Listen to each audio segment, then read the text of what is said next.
to say is, drizzle, drizzle. Cursed be the ground, for our sake. Both thorns and thistles it shall bring forth for us. For out of the ground we were taken, for the dust we are. And to the dust we shall return.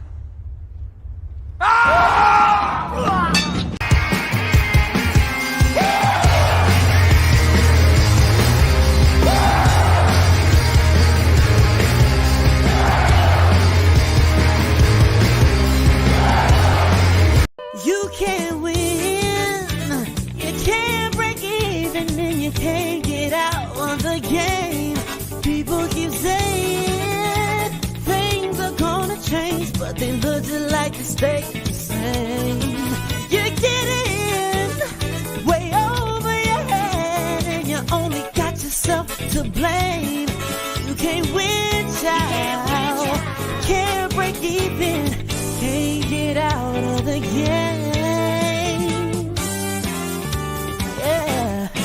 I'm done with life, and it's all Jermaine's fault.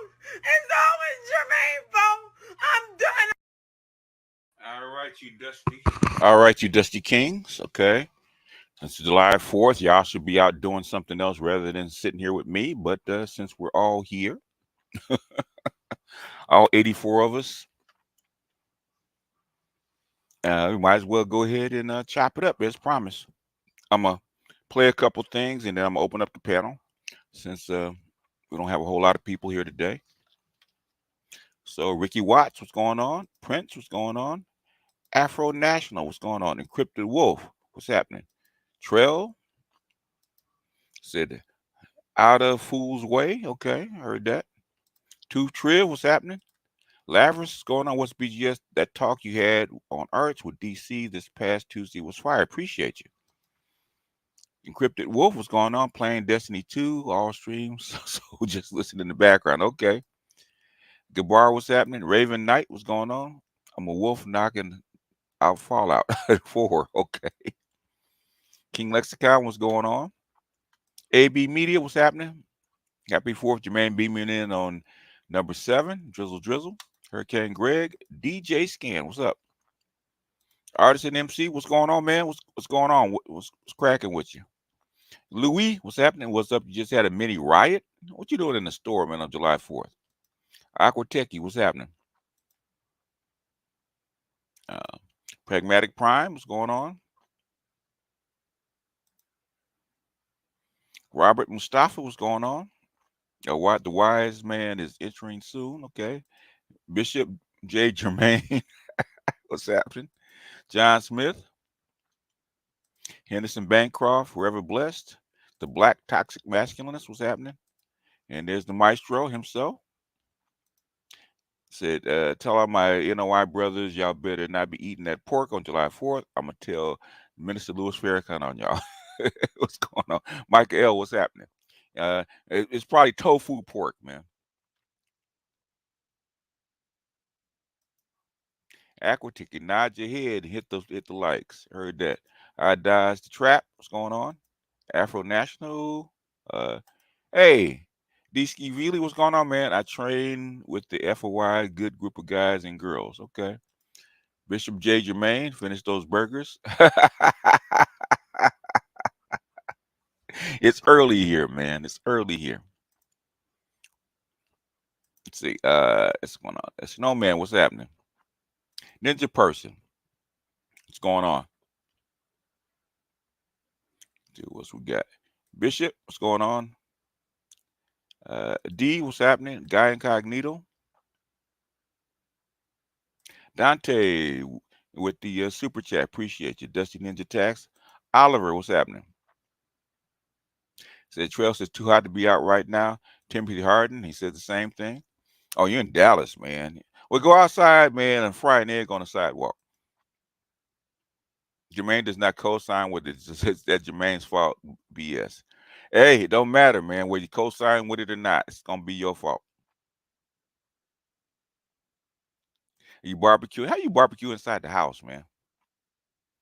That's just wrong. The 4th of July. Keezy, what's going on? Pharaoh, what's going on? Daryl Moore, what's up? Sander, what's happening? Michael, what's happening? They got you out there on the grill? Guy Cognito, the secret architect of the Black Manosphere. Yeah, well, hey, that's what they call me. Yes, we are lucky to have a decent weather on the 4th, and Dallas will be lit tonight. I heard that. Daryl Moore, what's happening? Been here since 2015, 2016. Keep up the great work. What's going on, Daryl? 98 and feels like 116. That sounds about right. It is 80 degrees here, man, in Cali, so we all right. Investors just sliding by. Chaos Rain, what's going on? Virgo Life, what's happening? It's Project 2025. What is it, and is it good for us? I have not read it, sir. Have you? Dr. T. Son Johnson's vid last night was on fire. Him showing the Morehouse Med School photo of all those black women there, with only a couple of brothers there. Shows that the DEI does not include us. Shaking my damn head. No, they sold the feminists, black feminists sold us out back in well before 64. They sold us out from the very beginning. Okay.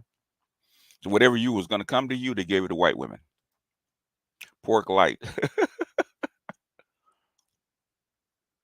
Oh man, hey man, I bought two. Okay, I drank one yesterday.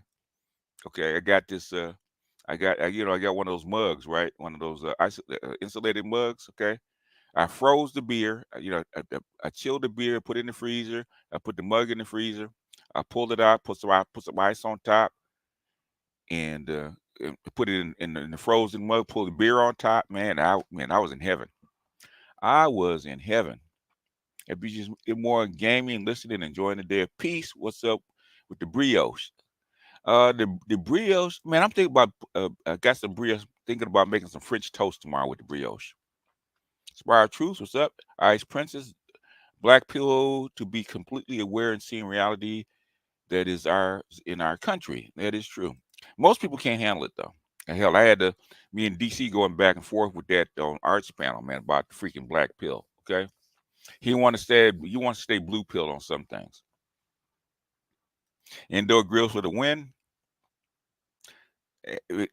Something just don't seem right about indoor grill, man. It just doesn't. Art, what's going on? B-Roll Hammer, what's going on?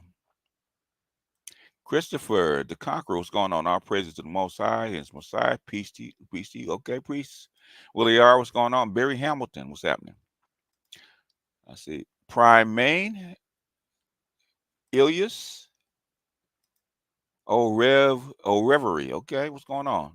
Thanks checking out my Blame Jermaine song. Hey, yeah, man, it's fire, man. I'm gonna have to add it to the list. It's actually 108 in NorCal. Sub 90 would be a blessing. Oh man, I am about 10 miles from the shore, from the beach, and I got a nice breeze coming in. If I was inland, I'd be feeling it. Okay, Michael Ross and Incognito, 94 in Atlanta. Oh shit, man, I feel for y'all, man. Project 2025 is just fear mongering tactic from Democrats, so we have to vote for them. Yeah, I think it is more fear tactics. It said 100 and hell here in Central Cali. Peace. Oh yeah, yeah. Feel sorry for you, but you in that air conditioning. I know, Miss KP Bailey. I'm on my way to cover Essence Fest 2024. Okay, all right. Who screwed up? Who screwed the Lakers? Who more screwed, the Lakers or the Clippers? The Lakers. Man, the Lakers. Okay. Jeannie Buss sold out to get her championship. We got her one, right? And she didn't keep the team together. When the championship should have been kept together at least for a year. Okay, so you have a shot at two. She dismantled the team. She built the team around Anthony Davis and LeBron and let everything else go. So basically, this is what you have. It's time to blow the team up and start again. So you're back where you started 10 years ago.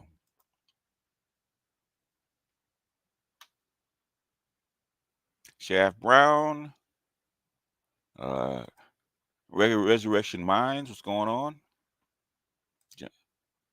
Stoke Stein jokes. Okay. Who else we got left? Anybody? King Lexicon. And I think that's all. Okay. Yeah, the Lakers, man, the Lakers just need to blow up the team and start over, in my opinion. Clippers got a little bit more leeway, but Lakers need to blow up the team and start again. That's just me as a fan. You got your one, okay, in 2020 because of the because of the pandemic. Okay, you got one. I don't think you should have managed the team, right? Just I know you want to sell tickets. I know you want names to go on the marquee, but names do not win championships, right? Names do sell tickets for a while until you start losing. Okay. And now the team is in disarray. Nobody wants to come here. And I can't blame them because the team is all screwed up. Hell, they have a hard time getting a coach.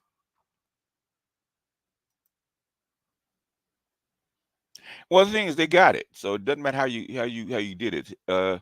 When they dismantled the team right after they won the champion, because that was actually a pretty good team, you know, because Denver would not have beaten them with that team, and they probably would have gone back to the championship, and may had a chance of winning it if they had kept the team together. But you know, they think more about the marquee than they do about the shape of the team. And then a couple of players went south, and they let them go. So is what it is.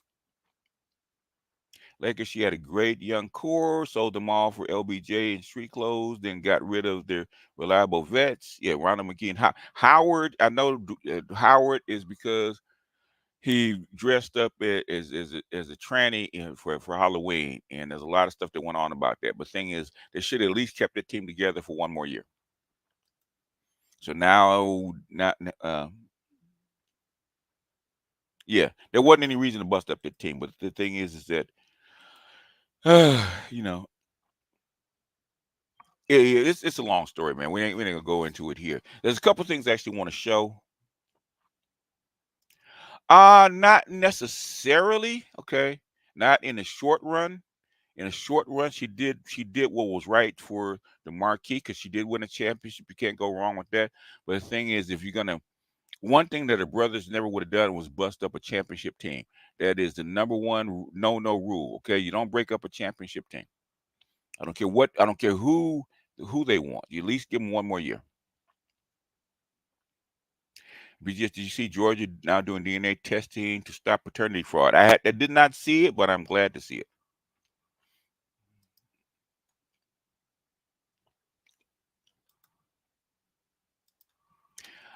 So let me go ahead and get started, okay, with the show, okay, and then I'm gonna do this, and then we're gonna open it up probably right after we finish showing these couple of clips. They're not too long. Let's see, where are they? Where are they? I just had them. Too many windows. Okay. So go back. Let's see, go back to my. Oh, there it is. Here we are.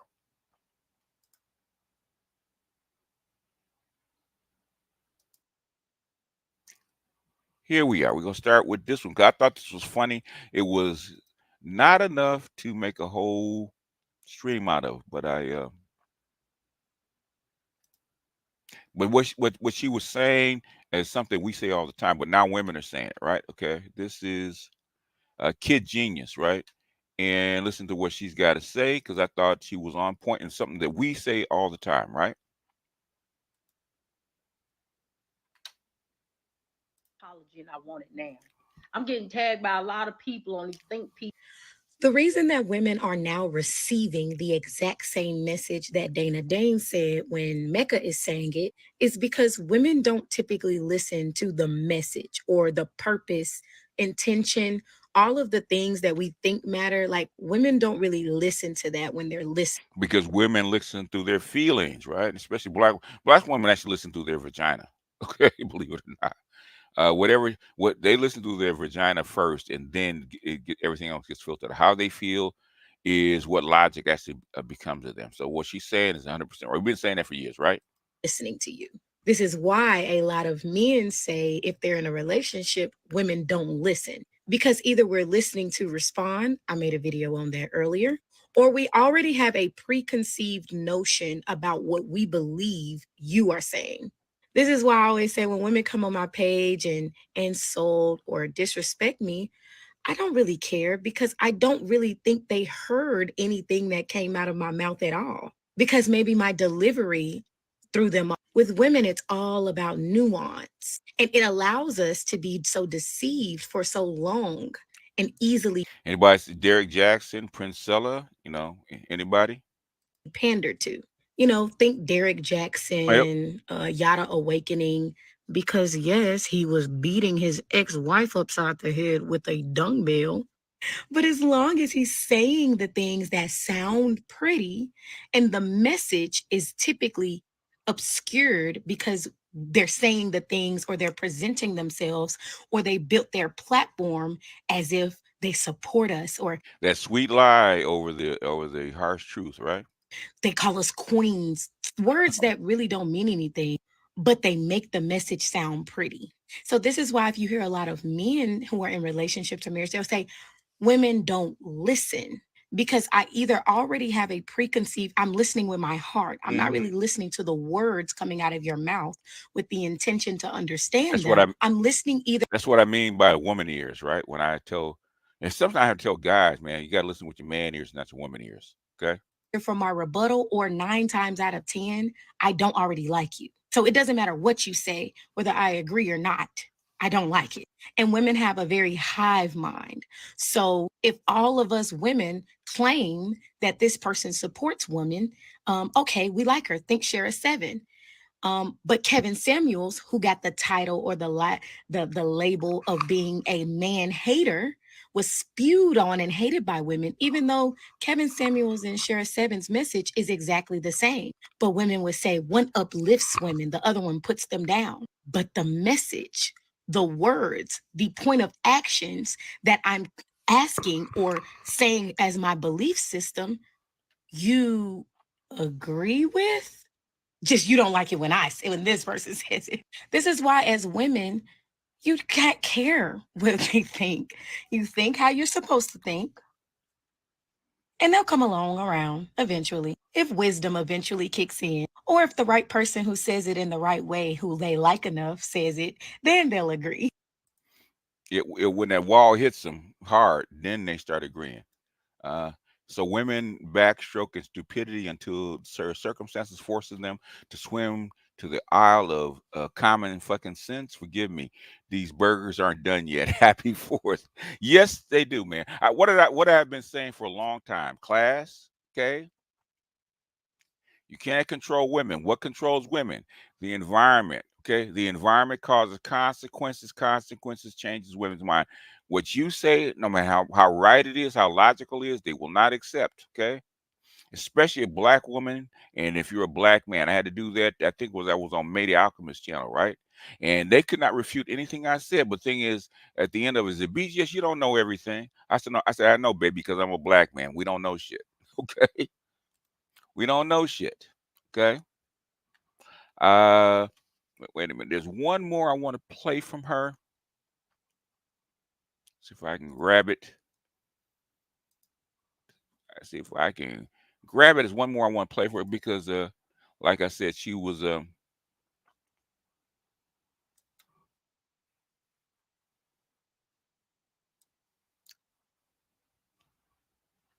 Where is it? Where is it? Where is she? Oh, there it is. Okay. It works differently when you're not on the phone. Okay. Uh, it was the pinned one. I think it was this one.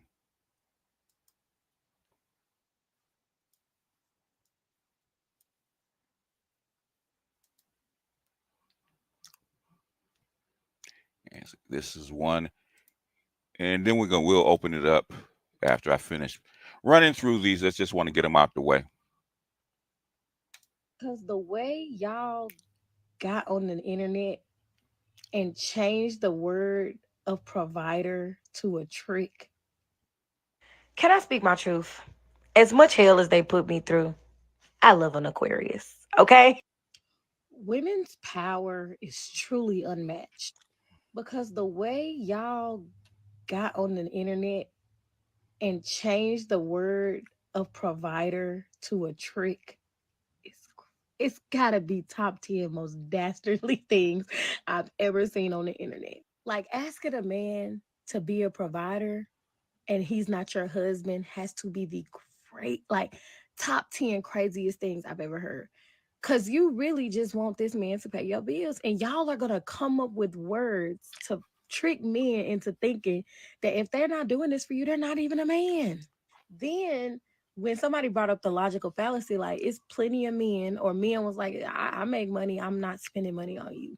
Y'all changed it to, but I want a provider, generous, kind, giving, non-stingy man. Nothing's worse than a stingy.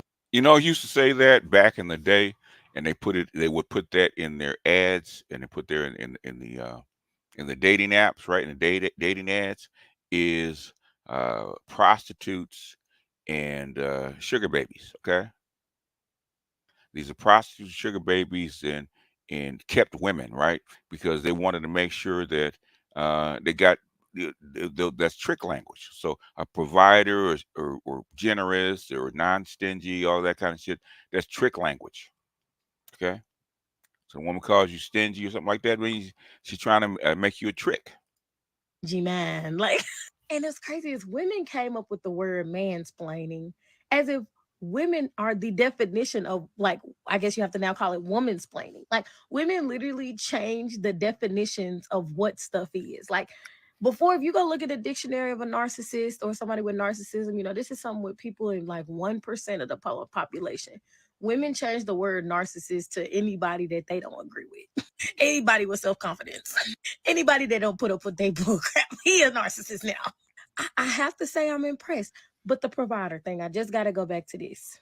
Because it's so bad now. They done made it to where if a man splits bills with his wife, with his woman, the single women are yelling that that man ain't a provider. And the pick-me men who are just like, look at me, I got money. Yeah, That's yep, what makes me the better man. I yep, pay all my wife bill. I suck her toes every yep, night. yep. They done made it to where them women and the single women and them men, they got a brother going that might split bills with his wife, literally saying he not even a provider. Like, I'm very impressed. Women, y'all brain knows no bounds because that's very impressive to redefine and change the whole connotation and just so you can get a trick.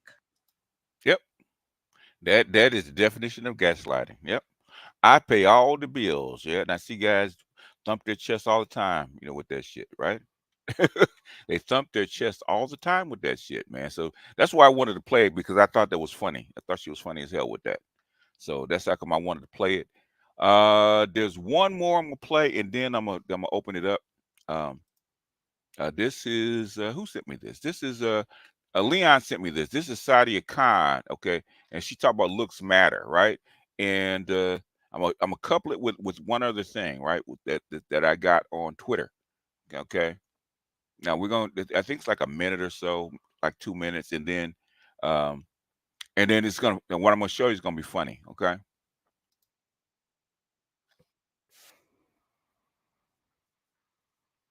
Hold on.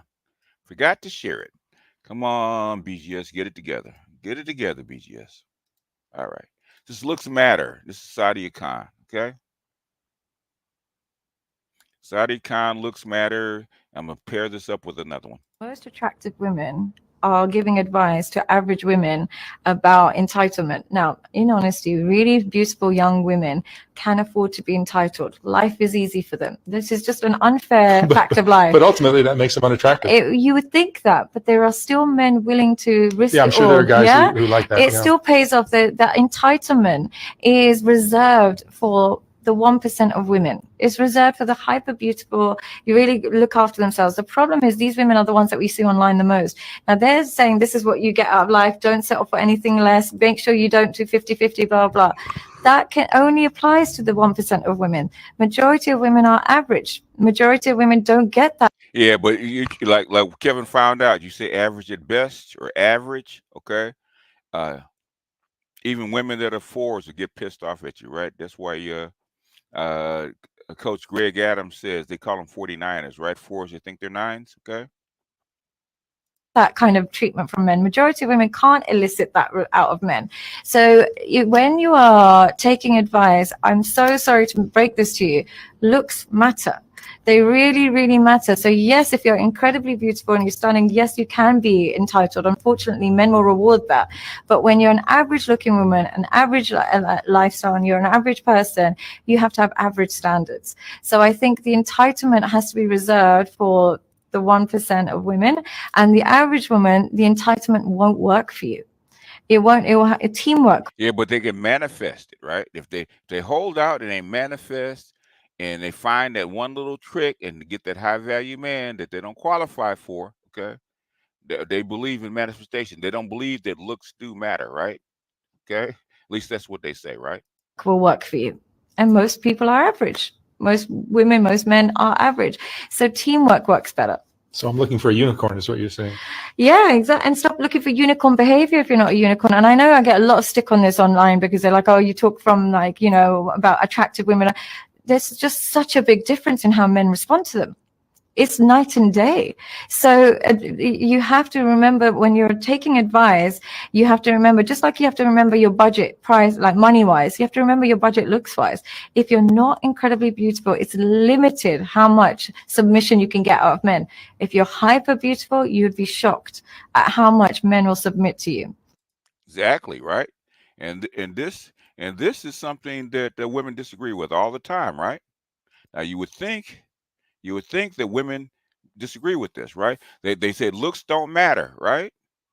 They say looks don't matter. Let's see if I can find it real quick, okay?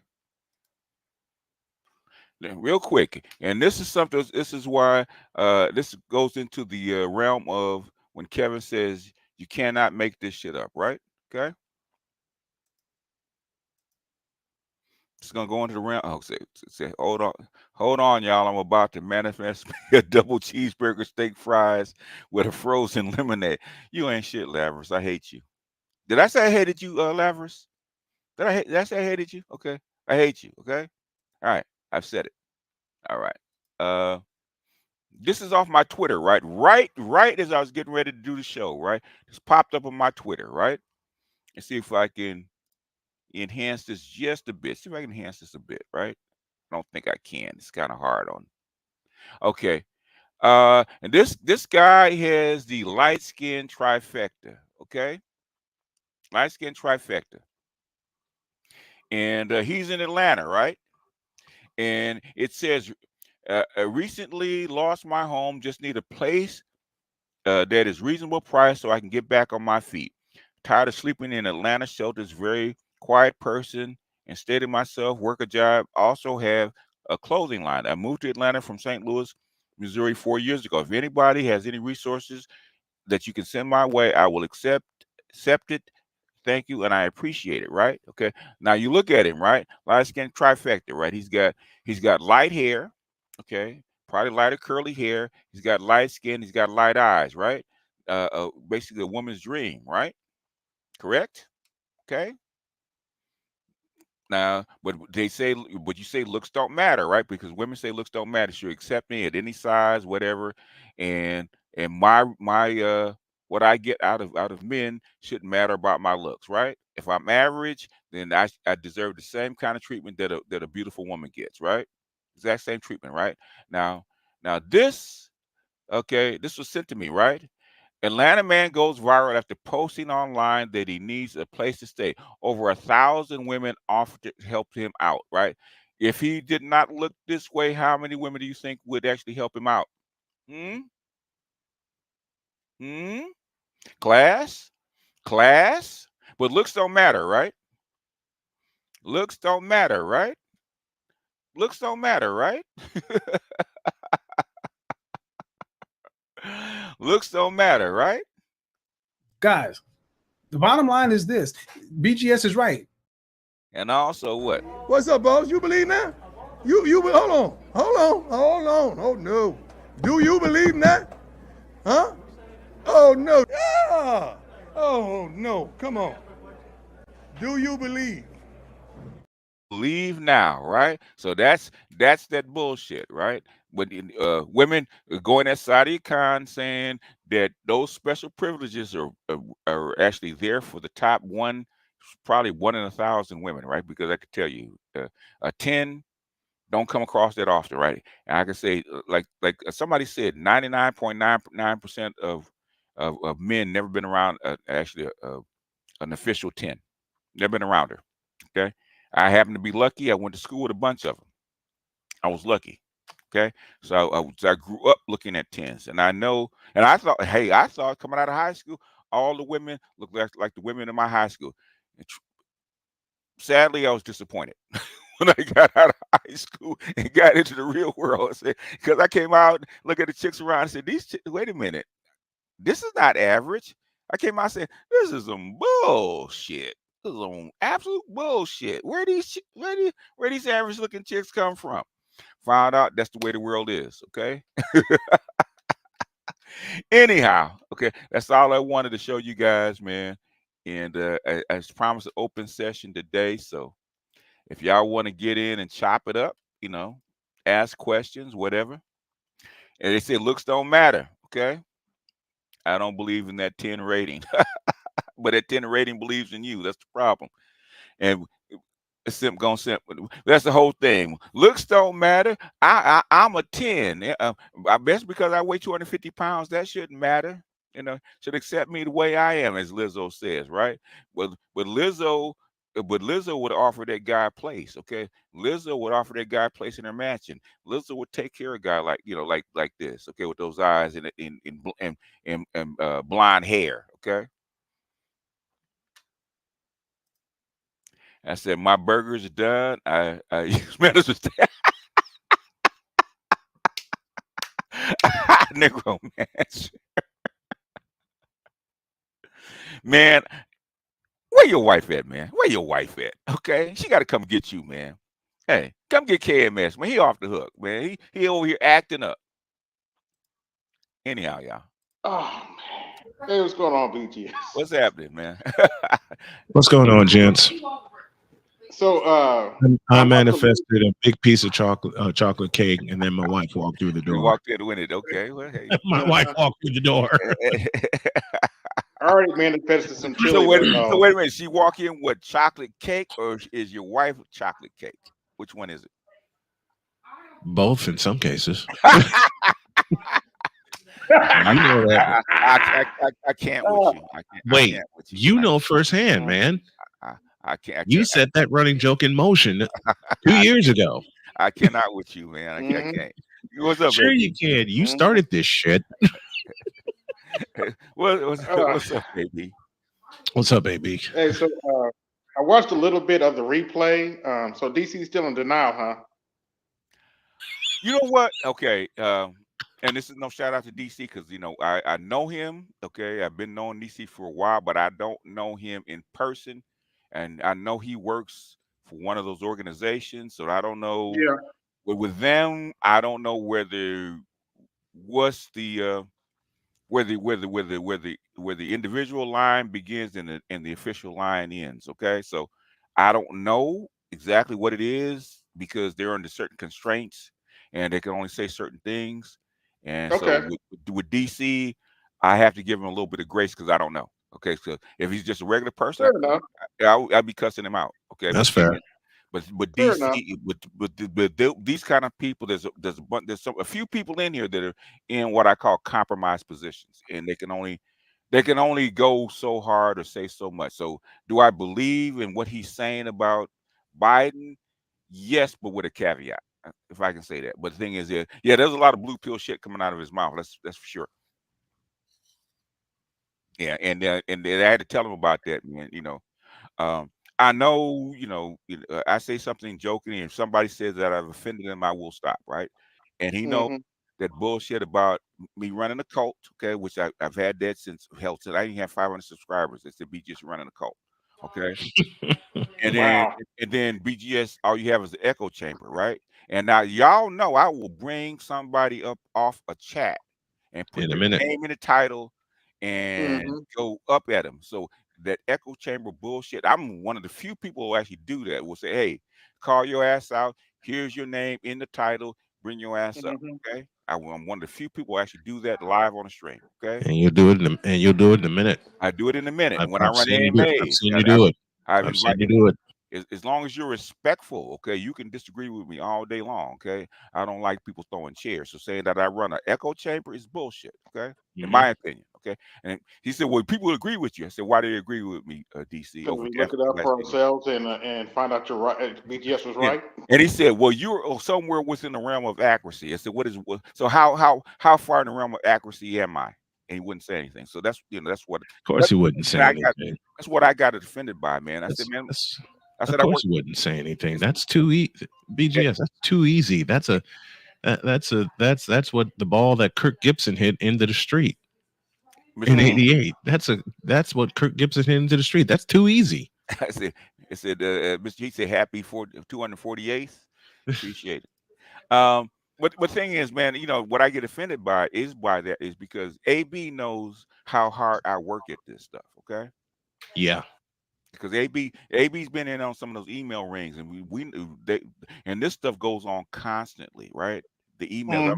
I mean, I get 20, 30 emails a day with 20, 30 articles a day. Okay. Yep.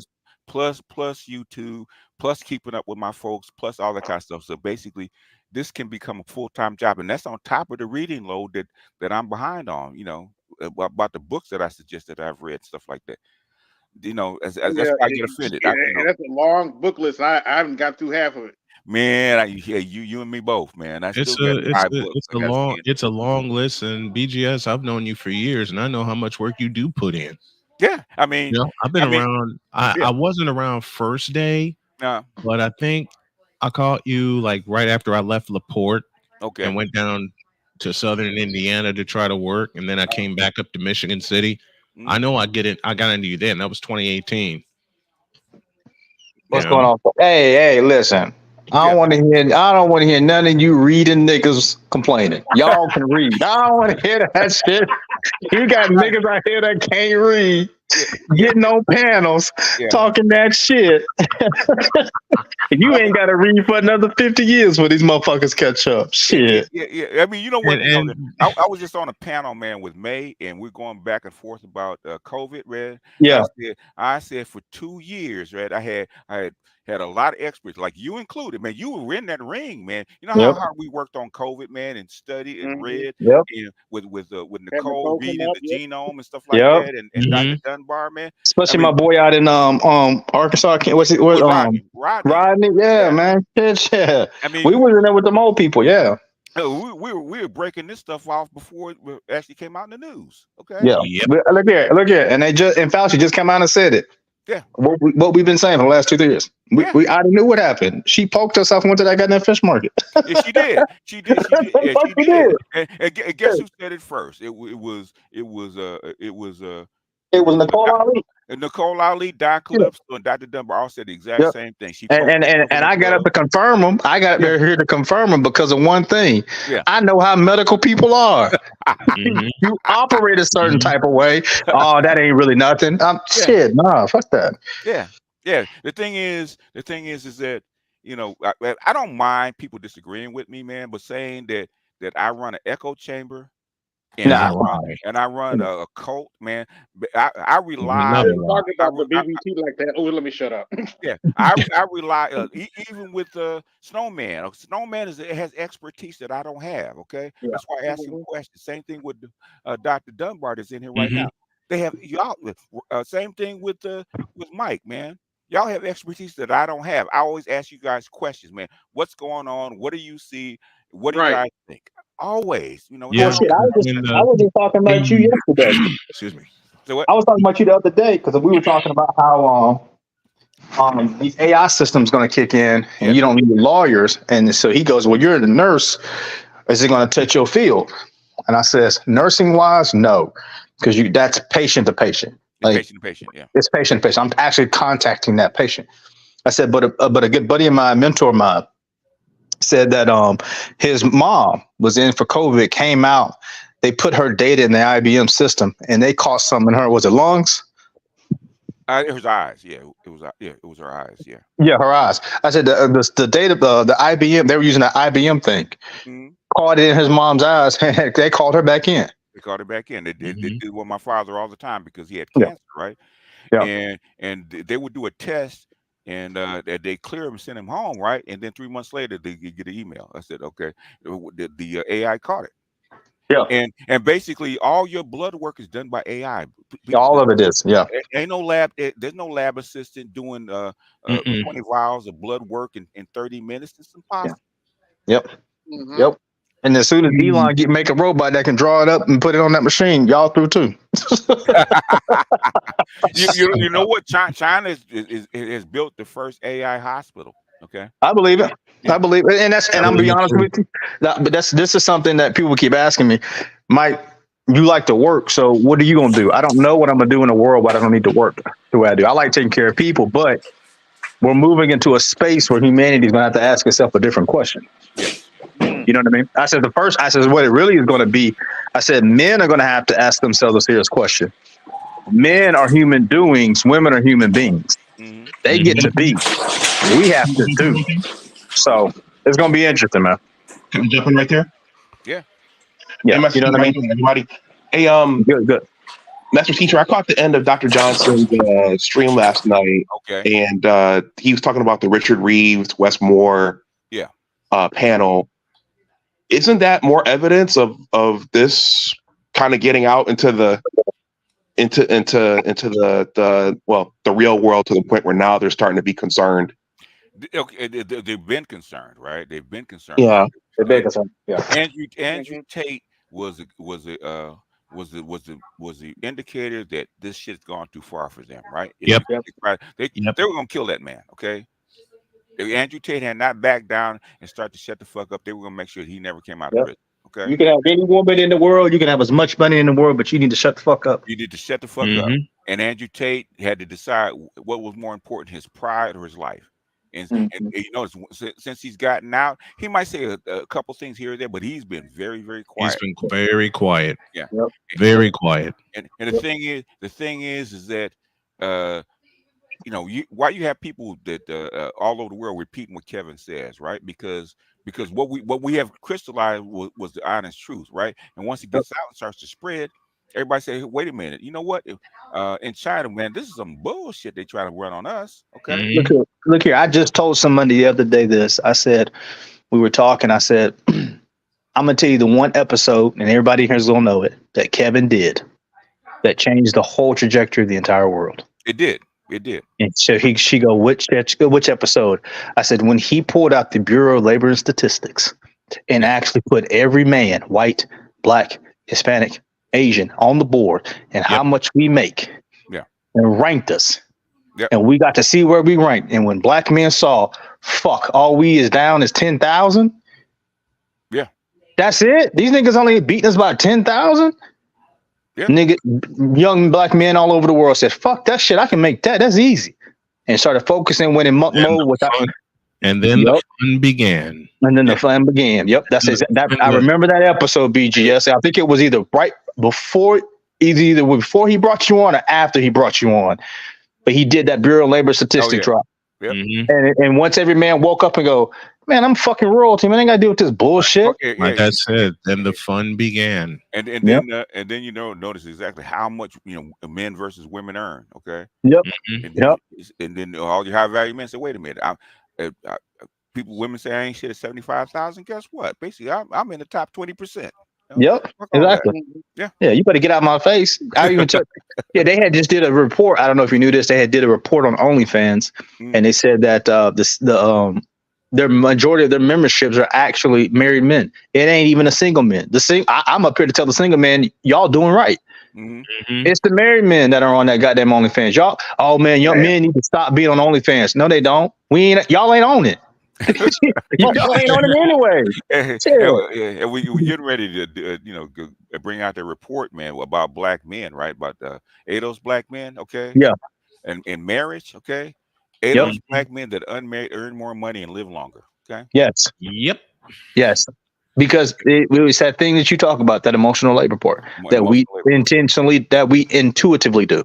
Yes. Oh, yeah, been trained to and trained to do since birth, man. In fact, I think somebody sent me this video, this TikTok where this mother is trying to get teach her 9-year-old son how to rizz up a woman. Okay, just training. Okay, they train you how to do this shit. Okay.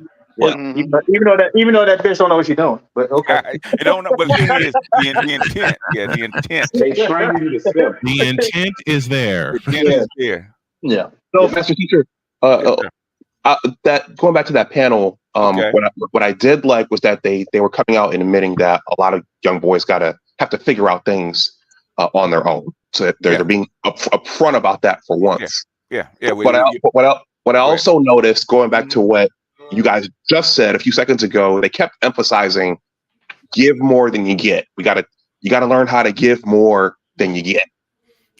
Tell me to talk to men. Yeah, to men, to boys. You got to teach boys. To give more than they get. Like they haven't already been doing it. Yeah. So I had this conversation with a friend of mine, and I asked her this question. I said, I think I finally figured out why these young men don't want to go to the military. I said, a mentor put on a show with a guy from Kenya, and I was asking them pertinent questions because pretty much they on the downward spiral, bro. and like you said, BJ, there's nothing you can do. It's just law and policy. Once you see the pattern, you can see it. Right? The pattern is there, and basically once the infrastructure is there, then everything else follows. Okay. Yeah.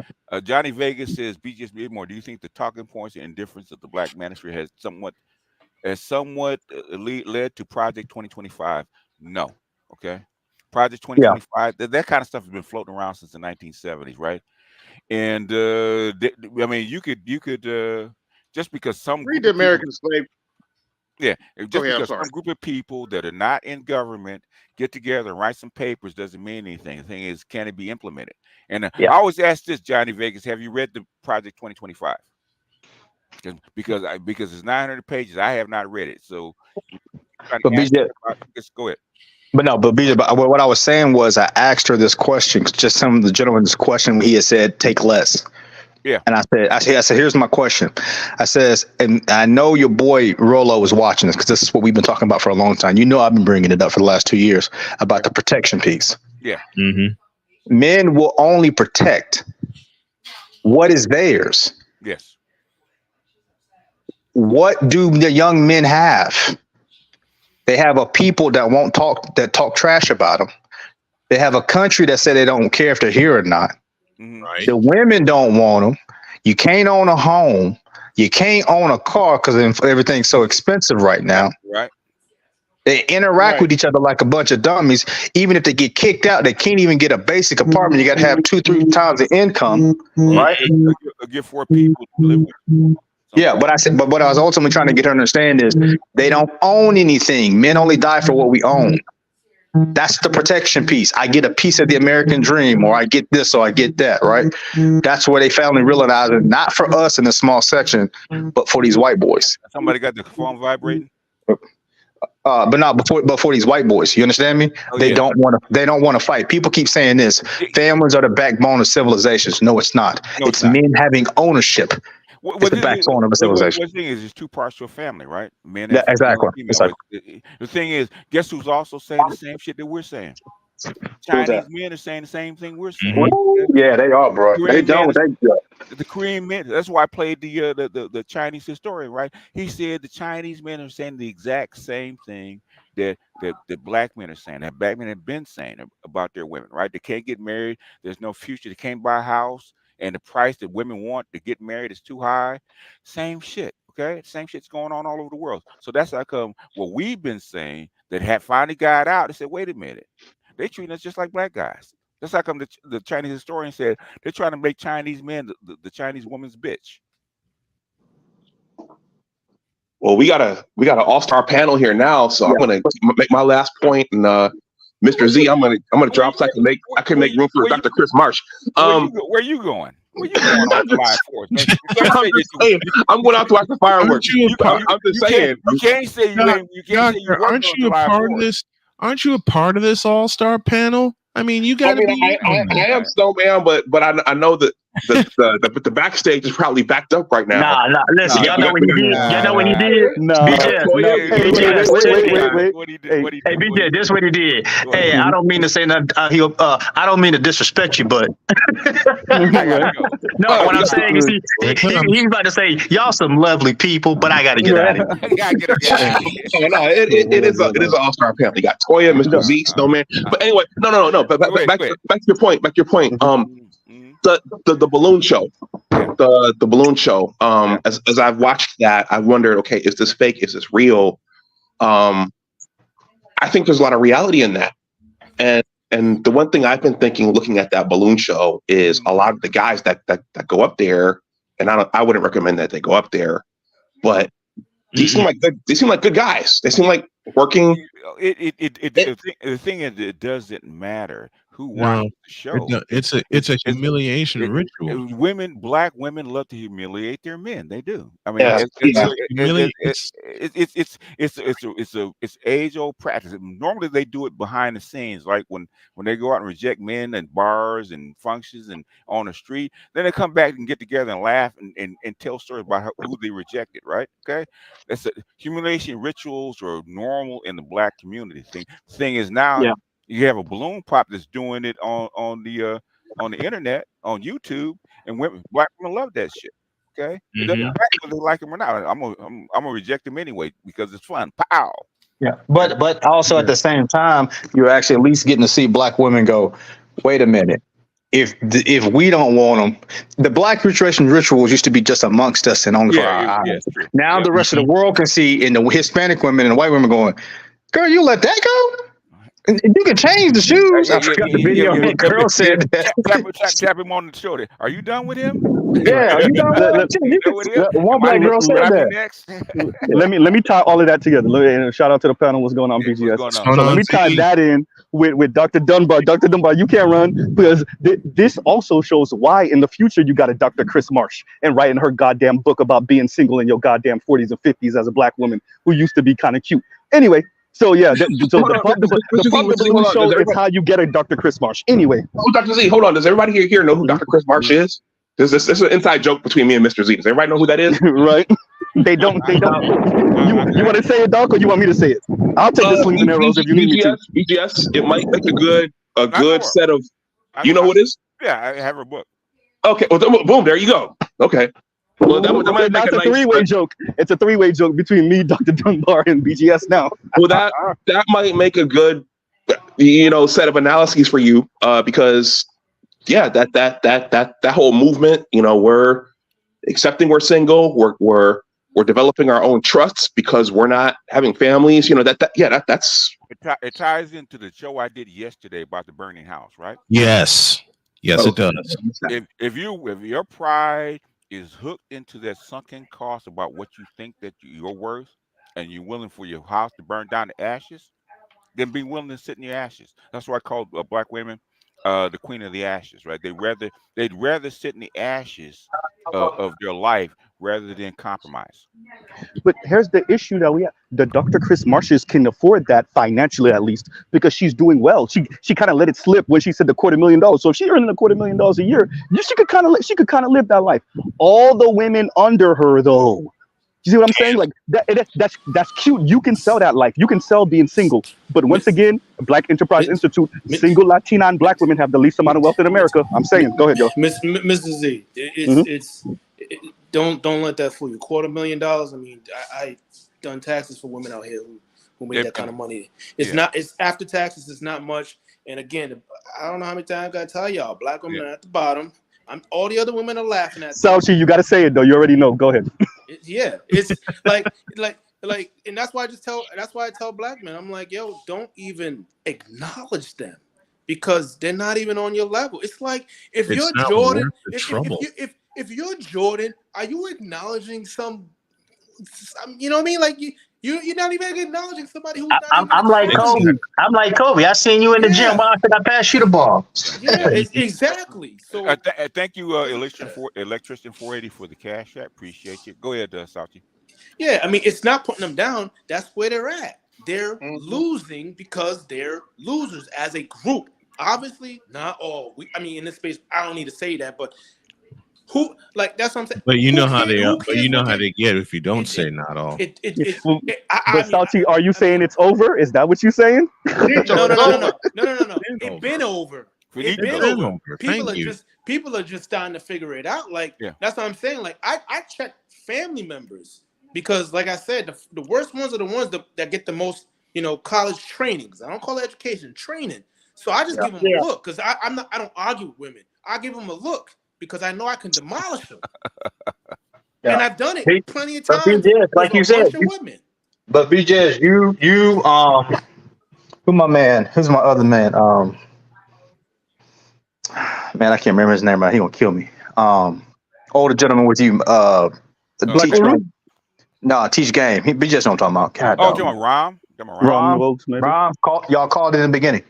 Yeah, that's just that. It's over with. Y'all just don't know women like we do. It's over with. It's dead. It's over with. Y'all won. No, we want to get that lick in. Nah, y'all won. Go home. Basically, Dr. Dunbar can tell you because he's a PhD, right? PhDs faking the funk. They're faking happy. They're single in their 40s and 50s, never got married. They're miserable as fuck. Well, look, I remember when Dr. Dunbar told that story when he said he went to a social event and he said a white woman, Hispanic woman approached him. And when they found out he was a PhD, they shut the fuck up. Oh. And was just engaged in conversation with him. I remember that conversation.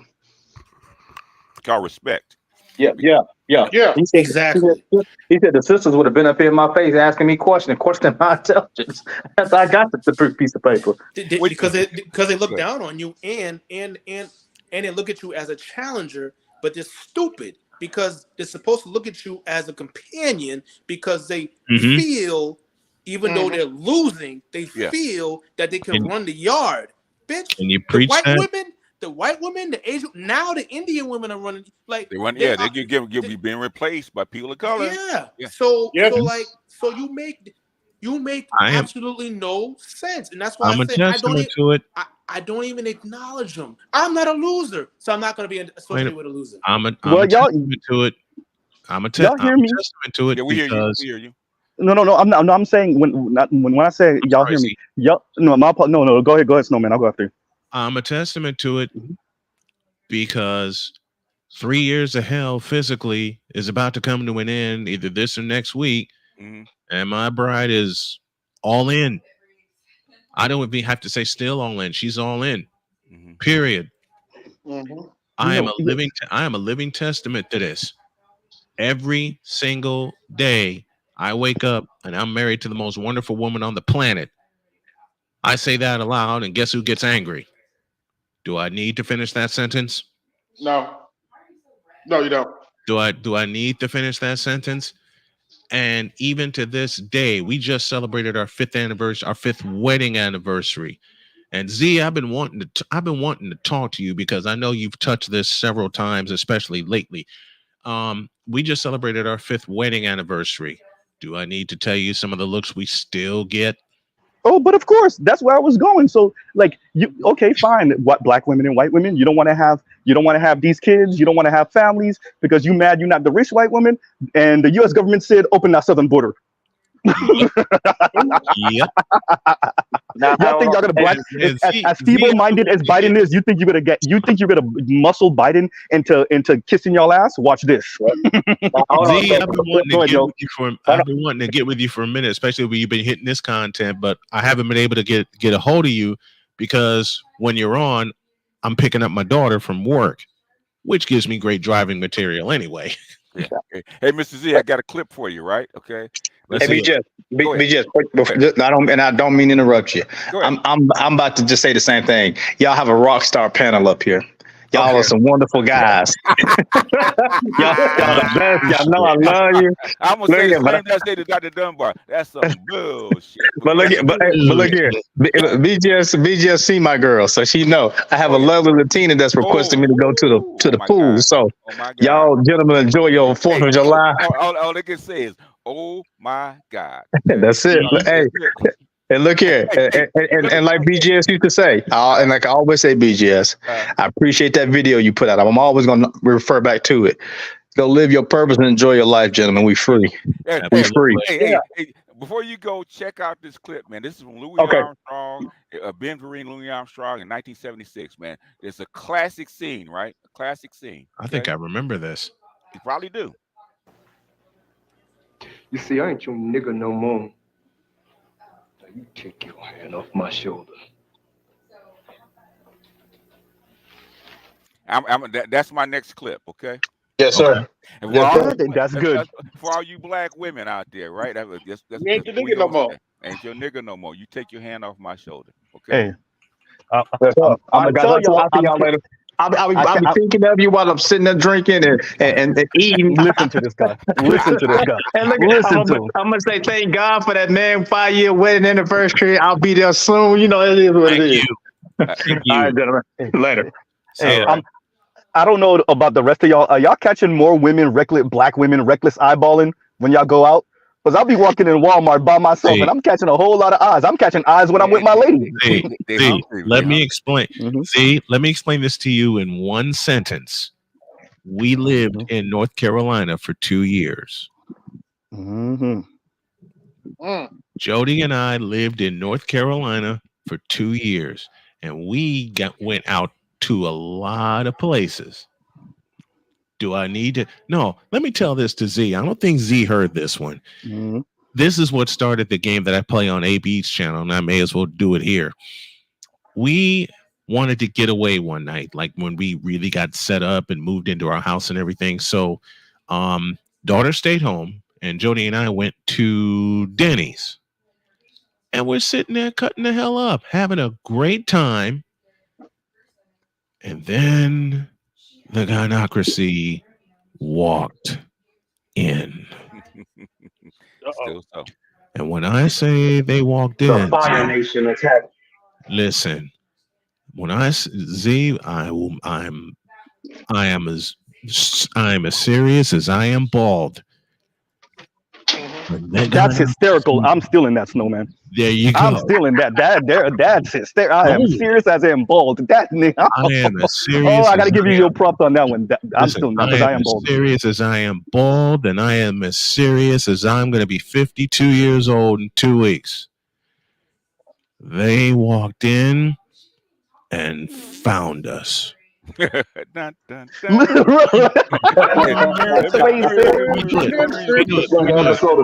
do it. I have it up here. I have it up here. They walked in, and I'm going to add a few things to it, with weave down to their ass. The claws were out in the form of the press-on nails. That's a lot of hair. I mean every word of it.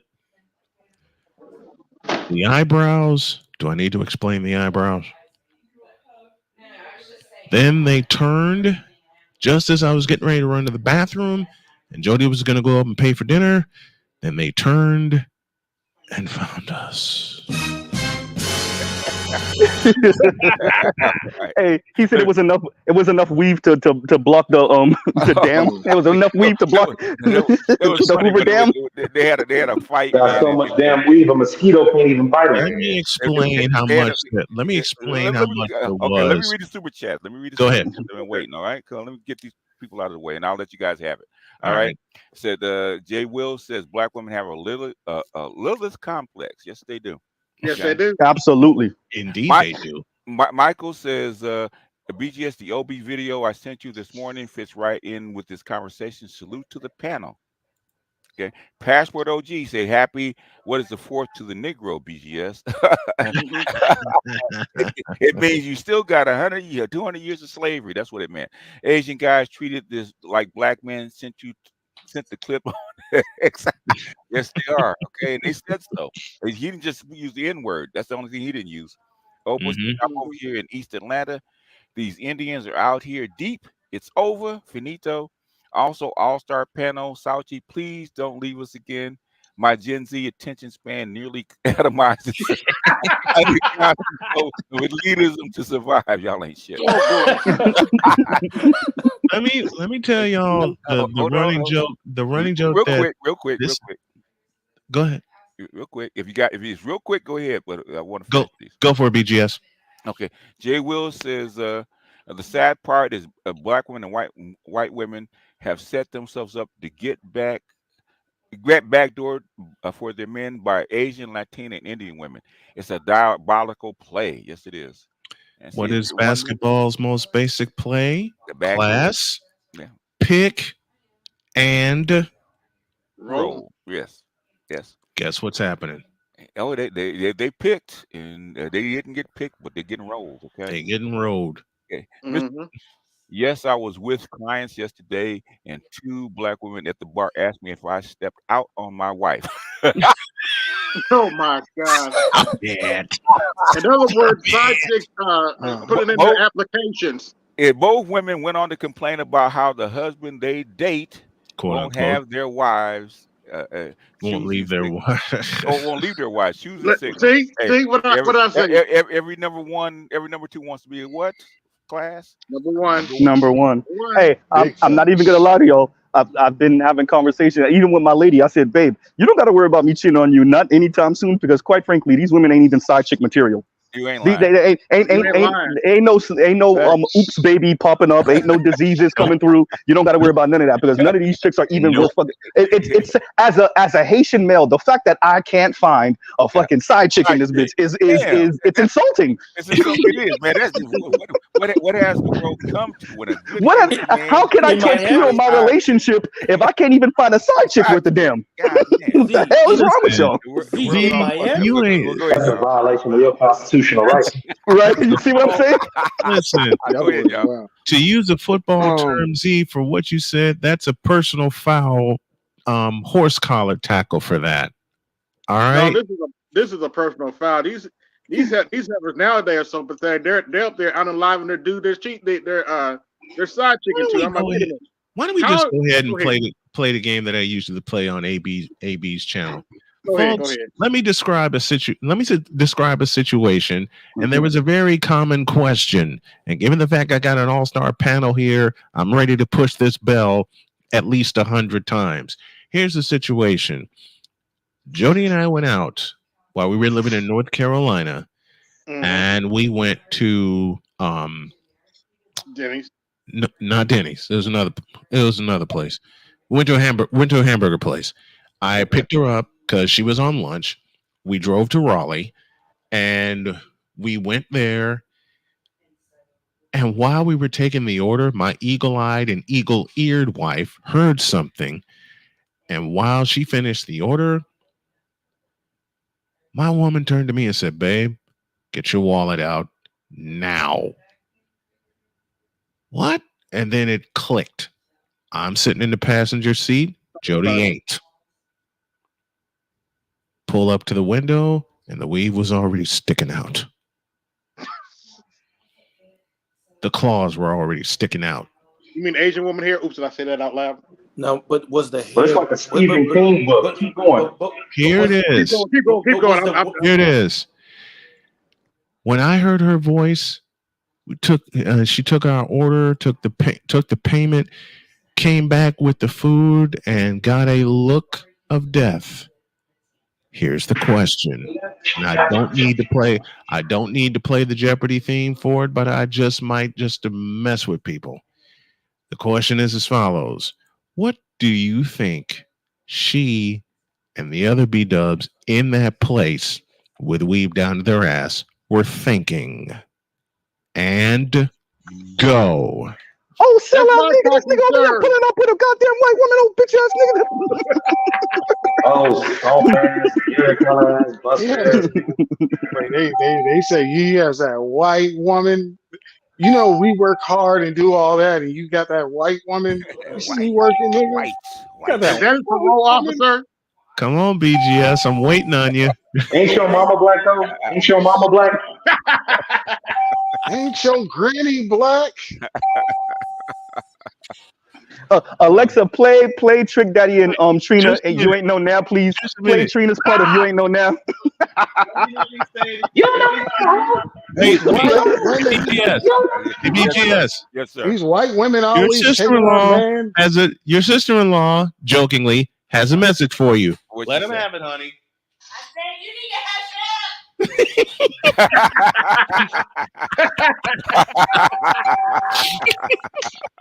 Oh boy. And y'all wonder why we have so much fun.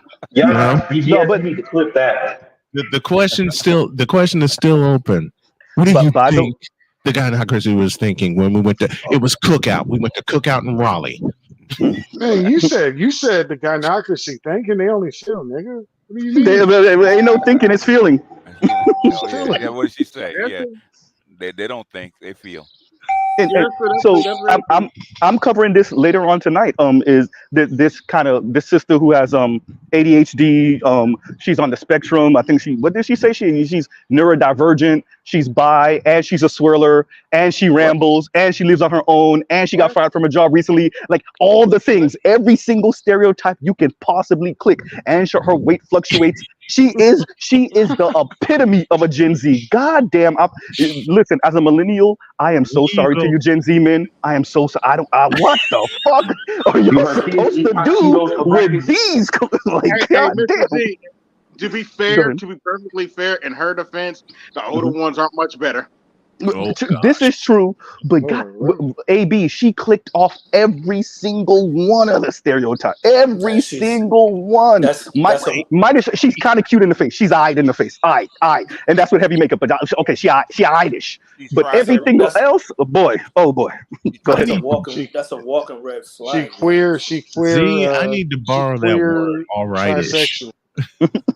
I need Z. You got one from me. Now I'm gonna steal one back from you. I gotta use that. All right-ish. Eyedish. You know why I said eyedish? Because everybody says eye, right? So I gotta say eyedish because she ain't ugly, but she ain't super bad. She eyedish. You wouldn't be embarrassed to be seen with her in public and whatever until you find out that she's a bisexual swirler. Oops, did he say that aloud? So basically, all Irish means is another word for saying she's straight for the stroke. Right? Exactly. She's straight for the stroke. But to answer BGS question, how are you a bisexual swirler? So she's bi and she's a swirler. Okay. So it's exactly what I said. It doesn't work with black men, or you can't date black men. Then you date non-black men, or you try to date non-black men. Your situation with them is not working that well, and so you're also into women. That part. Go ahead. Let me answer that, Z. So what's she complaining about? The following. No. What she's saying. One time. What she's saying is, I can get a steady white bitch that's more masculine than black man. That's what she's saying. Okay. On the fine. So have a good time. Oh shit! I think they're mad because black men are saying. Wait. Z, do me a favor. Tick those boxes again of what she checked off, and I'm dying to hear what you. Okay. Swirler. Wait, let me swirler. Let me get the bell up. Let me get the bell up here. Go. Okay. Swirler. Bisexual. Neurodivergent. College educated. Works from home. Would rather work from home. Rambles. What else? There's more. I'm losing. Yeah, right. Oh yeah. Weight fluctuates. Overweight sometimes. Underweight sometimes. Depressed. Lonely. No, seriously. She said all of this shit. Struggles to meet friends.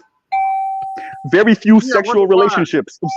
Situation. Very few relationships in general. Only 2 at 32. No, literally, I went down her channel. Was like, God damn, bitch, you are a walking stereotype. That's about it. She was 32, I think she said. How is she a bisexual swirler with only he just scored 2 touchdowns with 2 extra points just right. for that Well, to answer BGS's question, I think a lot of that is in theory. A lot of that is, I find this woman attractive, although I've never done anything with women. Right? I'm kind of aroused. Go ahead. To be a swirler, you have to be active dating somebody. You can't. This is true. This is no. So, true. Oh yeah. Wait. Snowman. There's another one. Been in an abusive relationship. Oof, there you go. Yeah, she said that too. Okay. So one of them was abusive, apparently. Well, was she abusive? that part. So in other words, it got multiple red flags.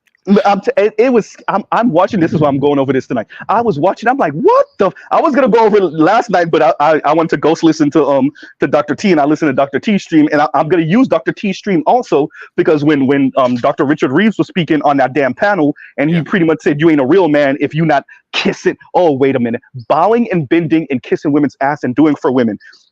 he didn't say that, but that's what he said. So, But yeah, wait a minute, Mr. Z, are you, Mr. Z? Oh, Mr. Z, I'm sorry. Mhm. Are you saying that Richard Reeves wants to become a black man? No. Oh, I'm sorry. Want to say black man place? No, My bad. no. He wants white men to act more like black men. That's what. yes. Good luck. Good luck. And Chinese men and Mhm. Asian and Yeah. Middle Eastern men and Latin men to act. I mean, like the man literally said. Go ahead. He literally said, you put in more than you get out. He literally said that on the panel. He literally said that. He literally said, you're not a real man if you're doing the whole MGTOW thing. He was really saying that shit. So I heard Dr. T. Dr. T caught it once. I didn't even need Dr. T to pause. Once I heard him, I was like, "Oh, nigga, you really trying to get us to be out here?" Like I said before, like provide, protect, and shut up. I'm not joking when I say it. They really mean that shit. What the fuck? Yikes! Can I jump Absolutely in? not. Go ahead. Go ahead, baby. Hi, you guys. I just wanted to ask if anybody wanted a plate, and then I'll get out of your way. Don't come messing with us. We don't get Right. Don't you mess with us like that. Texas shit, right? Is that a question? Is that a real question? Is that a how did David Carroll put it? Is that a rhetorical question? Right. Wait, hold on. Are you still in Texas? I'll get on my bike right now. She's in Jersey. She's in Jersey. Well, I'm in Oh, Virginia. man, I'm in bye. Virginia for the weekend, but Oh, you're in Virginia? Okay. Oh, you can send me something right now. Yes. Put it in one of those airtight Ziploc I know, bags right? and drop it off to my dad's And house. ship it, I'll be there in right? like 3 months. Okay. Y'all enjoy yourselves. Saucy said he's down the street. Take it easy. See you later, Toya. Hey, by the way, shout out to BGS because I saw Toya was recording herself today, and I was like, God damn, those lips! Toya got lips for days. That's what BGS be talking about. I've seen them shits. Don't remind me. Don't remind Right? me. I'm like, God damn! Like, I'm dying over here. Okay? right? Her and the hot two girl, man. Right, hot too. BGS, what was that one time you and Charles and a couple other people went back and forth when Toya showed up? How hard you would simp for her? Hysterical. Listen, guys, when Wait, they no, started that- that, Alexa, play Jodeci Cry for you, please. Oh, I had just come on the me and panel Charles. when BGS and Charles were going No, that going was back me. and forth. That was Who me. it? That was me and Charles. Oh, that was you and Charles. That's right. Thank you. Yeah. I had just You come couldn't up keep on up the with my panel. level of simp. I had just come up on the panel when y'all were doing that, and I laughed my ass off for the entire time. I told Charles the only way he come back if he say the Biggie line. Hey, Oh boy. Yeah. look, by the way, thank you for that, Snowman, because when I'm going over this shit tonight, I'm gonna be going ding every time I click off one of this shit. Do you need I the might. sound? I might need it. Drop me your email and I will send it to you right Okay. Because I'm like, yo, like I really need to fucking use the big ding, because that really is what it is. And the reason why I bring that up and the reason why all that shit matters, because that ties in to everything we're fucking saying about the way the environment is moving right now. Okay, we're at the end of them pushing the women are doing better than men. We that's out there. We already know the numbers are coming in. 40 years of this bullshit plus 40 plus years of this bullshit. And the women got college degrees and they're in student loan debt and they're not doing better than men. Okay, fine. We got that out the way. So now it's about shaming you to subsidize her without any of the leadership and any of the power that comes with that. So so the egalitarianism or egalitarian, like I keep on saying, is really provide, protect, and shut up. And that way she gets to feel like she's contributing far more than she's contributing, and y'all never actually have to deal with that power dynamic, right? Okay. So that's where we are now, and especially now that we're finally having a conversation about, yes, black men may not earn $1 zillion more than black women, but black men still out earn black women. Now they're in trust me, eventually it's gonna get to Tyler Perry that he was fucking bullshitting, and eventually is it well I think Rebecca Lynn Pope knew better from the jump. Bullshitting. You think he said that on purpose and said it knowingly that he was wrong? Or do you think he said that and then somebody finally tapped him on the shoulder and was like, actually?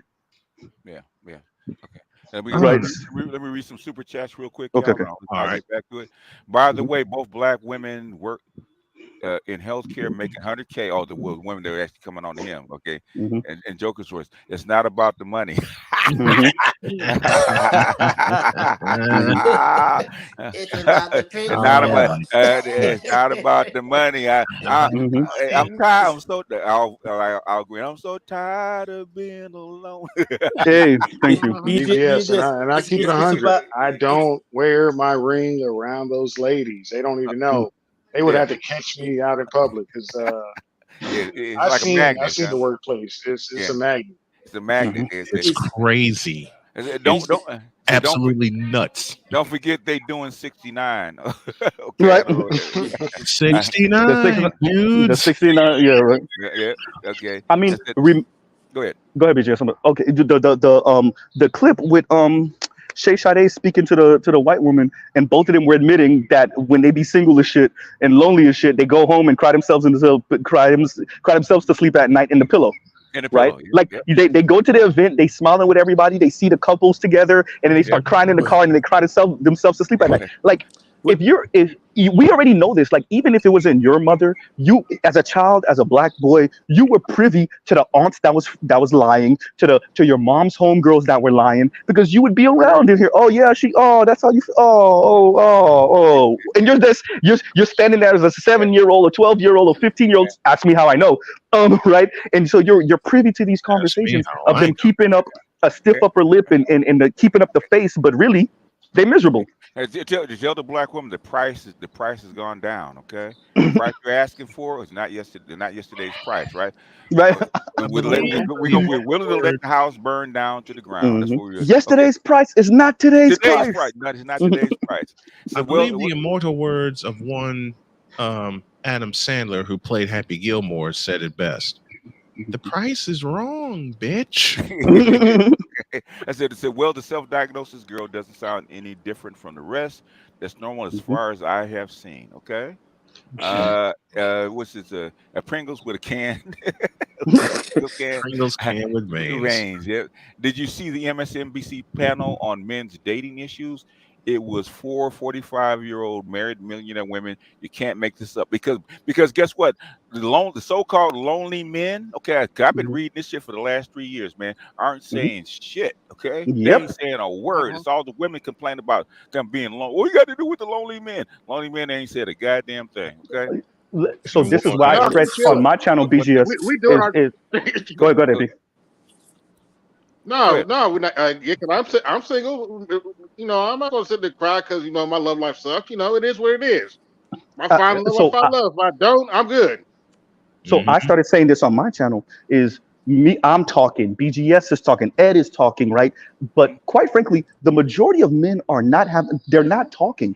Yeah. They're not, and because they already know there is nothing to say. Yeah. The system just y'all either go to justice or let it crash out and watch your daughter suffer. Yeah. Either let it burn, as the Americans are saying, or as the Chinese saying, let it rot. Okay. Yeah. So that's all it is. Go ahead. Real quick, correct me if I'm wrong. How many women they say going to be single by what, 2030? 45%. Yeah. It's minimum. Minimum. As MS Delta says, half the force just finished eating my delicious steak dinner. MS Delta, did I say I hated you, sir? Hey, shout out to MS Delta. Did I say I hated you, sir? Hey. Oh God. You know what I had for breakfast today? He just said the same thing to me a little while ago when we were talking about manifesting. And I said, I'm manifesting a big fat chocolate cake. Yeah. And then this door opens and my beauty walks through with it. I got one for you too, Snowman.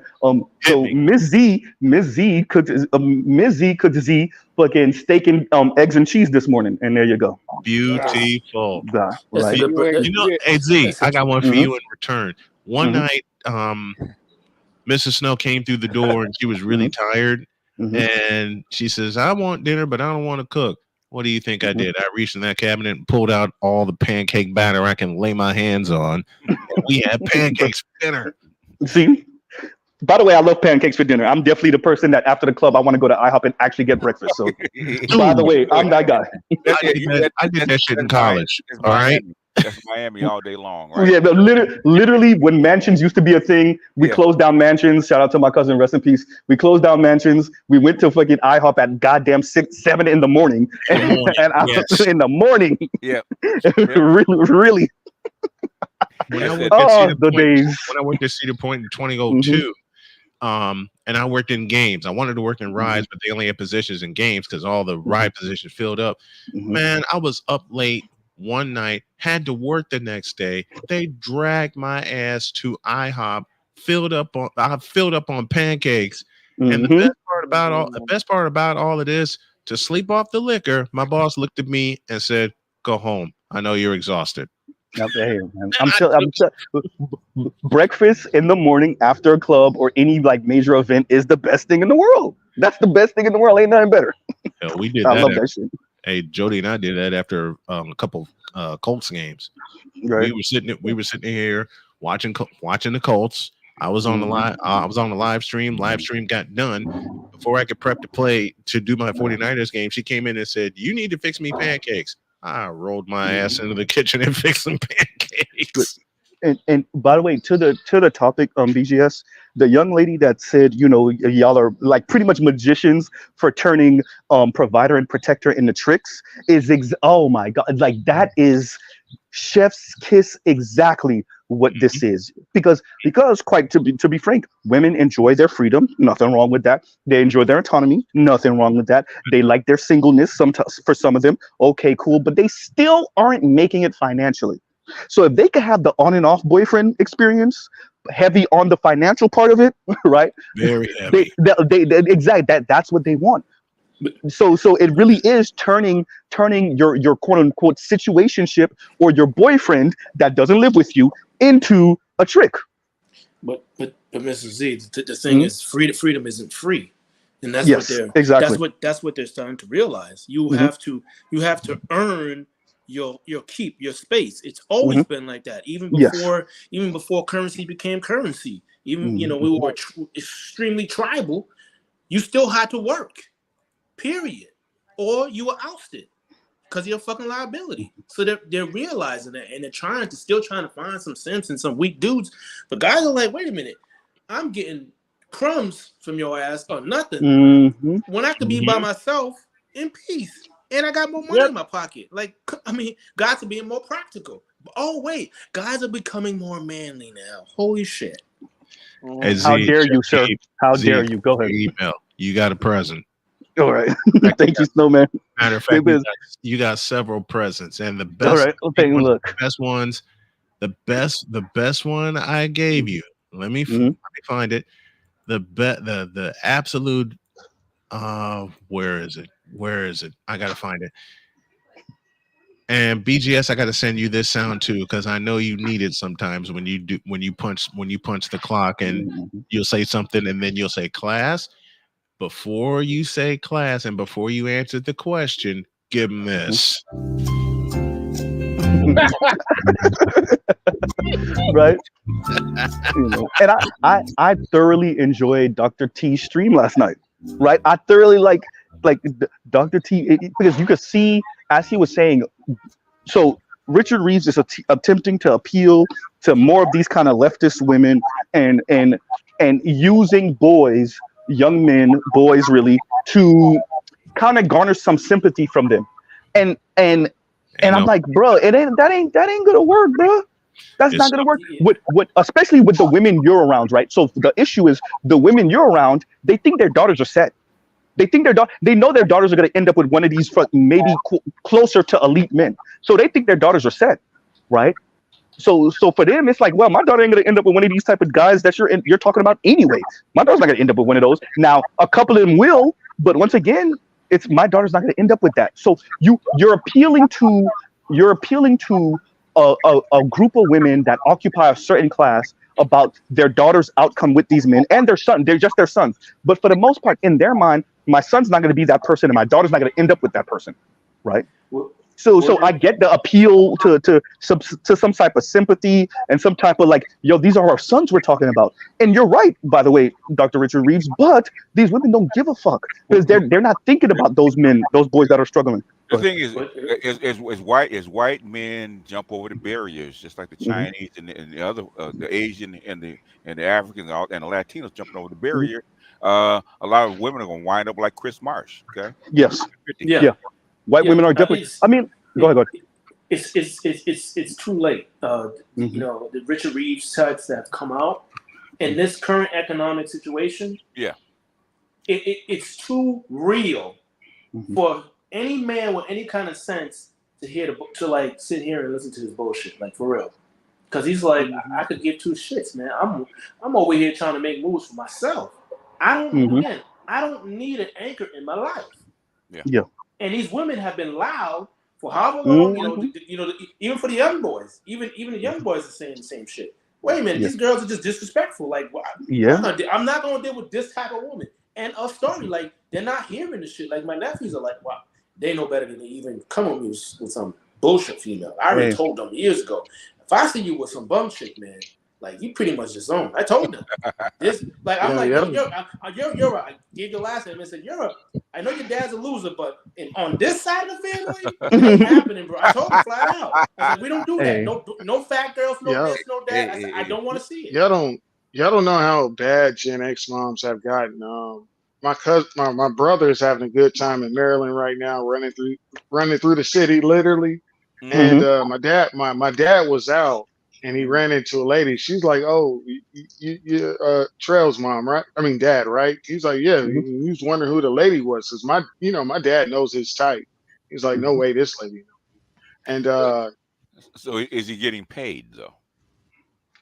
Oh, my brother, yeah, he be getting shit out.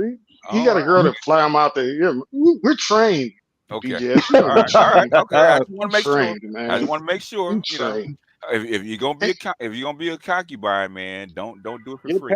paid. Yeah, but this is the thing. So my dad just like, how do you know me? She's like, "Oh, I know your son, you know." And he's like, "Okay, you know my son, okay." And so he was like, "How do you know my son?" He's like, "Oh, he's having sex with my daughter." Okay. Wow. But okay, so and my dad was like, "Okay, so he was just like, oh yeah, a few mothers know him." And but the thing is, like, he's like, why is she having a conversation with me though about my son smashing her daughter? And the shit is cool. And we're not married. Well, how old is the daughter? She's probably like 20, 21. So why? So because your daughter's having sex with my son, that makes us family. I've never met you. I never met you in my life. That's a big word on me. Yeah. Yeah, that's a no. Shout out to kissing cousins. Anyway, everybody, they're not getting married. So I guess if you're in a relationship, that's close enough, right? Let me read some super chats real quick, and I'll let you guys go. As long as I have my job, my PlayStation, and my $40, I'm cool on dating. They all bow before the power of $40. Coffee, hysterical. You probably paid too much. Coffee girl should be like $15. Okay. Shout out to Corey Holcomb. $40. $40. These $40. No, you don't even say $40. He said $40. The Mario voice from The Wire. Black women, the price of dick just went up. Don't let these bras for free. I heard that, man. We're gonna start a concubine union, man. No free dicks. Yes. I'm gonna be one of the trainers with the stripper guy. What's his name? Light skinned brother. We're gonna train brothers. You know what I'm saying? Cousin Tito. Yeah. We're gonna train brothers. We're gonna train them well. Okay, the bear they picked over men is that just pay my tuition to the master teacher, BGS great panel gentlemen. Okay, Pringles is back. Go ahead, real quick. What did old boy and B Simone's video say? No more dick. Right? Oh yeah, that was a video where what's his name? Goddamn, it's not Desi. Is it Desi? No, I can't remember which brother.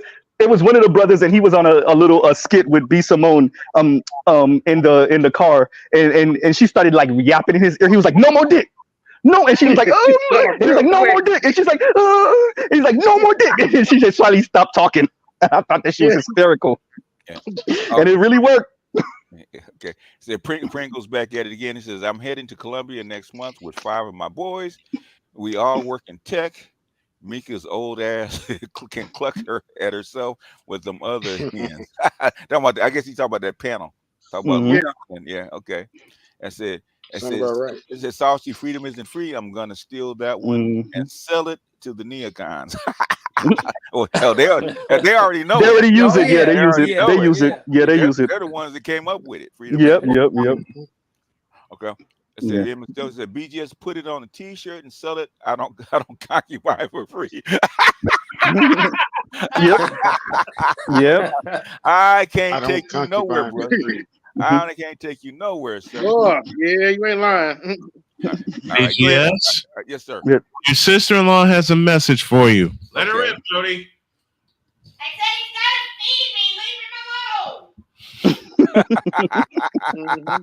But I'll be back, y'all. All right. But, you know, was it Salchi that was saying it? Oh, go ahead, Snowman. As wife commands, I must go get tacos. Right. Oh, I'm jealous. No way. I'm not gonna stand in the way of tacos. Okay. No. I agree with her. Yeah. I'm mad that BGS got the taco label, because I'm a taco junkie too. I'm mad that you got the label with taco junkie. See, we're all taco junkies in this house. We got better tacos in Cali. Oh, definitely. Oh, come on. That's not even close. I'm not even gonna debate that. That's not. Let me go.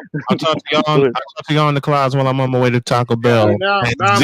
Check your email. I left your present. Hello. Thank you. You can't drive 2 minutes down the street without hitting a taco stand. Okay. I did. I actually.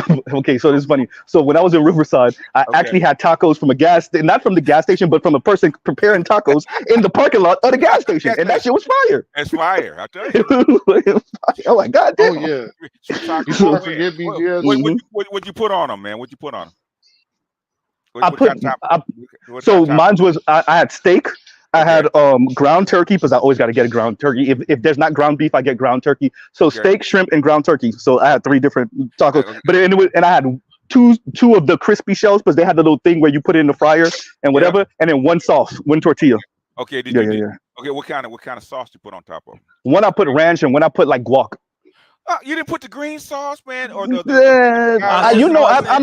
iffy about that. It depends on the tacos. It depends, but I use that to make up for like a lack of flavor, and these were really good, so I didn't have to. Come on, man! I know. That green sauce. I know. Look, I put the green sauce when the tacos are like meh, right? But these weren't meh tacos. These were actually good. All right, okay. I'm gonna take that card from you. No, man, don't take the taco card. You can't take the taco card. That's what my friends know me for. I'm gonna take the taco card from you. Oh God, don't take the taco card. But I want to say, I think Sauchi was saying it earlier. So white women are cooked too, because white women didn't peep game from. I don't want to go all the way back to the end of the Korean War, but by the 80s, definitely by the 90s, when they saw white men increasingly marrying Asian women, and they still were talking shit, they still were on this extreme feminist kick, and now they're dealing with the results of that shit, right? And they still. I'm like, yo, y'all about to become black women. Y'all keep on fucking around, and they are. A lot of them are becoming black women. A lot of them are becoming professional single white women.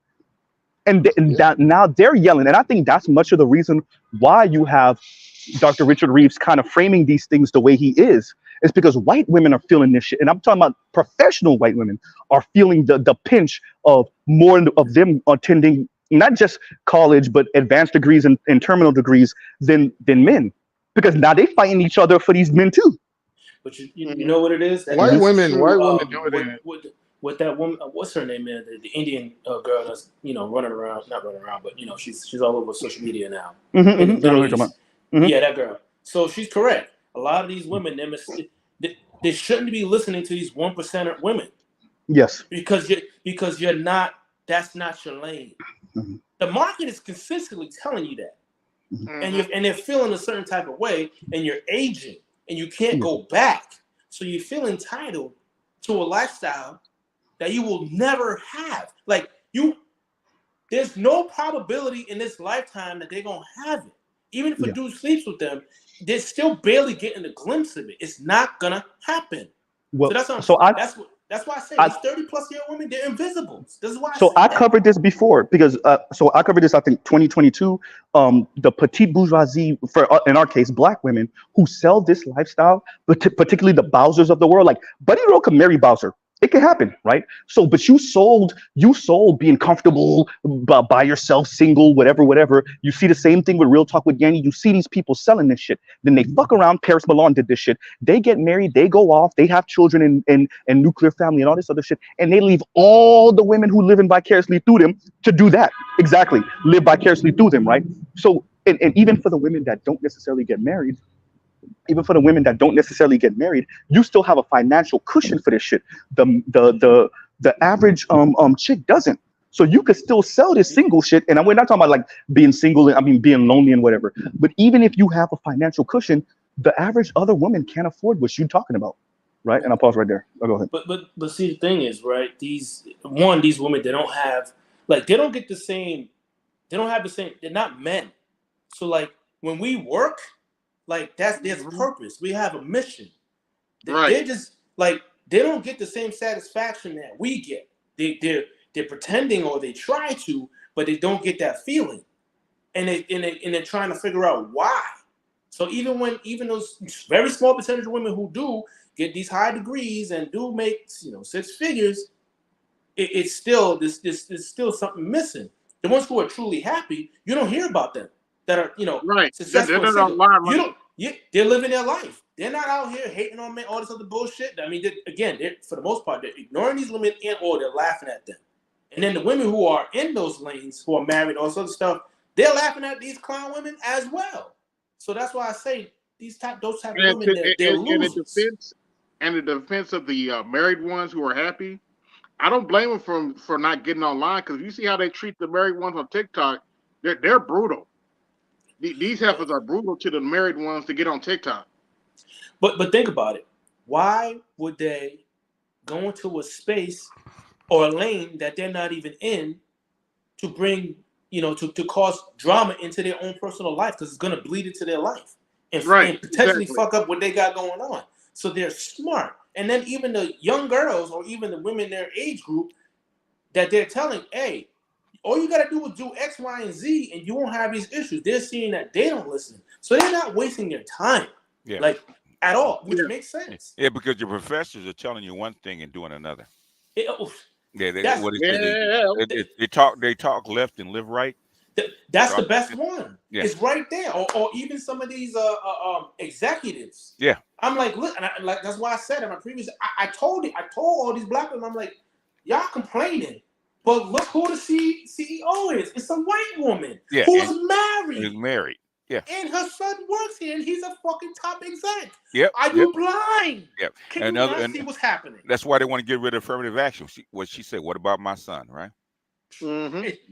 Well, they pretty much got, they're not saying that they got rid of DEI, but trust and believe, they got rid of DEI, man. DEI for black women, not for white women. Oh, yes. Yeah. Exactly. Yeah. It's over.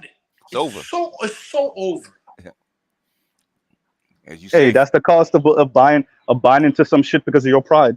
And that answers what you're saying. When they align with white women, understanding and seeing that white women are getting the best part of the deal and black women are out here fighting for their life, that's your fault. It's their pride. Go ahead. Z, stop talking about Tia Mowry like that. Not talking about Tia down the whole thing. Hey, I saw that clip. No, you didn't choose to be in your whole phase. Let's say it with me now. You got pushed into a whole phase, bitch. You ain't choose that shit. You ain't choose shit. Yeah, Go ahead. The truth came out. She caught feelings for some dude on the outside, right? He made her promise that he didn't keep. So she jumped out there. That's why Corey didn't take it back. He jumped out there for another dude. Okay. Yep. And shout out to you. And it didn't work out. And now you stuck. Now you gotta lie. You really stuck because I can pay. I'm doing my whole face because I'm throwing a temper tantrum that what I thought was gonna happen didn't happen. So fuck you, man, and I'm in my whole face, bitch. It don't matter to us. And we find you attractive enough, we'll pipe and leave. Yeah, that's it. How you hating us? I'm in my whole face with your fucking shady ass, bitch. That don't mean nothing to me. You went from the starting lineup to batting practice. That's what. That's all it is. It'd be the funniest thing in the world when women think they doing something with that shit. I'm in my whole phase. Bitch. Great. Thank you. Pass around. Yeah. KMS, this is the Saucy. Lastly, both black women I met in the bar yesterday were making 100K. Drum roll wanted to stop working, or on their own business. I took all my power to feed my Andy Kevin Samuel, who said, "Hey, I'm a PhD anyway." God damn it! You cannot make this shit up, right? Man, Kevin is still batting 1,000 in his grave. Hey, you know that's shout out to Obsidian. Obsidian, one of the ladies on Obsidian's panel said that shit to him. He said that these hoes is still mad about Kevin. They're all this shit they saying and doing out of spite is really because of Kevin. I'm like, God damn, bitch, this nigga been dead for 2 years. Let it go. But you know, black women, so of course not. They used to call me Kevin Jr. at the job. Hey. But all this resentment because he once again Kevin didn't do shit wrong. He put a microphone and a camera up and let you talk. You're the one who embarrassed yourself, ladies. Exactly.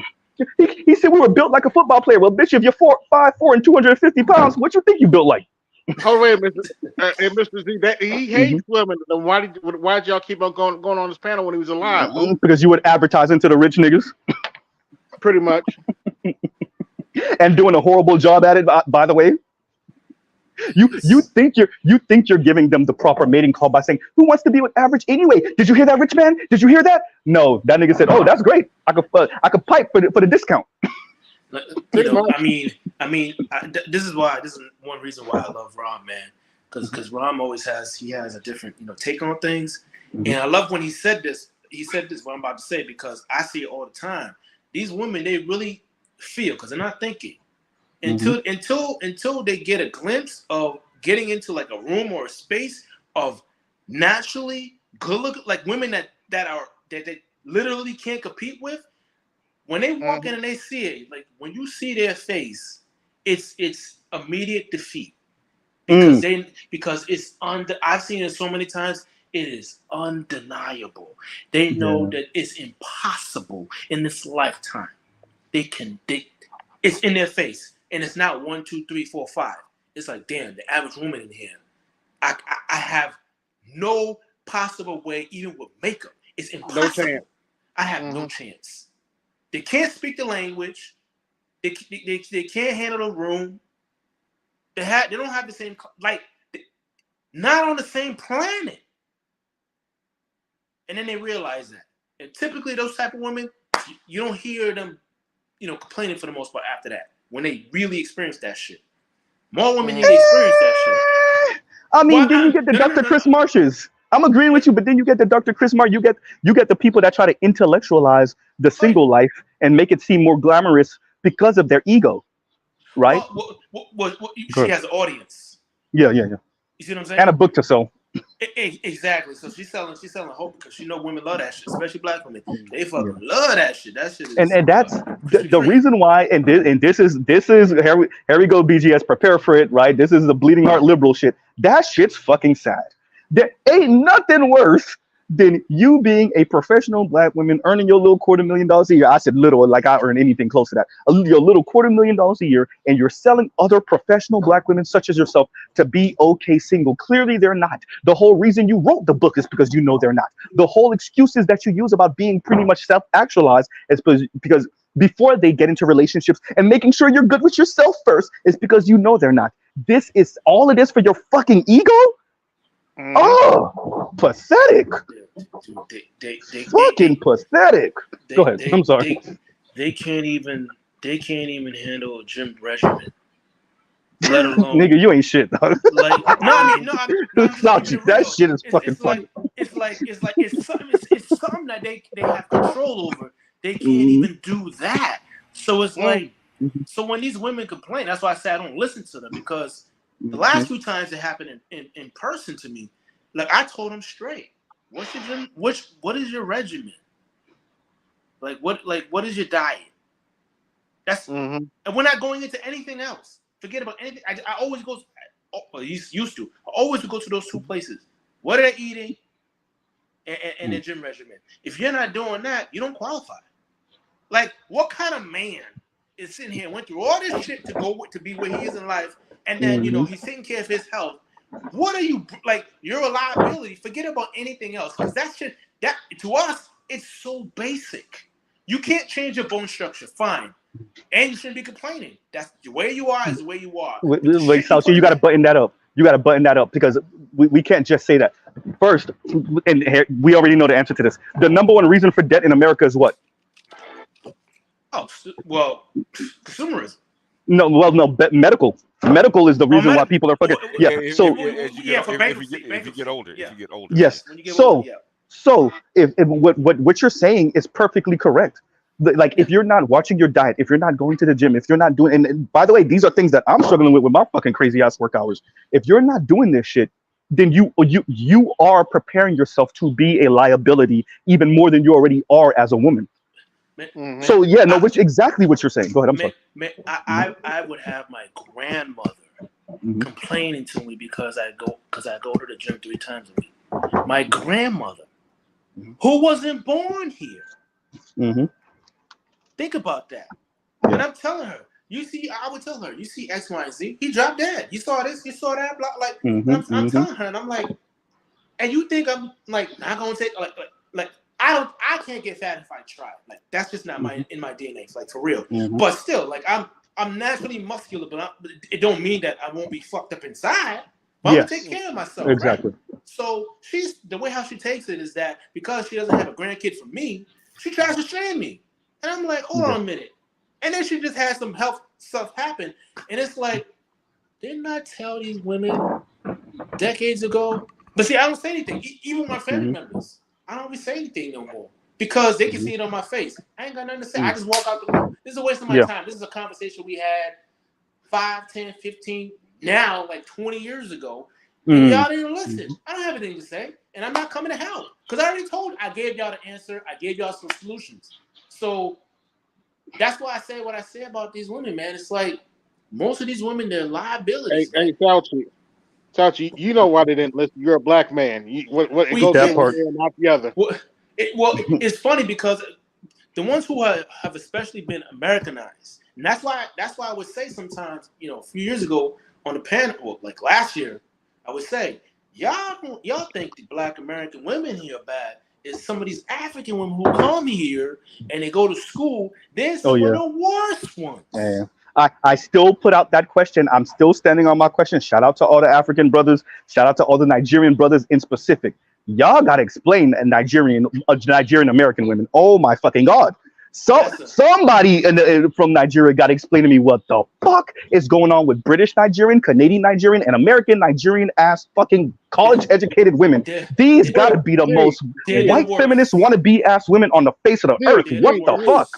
Go ahead. See, stop talking about the brick lady like that. Did I say that? Hey, no, but she was from what, Somali, but or one of those but yeah, no. Either way. Yeah. So what is it about goddamn Nigerian? They're renegade. They're renegades. Those are renegade women, and they can't wait to get away from the structure in Nigeria and amongst Nigerian family and get out into the liberal world, so they can do what they always wanted to do. They've been that way. But the problem is that it doesn't work for them. No, it don't work the same way. In other words, I want a man to give me a maid and stuff like that. Baby, you're in America. You're not in Nigeria, okay? Yeah. Hey, bro, it ain't nothing. What I'm telling you, when you listen to these sisters, you be like, who the fuck raised this white woman? What? Yeah. Not even white women. These elite ass white women, bitch. You're from Nigeria, bitch. Yeah. Your tribe don't even got money like that, bitch. I done researched it. They're transracial. Go ahead. Right. Read the super chat. Hey, BGS, they better ask Maria Shriver about that maid. Oops, did I say that out loud? Oh yeah. Hey, Rich, if you don't get this white dude to go pogo stick down your throat and leave me the hell alone, anyway. Cool. Spit on that thing. Right. Anyway, y'all Borgen says Z, you should come up with that app, OK Single. Right. That's it. Kangaroo says, I've been seeing more women say emotional labor, BGS and TSI Johnson all over that. They're hearing, but they're not listening. They want you to perform emotional labor. That's the thing. And free. For free. And KMS says, damn it, Sauchi, the night is clearing from the vodka fog. Okay. The lady foolishly asked me, what my wife did for a living. I told them and showed them a photo of her because I'm an asshole, and their faces fell. I do the same thing, man. I got it. In other words, I got a better woman than you. That's fucked up, KMS. Yeah. That's fucked up. Let me pull. But I love you. Let me pull up this text. Wait a minute. Wait. It's a fresh one from today. This is your competition. Oh, back away from the screen slowly. That's it. MS Delta said, "Call me a stereotype. I'm here eating my watermelon on the 4th of July." You got grape soda. Goddamn, Touchy, you beat me to it. Goddamn, you beat me to it. Damn it. Hey, MS Delta, is it leftover from Juneteenth? and by the way, I never understood what was wrong with that. Fuck that. I'll lean all the way. I don't like watermelon like that, but I'll lean all the way in as a stereotype. Nigga, we'll drink grape soda and eat fried chicken like it ain't nothing. Hey, we will not give up our watermelon. not over here. Hey, it's hydrating. Yeah, go ahead. You want to get in? Go ahead. I got a present for you. Okay, go ahead. I got a present for you, Mr. Z. I found your BFF on Clubhouse. Who? Who's the BFF? What? Who's the BFF? Can you hear us? We can't hear you right now, Louis. Me? Now we can. Yeah. I found your BFF on Clubhouse, FD Signifier. Oh boy. Oh, this is gonna be fun. Oh, but by the way, I heard the Nazi lady herself might be returning to YouTube. I got it in my history. I'm gonna listen to it in a little bit. Where she has a thumbnail that says, "Who's the biggest Nazi of them all?" Anyway, the biggest Nazi of them all out of the state of Washington, Miss Cynthia G herself. Yeah. Oh my God. Right. The OG Nazi. So anyway, but yeah. Miss Eugenics herself, huh? Yeah, Miss UJ, exactly. Hey, shout out to AB. AB told me one time, Z, I thought you was bullshit. I thought you was exaggerating until I listened to them. I'm like, God damn, they really do sound like Nazis. I'm like, nigga, I know. Yeah. Where's it? I had to see. I thought he was lying, man. Hey, that myth of white womanhood. Shout out to BGS. That myth of white womanhood. Listen, Demi King says, all I'm asking for is a brown or black to a chick. Hey, bro, that's all. Hey, that's all. we all deserve this in our life. Oh man, we all deserve an enthusiastic haku in our life. You gotta experience at least once. I know every man in America fell out when they heard that. Haku, get on that thing. I said, go on, baby, go on, baby. Thank you. We deserve this. This needs to be talking about putting it in the Constitution. This needs to be put in the Constitution.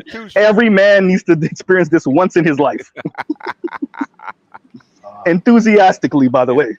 So, hey, go ahead. Hey, hi everyone. Y'all were on the topic earlier about foreign women becoming basically what white feminists are here. Yeah. And I think that's a huge issue, that even us in the Arab community are encountering, because I think it comes down from the basic human nature to assimilate. When a lot of these foreigners, immigrants, and Arabs. Actually, if you go back and me and Mr. Z, not Mr. Me and Nameless Protagonist actually went over this, started doing this like 7 years ago, right? Oh. You change the environment, change the structure, the structure of the society, right? With technology, right? This is a natural progression. Okay, it's a natural progression. It's Chinese, Koreans, Japanese, even the Africans are finding out the exact same thing. When you actually modernize your society, then your women are going to change, and they're going to follow the same path that the Westerners did. Hey, BGS. Yes, sir. You know that remind me of that video you did when you say you went to the dollar store. Yeah. Seen the women with nothing but despair. Yeah. Is that everywhere now? Yeah, well, yeah, because it's spread. It's because that's what me and DC were arguing about last night, man. Basically, especially for black women, right? Especially black folks, right? You just imported 10 million people that are competition for black folks, right? Okay, it's gonna spread. Okay, women Most of them are women, women. But the thing is that you imported all these people. There's going to be competition, and the pie is shrinking anyway. So you have a shrinking pie, and you have to spread it around to more people. So it's going to be a problem. So you're going to see a lot of long. Yeah, go ahead. Some of those women will come here and also want to fit in and be like all these other feminists. Of course. Self-powered single ladies. So they put all their traditions and values from overseas aside and basically become just another feminist here. Because you're coming from just like anything else, right? You're taking a woman that came from a traditional society. The whole society was built around that particular tradition, and put them into a new environment. Now they can't completely change, okay? They can't completely, because I think Asian divorce, okay, Asian and Middle Eastern divorce is still like 12%, okay? That's the divorce rate, okay? So it's still like 10-12%. But the thing is, as they get into second and third generation, they're gonna become. That's what, That's what I was gonna say too, because what you're saying is true for the daughters. That first gen that came here at 20 years old, 22 years old, she's not gonna have that luxury. She's gonna get in here and find her some other Latino dude, some black dude or some white dude to lay up under while she's working, right? She's not gonna have that luxury. Now her daughter, on the other hand, now that's a whole different conversation, right? That's gonna be the one that's on the real feminist shit, and I want to be just like the white girls and whatever. But that woman that gets here 22, 25 years old, whether she has a kid or not, she's not gonna necessarily have the ability to go up in that way. No. Because the climb is too difficult. That climb is too difficult. It's not impossible, but it's too difficult. Go ahead. And that's what Dr. Marifa was saying. Go back to my video with Dr. Marifa on last Friday, right? We're saying the exact same thing. The laws are in place in Kenya to do exactly the same thing that they do in the West. But the thing is that the environment, number one, the jobs and the infrastructure is not there for it. So basically, even though there's a violence against women, right? Basically, your woman get out of line, you pop her upside the head, she's gonna go to the cops. Cops will say, "Go back to your husband," okay? Because the environment has not changed yet. So the laws have, but the environment hasn't changed. So the thing is, you cannot implement these kind of attitudes and procedures unless the environment is there for it yet. And so when you bring so they find out a lot with Syrian women going into Europe, right? During the Syrian war, so they bring the whole family into Europe, right? And then 6 months later, they find out the woman's divorcing them. It's because the environment is loosened up where she can actually divorce her husband and walk away and say, I never want to be married to your ass anyway. Okay? First thing they teach them when they get here is that thing where they tell you, I can call the cops on you. Yep. That's the first thing they teach you. I can call the cops on you. They can't over there, that's family matters. Police ain't gonna come, unless it's real bad, Yeah, so sooner or later she's gonna take advantage of it. So the amount of flack you get, BJS, we need to figure out how to get you an honorary PhD. Seriously. Just so we could, because these motherfuckers trying to kill your ass. It's like, nobody's perfect and nobody's 100% right, but the consistency is like, come on, dude. Like, just fall back. And the thing is, they think that I'm doing this by myself. I am not. Okay. Even though they say it all the time. No, if they try to say it all the time, I am not, man. I tell everybody, Sauchi, I got Adrian, I got, my whole think tank, man. I get so much stuff from there. Shout out to Adrian. He stay in my emails. Yeah, me too. Yeah. So what I'm saying is, I said it's not just me, okay? Just doing all this kind of stuff, right? I got experts, that are in the deep. I mean, we talk about experts that are in the field, man. That can't even show their faces, man. Okay, that are in the field that say, okay, BGS, look here, and this is correct, that's correct, right? I get that all the time. It's not just me, okay? People think it's just because I'm the point man, because I show it.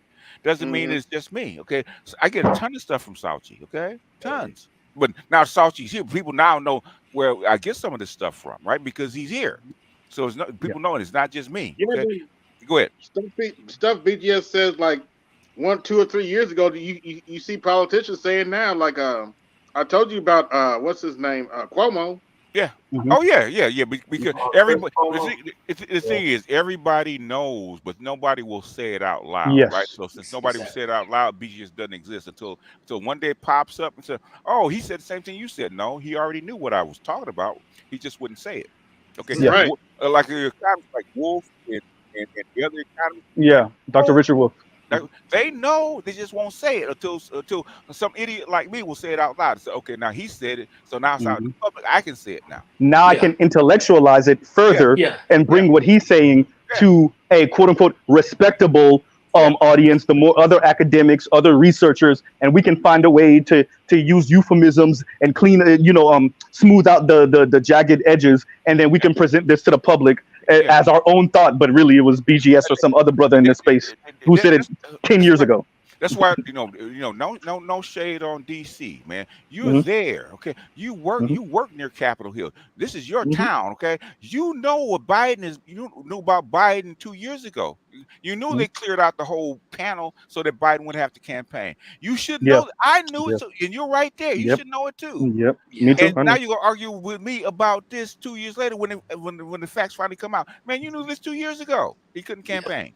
But Go ahead. You had people that were arguing with you, but they couldn't understand the fact that we were moments away from a nuclear war, and they were worried about nonsensical stuff, and they couldn't. Well, the people have not. People are still denying we're in World War III right now. We're not in World War III. Oh, no, definitely not. We're not in World War III. Countries are in conflict. No. Okay. Yes, there are conflicts. Conflicts will always be with you. World Mm-hmm. War III. Y'all going by like the convention. No. That's the convention that you have to go by. Okay. When superpowers fight, that's a world war. Okay. Oh yeah.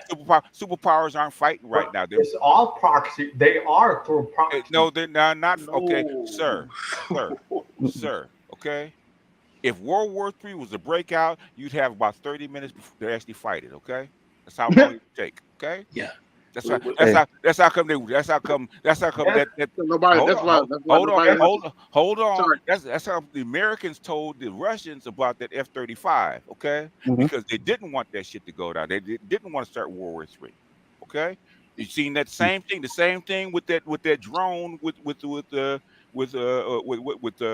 Trump, right? When they shot down a drone instead of the plane, and so do it again. And Trump backed down because his journal said we ain't starting World War III over this, right? That's why the IDF is telling Netanyahu to back down because you go ahead Hezbollah, you're gonna start some shit. That's direct intervention, and I feel that's how world wars have gone for ages. Now, world wars are not fought that way. That's not a war. That's not a world war, sir. No. We do this for a living. We do this in the background constantly for a living. The definition of a world war. Go look it up. If superpowers are fighting, that's a world war, sir. Our superpowers are fighting. Do you? No, they're not. No, they're not. No, they're not. No, they're not. No, they're not, sir. No, they're not. Oh no. Oh no. Okay.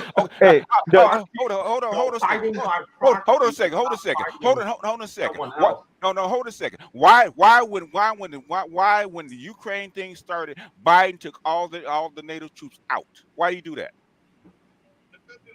I mean, smart choice, but no. Why did they no smart choice? Why did he do that? Okay, if you want to fight a world war. That's a nuclear war, not a world war. No, they're not a world war, sir. Without being a nuclear. No, sir. Okay.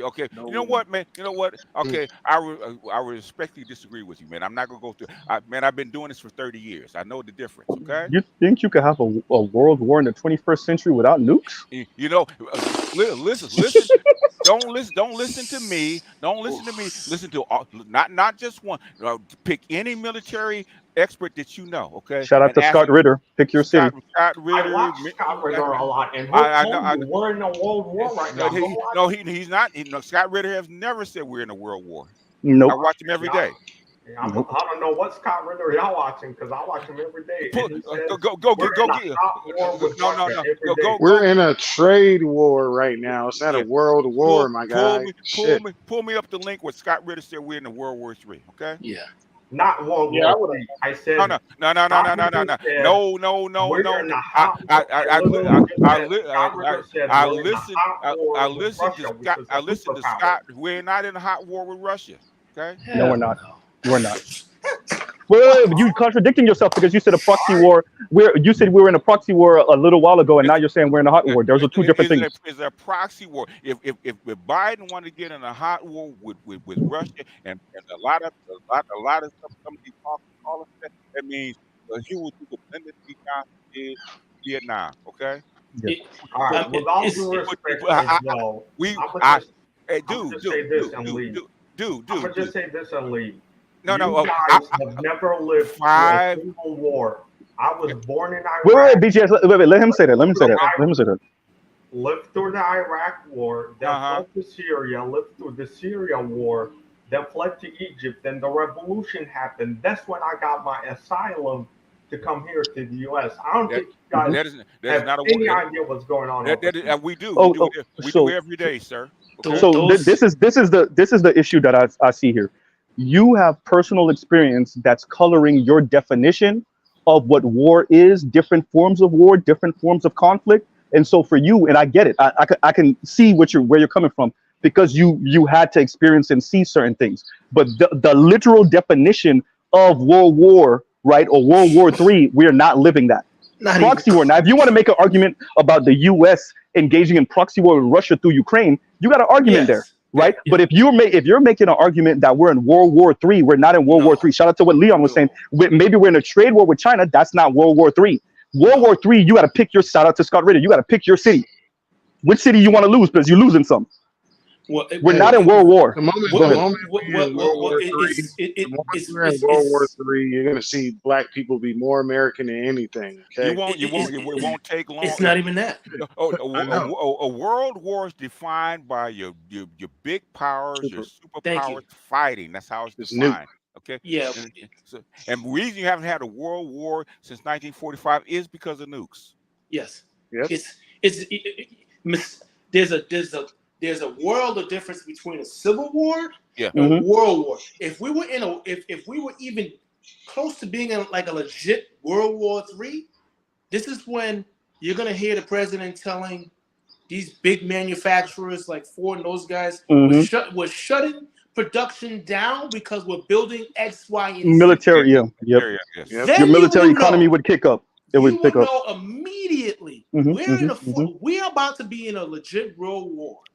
That's all your you would know because you're every day you're driving to work, that's gone. You're picking up your kids from school. What school? That's gone. All of you know what it would be? The closest you would get to it is right when everything shut down after COVID. Nobody's on the road. Yes. There's no school. There's no going to work. Maybe if you work from home, possibly, but outside of that, you see how everything shut down and everybody was kind of like I don't know what to do. I'm paralyzed. That's the closest. But all this running about, going out, going to the beach, going to fast food. Yeah, that's gone. That's out of there. But I'm saying, I was going to tell him, if you find me, you find me, and Lewis is here because Lewis is in the military, right? Or was in the military. You find me the quote, the link with Scott Ritter said we're in World War III. Find it for me because I listen to the dude every day. I ain't never heard him say that one, ever. And that's over the last 3 years. I never heard him say that. I've been listening to him since what 07, 08 when he said pick your city. Yeah. That's how long I've been listening to Scott Ritter. So that was what 07, 08 or something like that. Yep. But they can tell you I listen to Scott Ritter daily. Yeah. No, you definitely got me on that. But yeah, I don't recall him ever saying that either, BGS.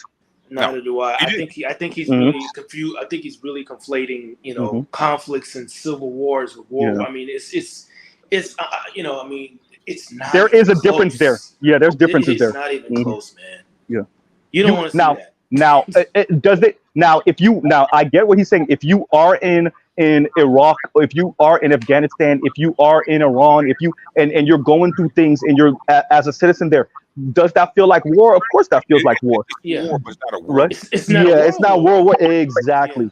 Right. And so, that's what Russia and Ukraine are engaging in right now with help from NATO unofficially. That's not World War. Now, is that war for Ukraine? Absolutely. Is that war for those Russian soldiers? Absolutely. Is that World War? No, it's not. No. Right. No, it's not.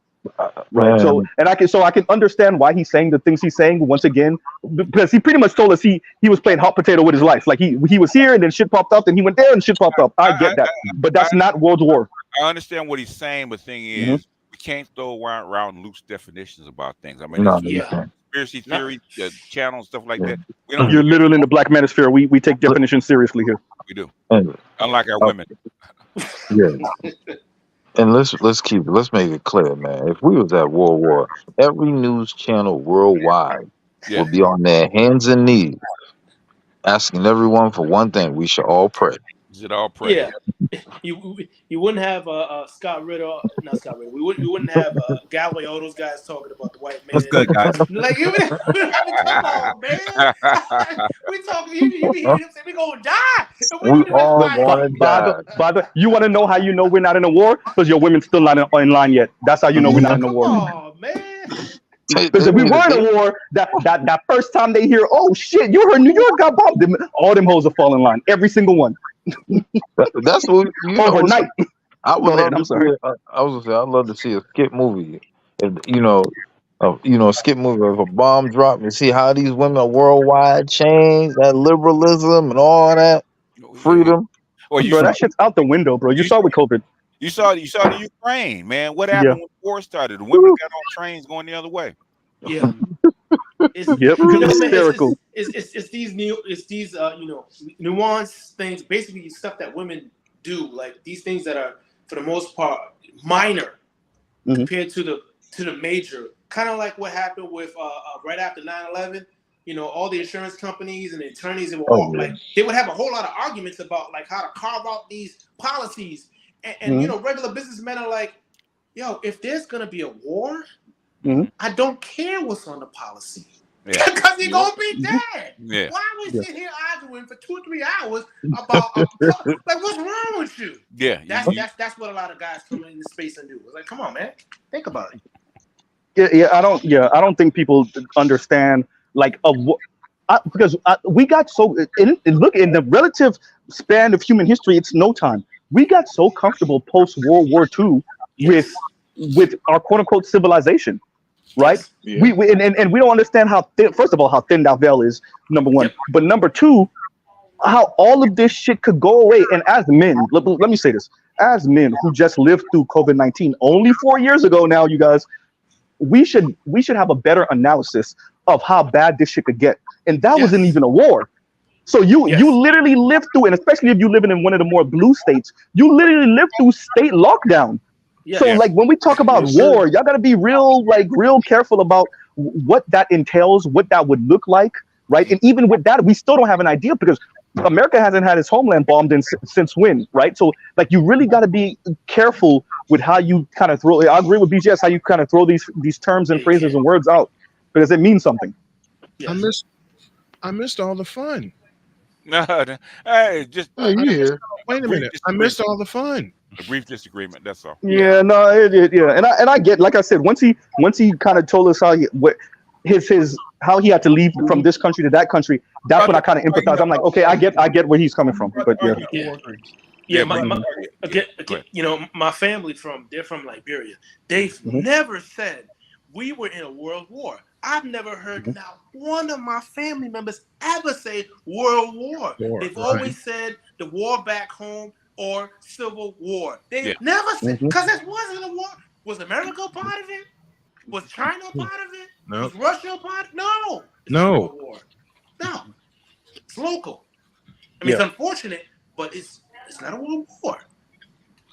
Well, like I said, when you start seeing major cities and major nations, so when you see Moscow gone, when you see Paris gone, when you say Beijing or Shanghai gone, New York or LA gone, Miami or Chicago, that's when you can start saying that. And it's messed up because we're not talking about all these other nations, right? But these are the countries that when you start seeing their major cities gone, now you can start talking about some more war shit. Mr. Z, I don't think they'll average. I don't think they'll attack Moscow. They got way too much art. No. Hey, Moscow will go. Hey, you forgot what they were doing to. Look at what they were doing to Baghdad. That's 1,000-year-old art. That's 3,000-year-old art, 3,500-year-old art, and they destroyed that shit like it was nothing. You're also talking about Persepolis also. If you hear air raid sirens, the first the DMV area will be vacated immediately. Yes. Don't get me started about air raid sirens. They wouldn't be. They wouldn't be talking about revenge, vacations right now. Like, I mean, come on. We are not. I mean, are you kidding? You want to talk about wars? Fuck the price. No, we're talking about world wars. You know, we talking about wars. Yeah, I know. But fuck the price of cars. Fuck the price. I'm talking about my life. Like you. Hold up, Saucy. Wait. As a car enthusiast, wait a minute about that. Fuck the price of cars thing. Wait a minute. Wait a minute. Listen. I'm a them cars. Mrs. Z, you going one time, y'all. Don't let the soup fool you. I'm a gearhead, all right? I single-handedly changed my whole suspension last year, all right? I'm a legit gearhead. So trust me, but I had to go that far. Wait. Fuck your ride, nigga. Fuck your ride. Wait, you did change on a Porsche? You wild. Mr. Z, you gonna be that nigga only one on the highway, or stole the Ferrari dealership car? Hey, look, man, I'm coming to all of y'all with nice classics, and I'm offering you $3 for your classic because we're gonna die anyway. So thank you very much. As I say that, I'm literally watching a Escalade V take off from this light. It should look like a brick.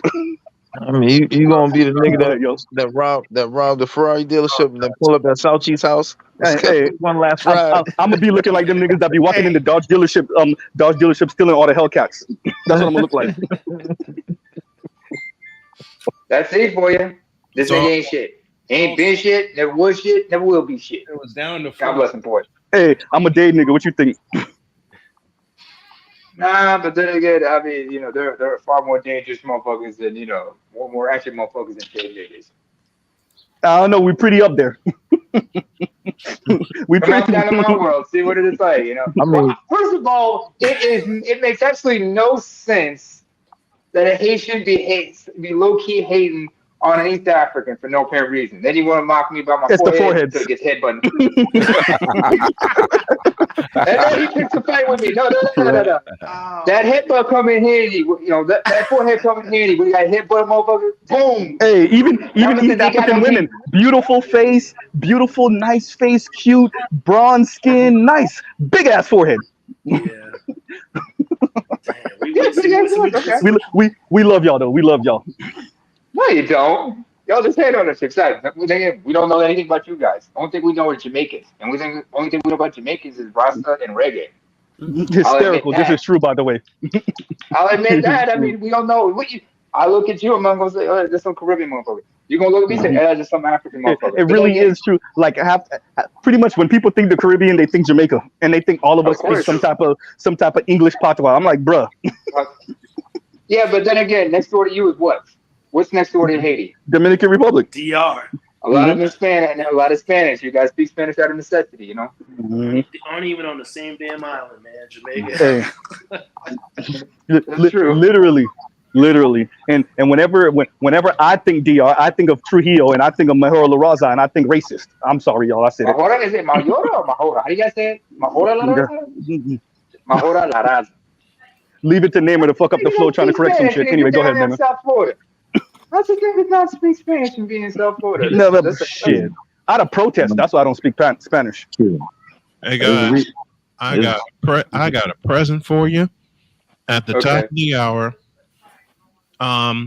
Victor sent me a video of a guy that was really critical about LBJ, and I'm talking Ramon James. And it seems like the mainstream media are finally coming around to what I've been saying for 20 years. Mm-hmm. So when Victor sent me that, I decided, fuck it. I'm gonna eat my dinner. Mm-hmm. I'm gonna crank up my stream. The link is in the chat, and I will see y'all at the top of the hour. All right. Oh, by the way, big shout out to Nicola. Absolutely. Absolutely.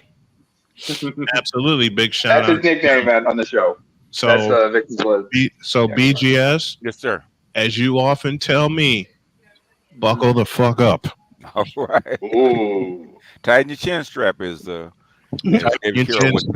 your chin strap, buckle up, because y'all hear put in your mouthpiece. Y'all hear me talk about him and his flock, and you know what we call them. Cole termed it first during the morning show, and there's only been 2 occasions, as my beautiful wife pointed out, where I went completely off. Mm-hmm. Buckle up. All right. Okay. All right. So I want everybody in the chat to come over to me at the top of the hour. So are you bringing fuel to the dumpster fire, or are you bringing an extinguisher to the dumpster fire over there? I got a goddamn kerosene tank. You're saying, Snowman. I have 22 years of a kerosene tank for this bitch. The Lakers are a dumpster fire right now, and I'm including them too. And every point you said about what Jeannie Buss should have done after 2020, after the COVID championship. Yeah, that's why I don't watch I am that much. Going completely berserk.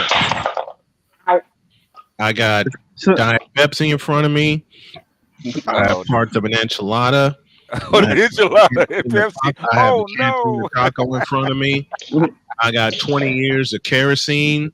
20 years. Oh, that's a whole lot of kerosene. Fuel. I got 20 years of fuel and nobody wants to believe me. In particular, the bronzesexuals.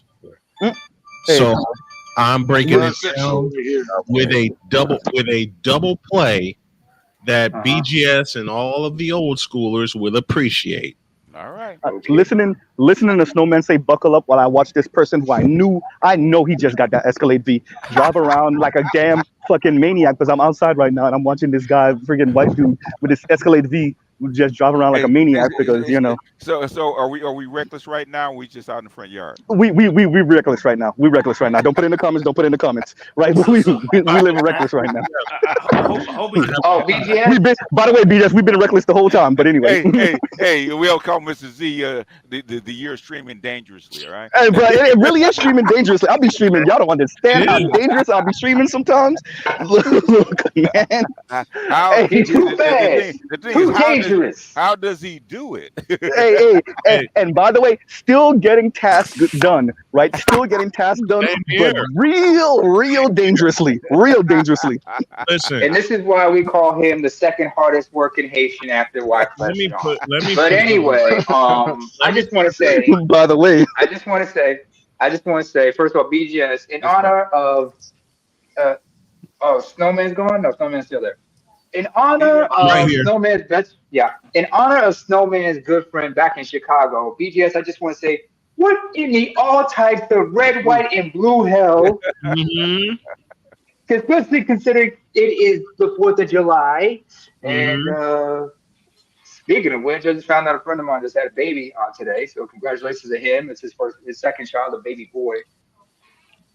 I'll pray for that motherfucker now. I'm going to say this out loud. I'm going to put it in a way Charles would do it, since I don't have that much of a following on my Patreon. ... yet. I told you what to do, but you got to do it, man. I told you. I know. So don't put them heels on. Quit playing. I'm getting around. Listen, I told you what to do, but you I will just say here it is. And yes, there's a Patreon stream that'll accompany this on Sunday after my baseball game with the Astros and the Twins. Here it is. It's the 4th of July. BGS said fuck it and did an open panel. I'm going to offer the same thing, but I will say this: when y'all come over, you better come over ready to drop some cash apps and some super chats, because everything's coming out. All right. Okay. When I say everything's coming out, when you said bronzesexual, I died earlier. By the way, That's what we've been saying that for 2 years. Listen, BGS knows where we got the term from and why it's created. Mm-hmm. Okay, Mr. Z, buckle the fuck up. All right. Hey, y'all know I'm a Floyd Mayweather bronsexual too, so you know. Okay. You ain't gonna like my ass. Hey, Z said, damn Z grind on the 4th too. Hey, bro, ain't a holiday I haven't grinded in like 2 years. There's no such thing as a Haitian holiday. Let's put it that way.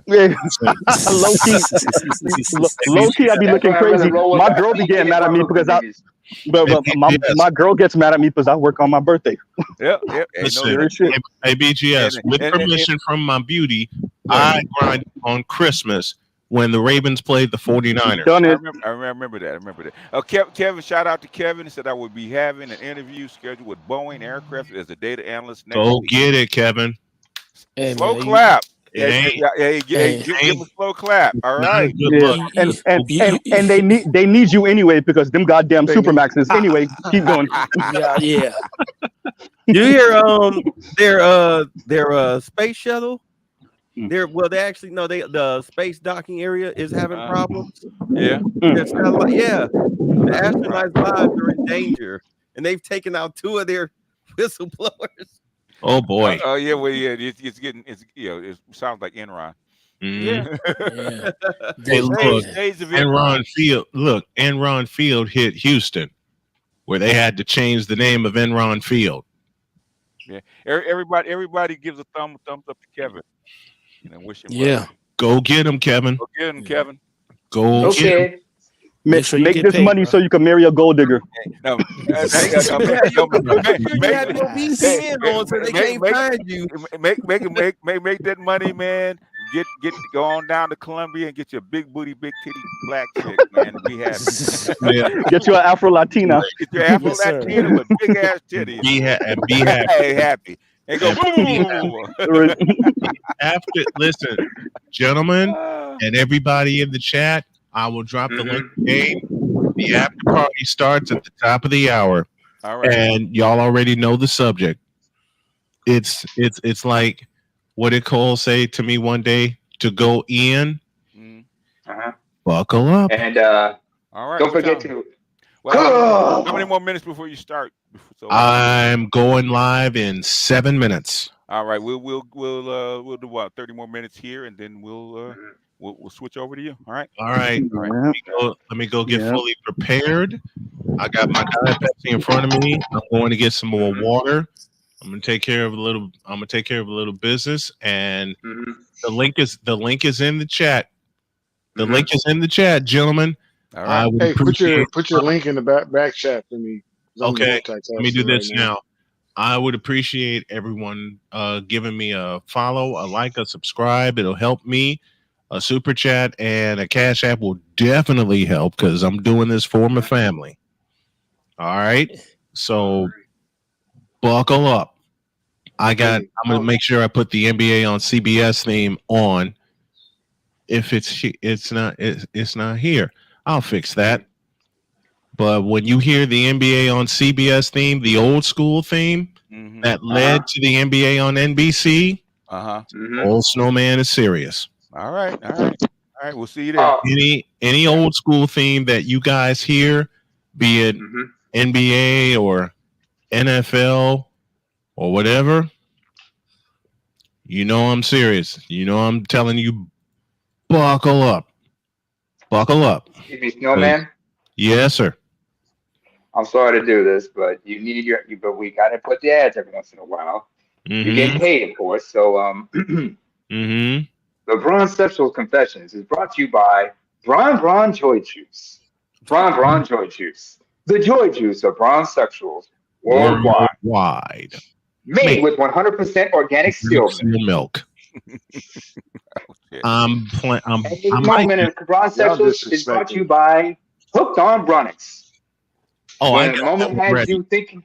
Yeah, play that, please. I got that one ready. Y'all will hear it and see it tonight. Yeah, you got to bring the Bron Joy Juice back, man. That was a great ad. Yep. Damn it. But by the way, I wanted to say if Dr. Thunder is still there, Doc, The only reason I ain't go in on them Negroes in your comments is because of you. The only reason I didn't go in on the Negroes over here, you know, they compliment. To stop by. I want everybody. Yeah. Okay. All right, Snowman. All right. But let me split. I'll see y'all there. All right. All right. No, there's no, you know, Negroes, you know, they compliment me because of, you know, the way I sound and kind of my knowledge. And then they go, oh, damn, Z is on the left. And he bringing in all this other, blah, blah, blah, blah, blah, blah, blah. And he goes like a schoolgirl. Right. And so it's, yeah, well, they're not even going in on that. But, and I'm like, bro, but that's systemic analysis. Like, how do you think this thing happened? I get annoyed sometimes with brothers. But I'm like, wait, you think if you fix black women, that's it? You think it stopped there? They think they can fix black women, really? Well, that part too. But even if you do, bro, this is bigger than them. This is bigger than them. Yeah, but you can't even fix them. Wait. You had a white woman on TikTok who some black men are praising, who said that a man living on $30,000 a year with a wife and a child, almost a newborn, you know, a hip baby. Okay. That's enough for them to live on. And I'm like, maybe like in the Mississippi, of Idaho somewhere, or Iowa, you know, where there's, you know, to be frank with you, just about nowhere in the country. Yeah, no. You know, yeah. Nope. Okay. But in the city somewhere, which I mean, it was a black guy doing it, so clearly he was where the prices are. So the national average. Let's get something straight, right? Okay, let's get something straight. Okay, 40% of black people earn less than $30,000 a year. Okay. Yep. Yeah. Okay. Yeah. What choices do you have at some point? They don't. Not to get together, not to have kids. What choice do you have? If that was the case, 80% of people cannot get married to have kids. She wasn't contributing anything. She was the housewife. Okay. $30,000 was she doing it? Was she living off of that? Well, yeah, that's his wife. She's a stay-at-home mother. Like I said, the baby was on the hip. Was she living off of that? Yes, both of them are. Well, then you can do it if she's doing it. But what type of conditions are you in? It doesn't matter. That's a different conversation. It doesn't matter. Yeah, it is a different conversation. It doesn't matter. Okay, if she's doing it, and there's tons of people that do it because it happens. Okay, but you do understand the code can bankrupt you. It can bankrupt you. But the thing is, children get sick a lot. But a lot. Who is this nigga, man? Wait, no, hold on. Wait. Hold on, Bae. Yes, she's doing it. You can't say anything about it. It doesn't matter how long she's doing it right now. It doesn't matter. She's doing it right now. Yes. No, she's doing it right now. So what she's saying to you is true because she's doing it. Maybe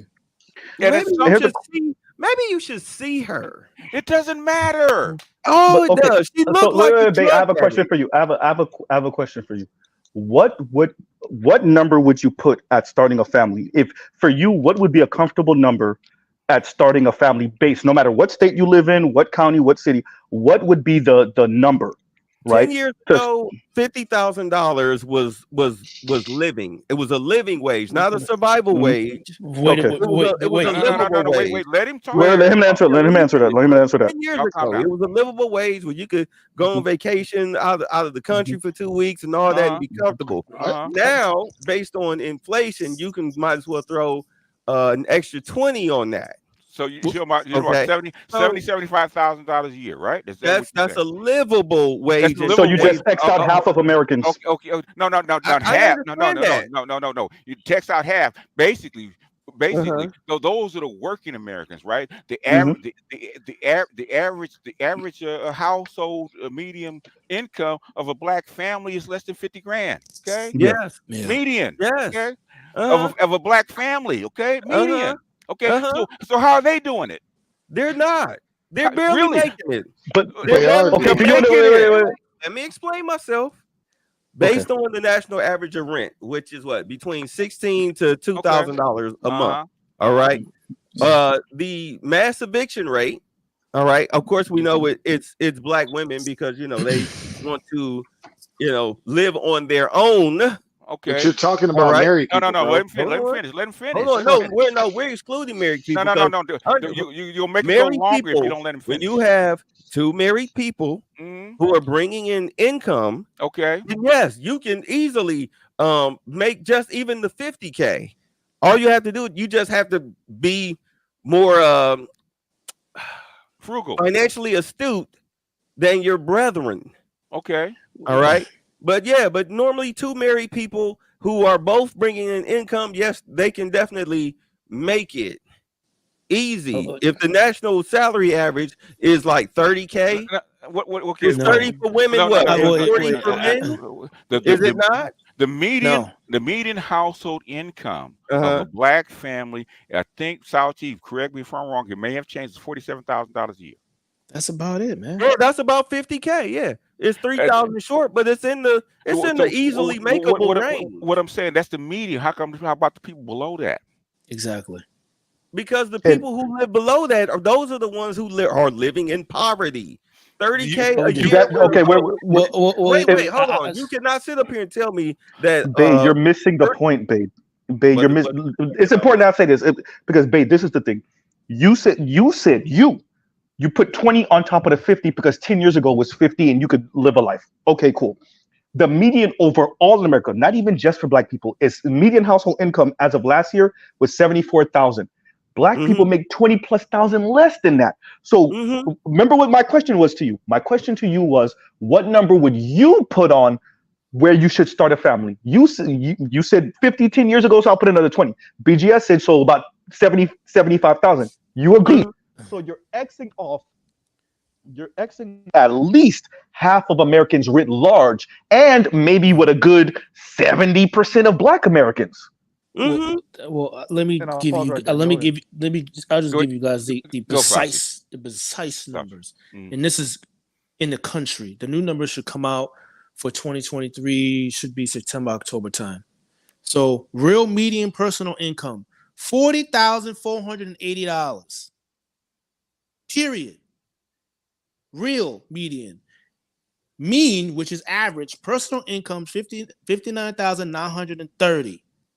These are all 2022 numbers. Real per capita personal income, $56,489. And remind you, this is a country with roughly 30 to 32% of people who have at least a bachelor's degree. That's it. Household 2022 household. Household. This is household because it's different between individual. Household income was some $94,005. Now the expenditure was $74,000. Those are the real numbers. And trust and believe, whether you slice it by per capita, median, mean, black folks as a whole, less. And listen, we're not even going to get into tier 1 cities like where I am, where BGS is, where Mrs. Miami is. Exactly. We're all in tier 1 areas. So 50 grand ain't shit. 50 grand, quite frank, is poverty. Where we are. Yeah. But as a whole in the country, so this is why I say, like, when I come in with my numbers, this is why I always try to break the shit down, because it's different in every area. Where do they live? Well, that's exactly what I'm saying. 30K in today's where does she live? But I don't know where. I don't know what area where they live where 30K was enough to feed 3 people. Let me give you an example. If I moved to Dallas, I increased my income 20K easy. My woman increased her income like 30K, but the cost of living will still be higher. So it's no reason for me to move and sell my house. I'm already winning with my income and her income. So we have to know where that lady lives to have an opinion on it, because clearly she doesn't live in a major city. No way. She looked impoverished, to be honest. Okay. She looked impoverished. But if she's happy with that, that's good. That's what they live off of. That's why I get food stamps and she good. Yes. That was BGS's point. That was the point. Okay. She's not the lady that I sent BGS the video of. She's not the Latino lady I sent the video of BGS saying, all the pretty girls get paid. She's not pretty. She wasn't broke in the hood.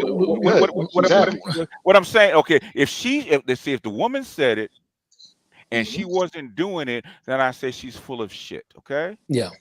But if the woman is doing it and she's raising her family and she's content with where she is and raising her kids in the condition that they're in, she's doing it. Nobody said you had to live with the standard middle class American lifestyle. Okay, nobody said that. The thing is, can you be a stay-at-home mom with a family on $30,000 a year? And she said yes because she's doing it. I'm not arguing about that. My argument was that those aren't ideal conditions. And I'm glad you said that, because that's the issue that we're having right now. And this overall wait, babe, because that's much of our entire problem right now in the entire conversation in the US of average people talking like they're elite or they will ever be. So what you're saying makes sense. What you're saying makes sense. If the goal was to be elite, absolutely, you're 100% right.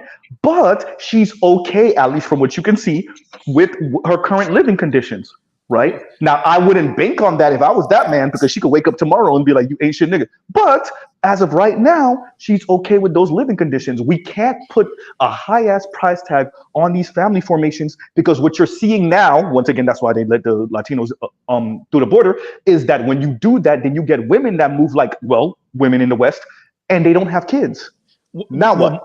Well, my thing first and foremost, people mistaking their wants for needs. So that's first and foremost, right? Yes. So forget about the inflation that we just experienced the last 4 years. Forget about that. We already know your biggest expense is housing. Okay. So if we just look at the bare bones, what you need, right? And just take away housing, you don't need a whole lot of shit. Because a lot of the stuff that people are doing is a whole lot of wants and waste and a whole lot of consumerism for shit that they realistically can't even afford. That's the big problem. Now you can add in all the inflation, all this other shit, because truth be told, I don't want to get too nerdy out here. Truth be told, only a small percentage of income earners keep pace with inflation, let alone are thriving. Small percentage. And I'm not even going to give the number out, because I don't want people to talk about, Sal giving out, he's not giving hope and all this other bullshit. No, Salchi, nope. Say it, Salchi. No, say it. In the last 4 years, if your take home, because remember, when people typically talk, even the government, when they typically talk about income or any of these numbers, it's always gross or nominal. When you're in my space, or when you're really amongst real business people, what's the net? Because that's the truth. So if your net in the last 4 years has not been at least 27%, you are in the red. I don't give a fuck who you are. I don't care if you're poor. I don't care if you're rich. You're technically in the red. But most people, because they don't know shit about finances, they don't know these things. So just because you're making more money every year, even if you went from 50 to 70,000, depending on where you at, in the last 4 years, you can still be in the red. Because inflation outpaced your income growth. Exactly. Yeah. That's the problem. This is why I come into space and I try to give us some real financial literacy. Because trust and believe, even if you go to business school, you're not gonna. You might get it from certain professors. It's not in the curriculum, because you don't go to business school to learn to be rich, to thrive, to run a thriving business. Your ass goes to business school to be part of the core in a corporation and a story, not even for a small business, big business. So when I personally come into the space and they see me, I'm typically, sad to say, the only black dude. And now that even though I'm 41, I still look like I'm in my early 20s. So when they see me, they think I'm this young dude. Oh, he wearing a suit, blah, blah, blah, blah, blah, until I open my mouth and I'm running circles around the executives. Because even they don't fucking know. So what I'm trying to stress to Bay is, I'm not saying that people should be having children in poverty. I'm saying, number one, it's going to happen. Number two, if we put a price tag on family formation, what you will get is what you have now. You already have more and more young people, and they're saying it now. When understand what BGS is stressed when what BGS stressed whenever he says, "But I went to this country and I've seen people in huts having children." It's possible to have kids in whatever and raise them not to be complete fuck ups in any environment. But what has happened because of the way technology has hit and feminism and the way the state is acting right now and the way men are responding to this environment is that we are at a position now to have 1.6 children per woman in America. That's not sustainable. How many live in poverty? 1.8. Can I say something? How many living in poverty? What do you mean? What? Like, But that okay. how many are going to be living in poverty? People all over the planet have babies and raise families in poverty all over the world. Yeah, I understand. But Babe, you missed what I said earlier when I was saying we can't adopt this elite language because you get what you have now. Hold on a second. Okay, Babe. Okay, unless you can figure out how to write this economy, okay, and have all these wages increase so that all these people can form families. Please give me that please give me that one. Okay, how you gonna do it in this economy? What's going on right now? Well, the first thing I would do is have a culling. First thing I would do is have a culling. A culling. A culling. What? I would have a culling. So in other words, you and Cynthia G agree. That's what you just said. Say what? You and Cynthia G agree. So if G agree, I said nothing about. Hold on, I said nothing about race or gender. Okay, in America, okay, with the history of America, if people are gonna get cold, who do you think is gonna get cold first? I would start with the old. You don't get it. Nigga. I would start. No. Let me answer. Jesus Christ. We talking about America, right? Yeah, I would start with the old, and that number one, that being like old. That would be your blacks, your gays, okay, anybody, and also your Latinos, anybody that you can get that is not considered an ideal America. I mean, ideal American. Okay.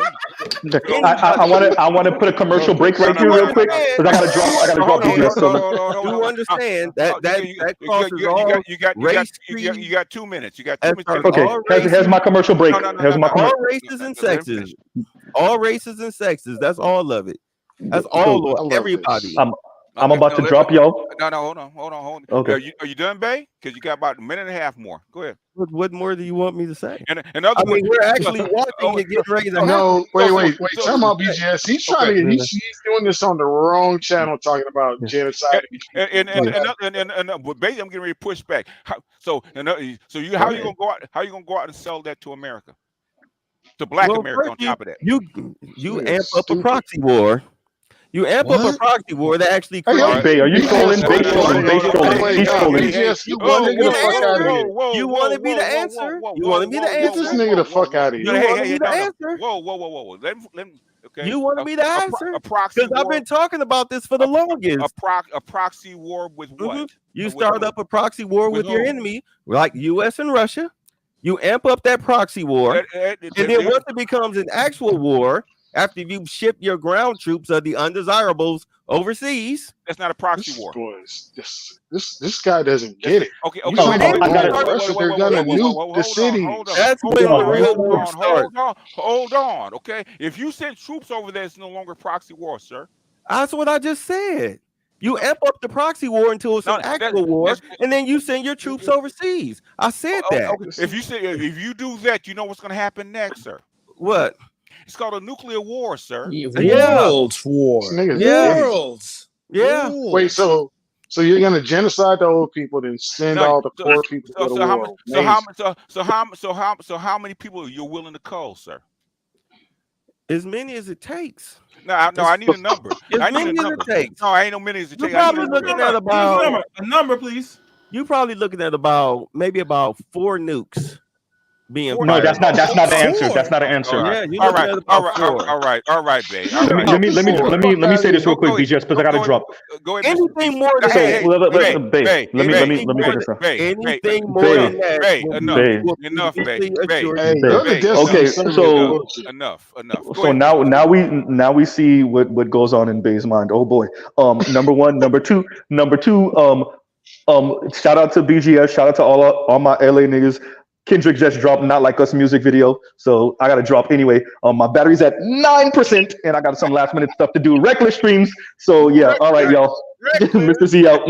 All right. All right, y'all. All right. You know, the thing is, I don't, if something makes sense, I'll listen to it, right? And what you're talking about would be virtually insane. There's no general Suicidal on the face of the earth would even listen to you with that kind of stuff, right? Because what you're talking about is virtually asking for extinction of the human race. Is that Russia is about to give Ukraine's No, personal enemy tactical nukes? What are you talking about? No, they're not. Why Yes, would they we are. nuke someone? Hold on. They just started it Monday. What are you talking about? Babe. You really think Vladimir Putin, one of the most the most intellectual presidents that I've seen with the last 20 years, is actually going to give Ukraine weapons to hurt them with the influence of NATO? Who said they was giving the weapons to Ukraine? Who are they giving tactical nukes to? I forget the name of the country. Iran. No, Iran. Oh, that's even better. That's even better. Okay, babe. You don't. That's tactical move. You're gonna give tactical nukes to Iran. Babe. That's even better. Chill out, babe. Okay, chill out. Okay. Oh my God. Yeah, you're right. I forgot. This is the 4th of July. Y'all don't want to talk about grown man shit. No, you know what? As far as a Clevelander, I don't care what anybody has to say about LeBron James, but when he retires, just tell us what to put on his statue. And we'll put it on there. We'll put it on a plaque. Oh, Jenny Buster, make him a nice big statue. Come out and visit it. Okay.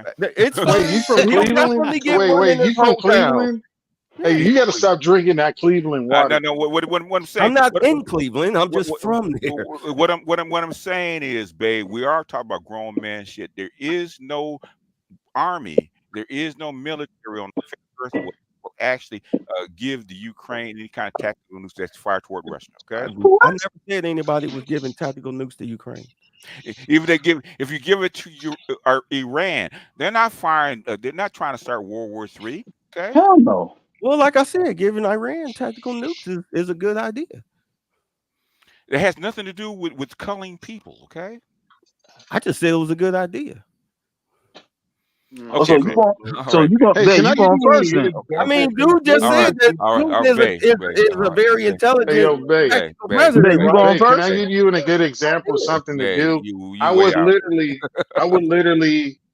have my middle schoolers go to work warehouses and training and making cell phones and all type of random shit like that. But what you're talking about is just absolutely crazy. So hold on, babe. You gonna be in the front line? I would literally have to Russia gave tactical nukes to Belarus. Babe. To Belarus.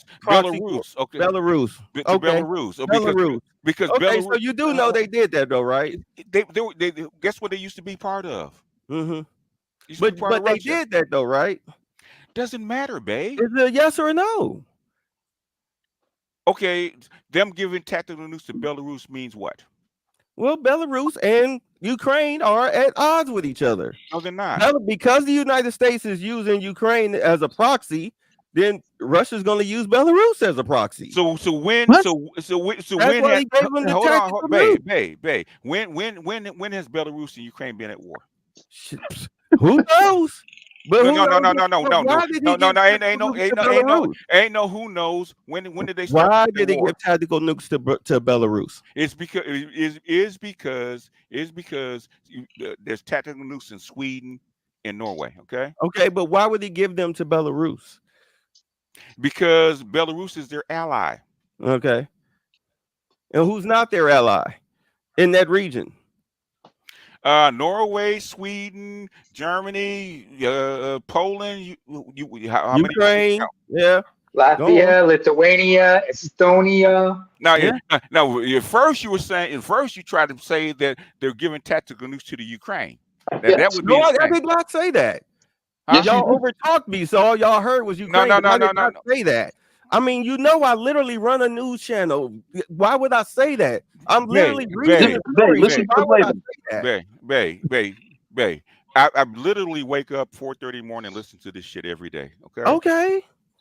And Belarus has been a Russian ally and for God knows how long, right? But they're not the ally of Ukraine. I didn't. So why would he put? Why would he give? Hold on. Would you shut the fuck up and listen? Babe, listen to me for a second, right? Okay. Is America giving Belarus tactical nukes? No. So is Belarus an ally of the United States?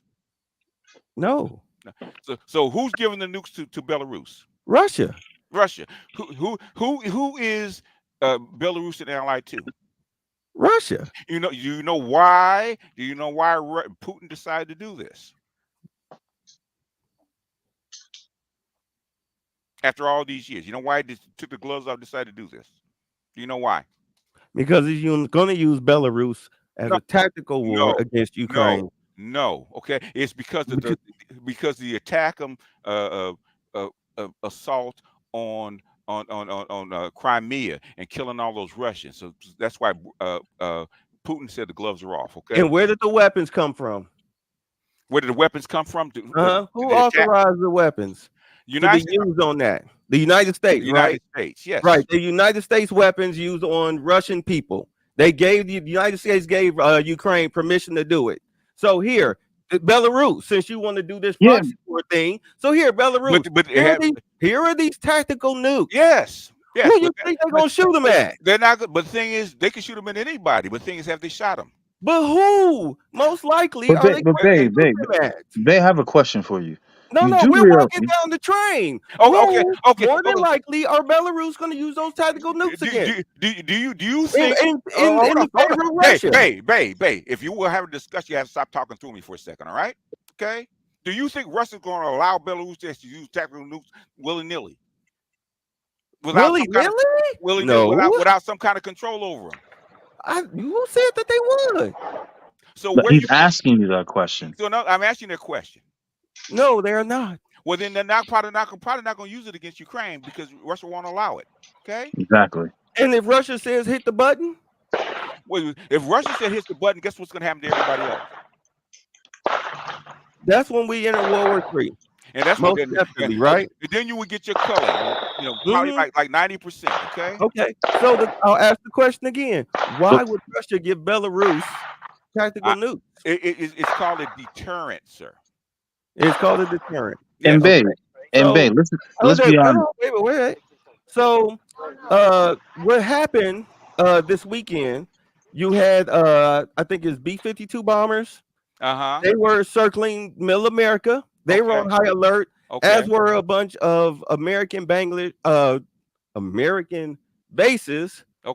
Over in England. This was after Biden gave his mumble bump. That's not by accident. Okay, so none of that is by accident. Okay, and the result of that was what? What? Just a bunch of high alerts. A bunch of high alerts.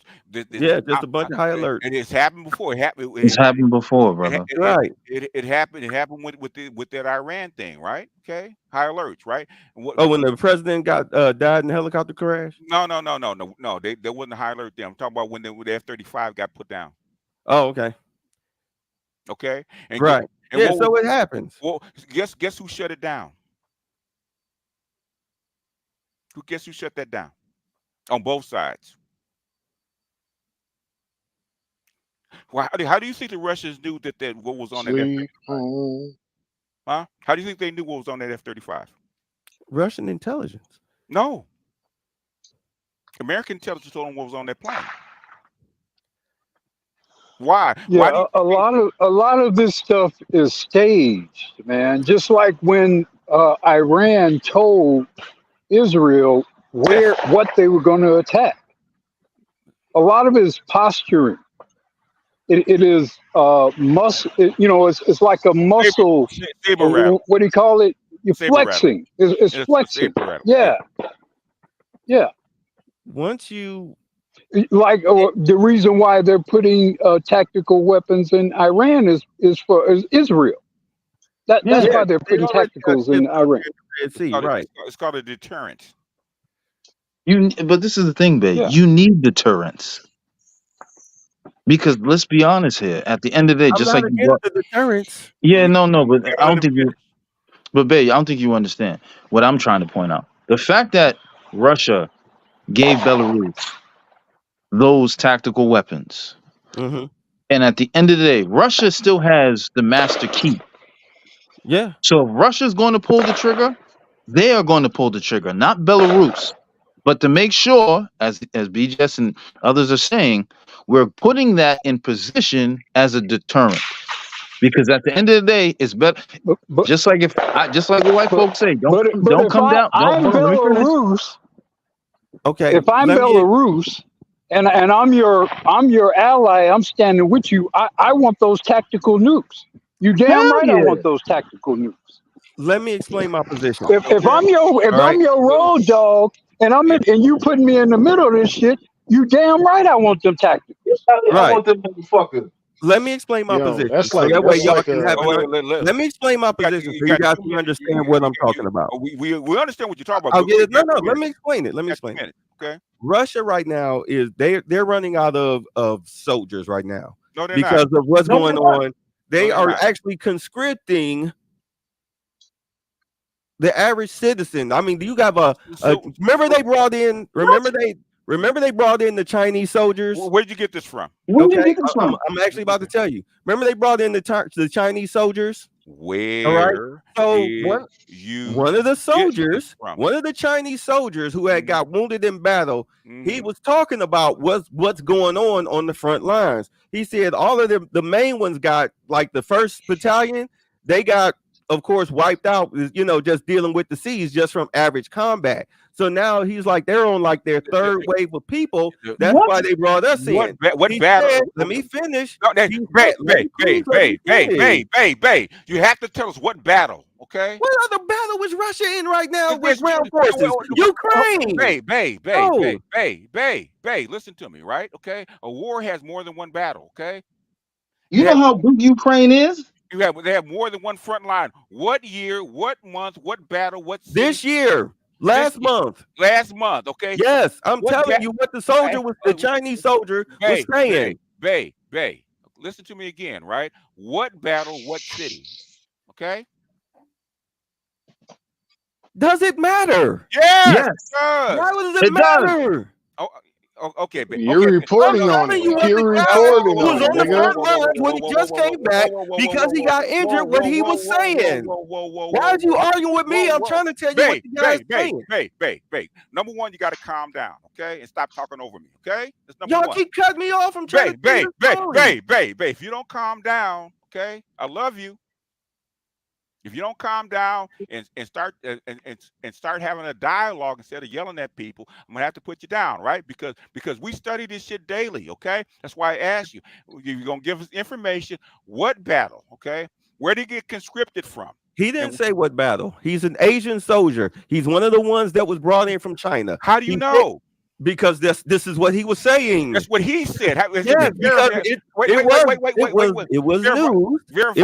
That they did bring in Chinese soldiers to help them in the battle with Ukraine. Now you're asking me for 1,001 details. I can't give those to you. I'm telling you what an Asian soldier who was fighting in Ukraine, what he said happened. It doesn't matter. What the problem is. It doesn't matter then. So a guy that's a soldier who's actually wounded in battle, what he's saying doesn't matter. You ain't verify it. We weren't there. Do you want me to show it to you? I can find it. Where does I can find it if you want me to. Babe, listen to me, okay? You have to listen for his chance, right? Okay. Where's the source? Where does the source come from? It came from the soldier, the actual soldier. No. That was being filmed. No. Who gave you the film? Where's the source? It's on YouTube, TikTok, Twitter, and one of those where did video sites that I'll be on. Where did it? So in other words, did you verify the source? Let me just, you need to see the video, and then you tell me if you think the video was fake. It's not so, listen to me. Listen to me. Just listen. Just listen. Now you're not sitting at the table in a closed room telling the story. Literally in the war zone. Babe, we listen to you, okay? We listen to you. We ask you very specific questions, right? If you want us to believe you, okay? You told us over and over again. Anybody can put up a video, okay? Yeah. Anybody can put up a background. Anybody can say anything. Did you verify the source? Basically, and we've been listening to listen to this shit daily, right? Mm-hmm. There's like 500,000 Russian soldiers that have been volunteered and trained, ready to go into action. Why do I need Chinese soldiers from someplace else to come and fight a battle? Okay. And we're not even talking about drones, technology, all things that before they put boots on the ground. That's what I'm saying. If you have a way to actually verify, that's why I say if you're gonna say stuff like this, right? Especially in an arena like this, you got to say somebody. You have to have your sources checked. Okay, not just one guy, one TikTok that's been spread around as a viral video. Where'd he come from? What battle was he in? Who can verify that this guy was actually on the ground fighting? Okay, if you can't do that, we have to look at it with a grain of salt. Okay. BJS, may I interject after you, sir? Go ahead. Right. Go ahead. I'll use an example. Right. So I got a friend of mine who's in 10th group. He's Asian. Right. Obviously, you know, they're going to put him where he most likely fits in, right? Yeah. So piggybacking with what you were saying, BGS, this could all be fake. This could all be staged just to sway opinions about the war, right? You can have someone on one side say, I'm representing Russia and just like what they say early on about the war. Russia's losing, blah, blah, blah, blah. Right. And then at the end of the day, Russia, last time I checked, man, they haven't even took the gauntlet off. In other words, if Ukraine had that many men and they're winning that much, why are they trying to go to Poland and go to go to Poland and go to other places where the Ukrainian men have left and force them to come back and fight in the front lines? Why is if that's the case? Why is that? Can I ask a question that because I have no knowledge at all about what's going on that you guys have. Yeah. However, I would presume that if Chinese soldiers were being conscripted into the Russian-Ukraine war, that would be prominently featured in American news. I would think that shit would be headlining American news. I think it would be. I would think so. I would think it would be a major diplomatic issue at the highest level. So I'm not making any assertions at all because I don't know. But the way things work, as I understand them to be, I think it's highly unlikely you have conscripted Chinese soldiers in the Russian-Ukraine war because of the implications associated with that. Man, Black Guru, they silenced a billionaire, Jack Ma. You think the Chinese are going to play in a realm where it could just cause this much chaos between their partners in Russia and relationships? I mean, how does a conscripted Chinese soldier wind up on the front line of Ukraine? Unless he's a Russian citizen, okay? You can't conscript somebody that's not a citizen. And some of the Russians do look Chinese. And secondly, here's the thing: China does not. Unless he's a volunteer, okay, he's not conscripted. That too, or forcibly conscripted. There are cases of that as well, but that's another discussion for another time. But I'll unmute you, babe, if you actually want to have a conversation and not yell over people, okay? We're asking you to verify. If you got the video, go ahead and show it, okay? The thing is, for 2 years, man, I've been seeing them make up shit in the Washington Post, the Wall Street Journal, the New York Times, all kinds of shit, all 2 years. Lie like motherfuckers. Lie like a motherfucker, right? Okay. You know, you had them talking about this Ukrainian pilot was shooting down Russian jets. He had like 24 kills, right? Lying like a motherfucker. Okay, that's why when you have something, we're not saying that we don't believe you. Okay, okay, you saying that they're having to conscript soldiers from other countries. Okay, another one, you can't conscript other country soldiers from other countries. Okay, you can't do that. They have to be in your country. They have to be conscripted, right? Can they volunteer? Sure. If you say he was a volunteer, I believe you. Okay. Now, why would a Chinese man from China go to the Ukraine to volunteer in this kind of war? Which I don't understand. Because we had tons of so-called Americans already over there that doing the exact same thing. Americans, British, and French. Okay, you got the French Foreign Legion taking off their uniforms and basically volunteering to fight on the Ukraine side. Okay, you actually have so-called conscripted, if you want to call them conscripted, volunteers. Okay, experts doing the targeting for the attackums and stuff like that. They're the ones actually doing the targeting. They won't tell you that, right? Okay. BGS. Yes, sir. I'm sorry. I was gonna say there is I'll send it to you, email to the guys. There is actually on YouTube of all the soldiers that volunteer. I forget what channel it is, and they tell you they volunteer, boom, and they're dead. A lot of them are, yeah. Yeah. A lot of them are. So you'll know. Yeah. In fact, they say. In fact, there's a lot of Ukrainians refusing to go to the front line because the average life expectancy of a Ukrainian frontline soldier newly in is about 4 hours. Okay. Yeah. Because the rate of fire is 10,000 to 1 as far as artillery. Okay, and when you talk about the drones overhead and the targeting system, the satellites, all the other kind of stuff that make warfare horrible in the Ukraine. Okay? And also, BJS, what about the guys who misfire?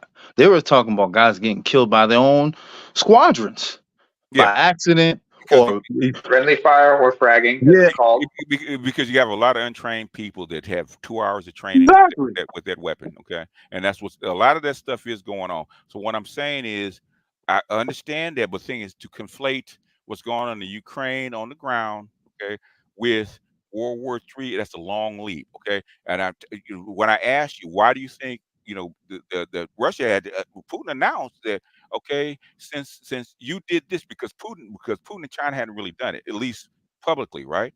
At least publicly they had said they weren't doing it, right? Which is arming their allies with weapons that could possibly interdict with the United States, right? Because so once that attack happened, and you had Russia talked about.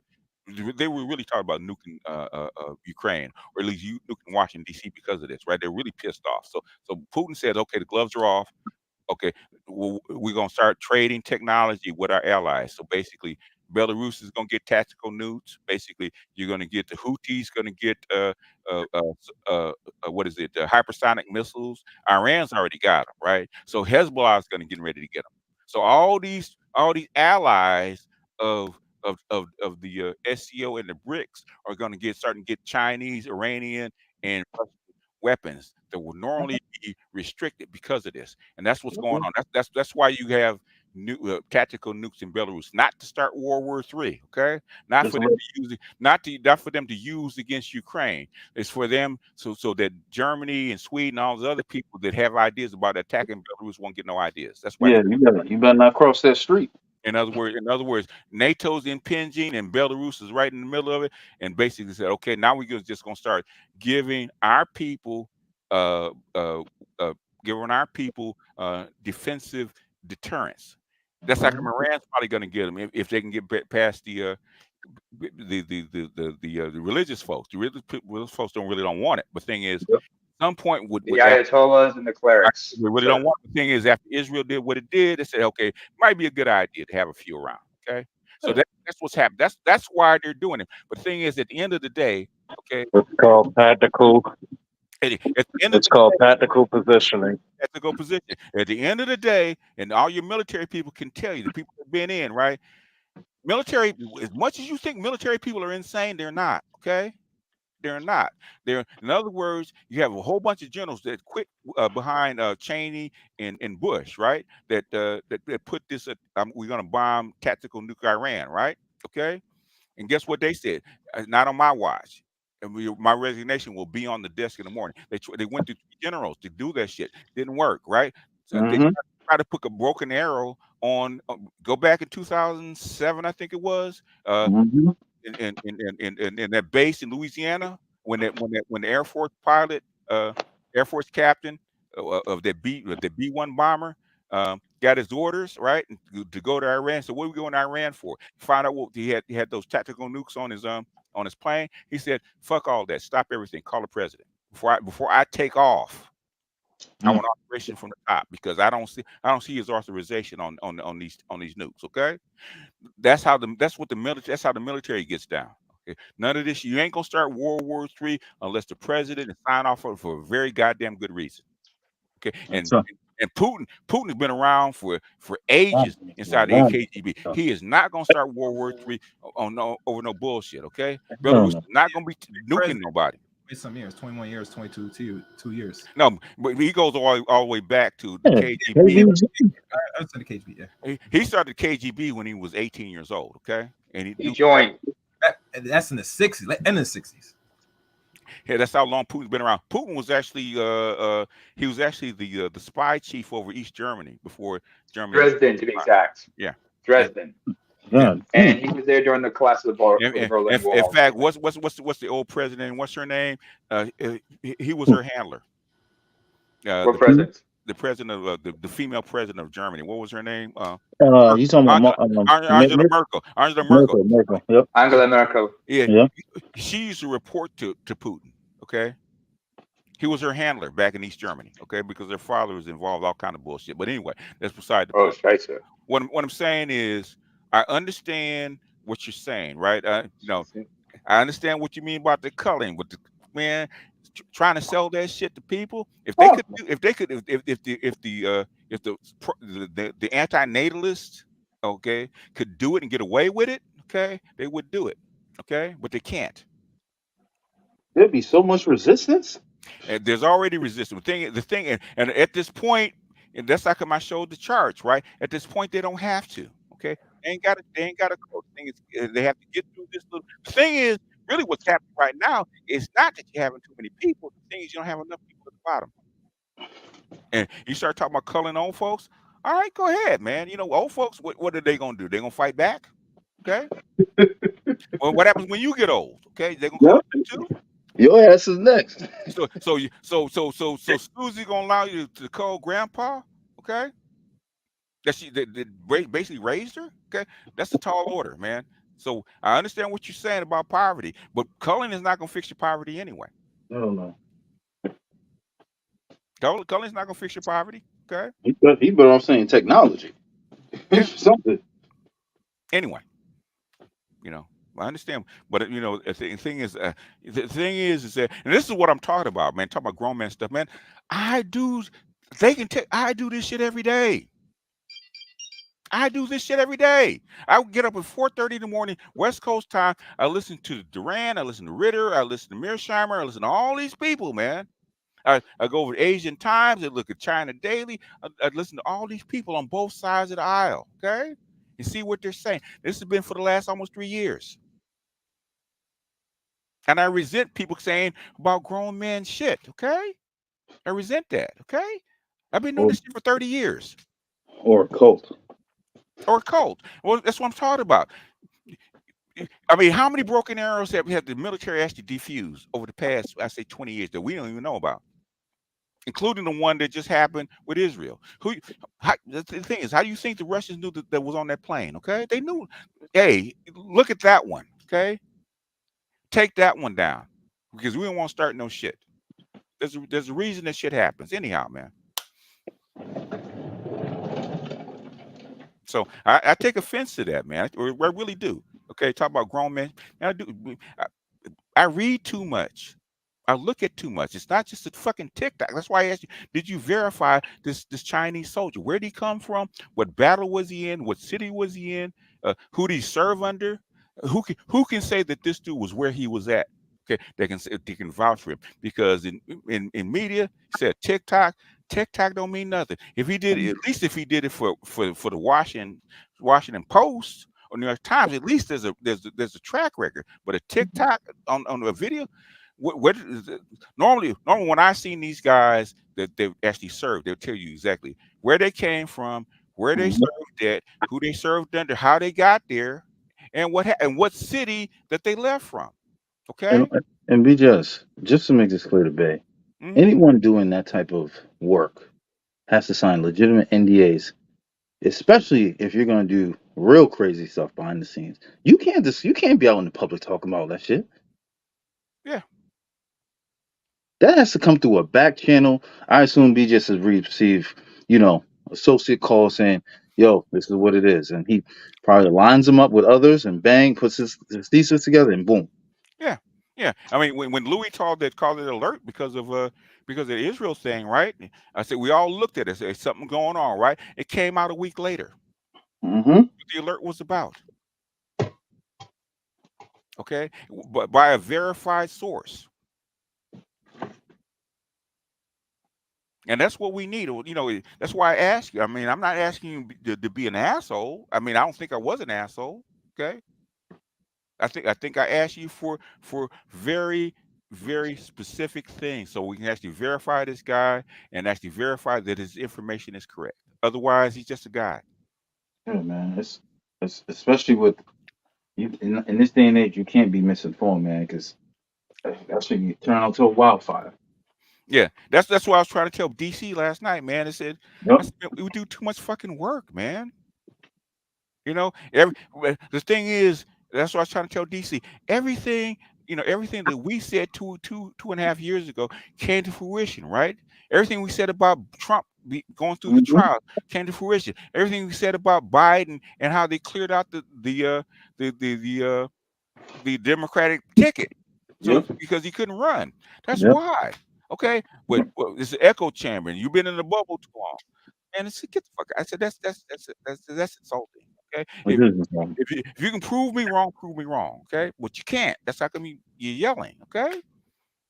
Now, if Belarus fires off a tactical nuke into Ukraine and starts World War III, okay, you're right, Bay.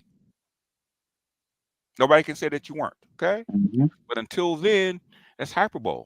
Okay. Hyperbolic, okay? North Korea's had tactical nukes for how long?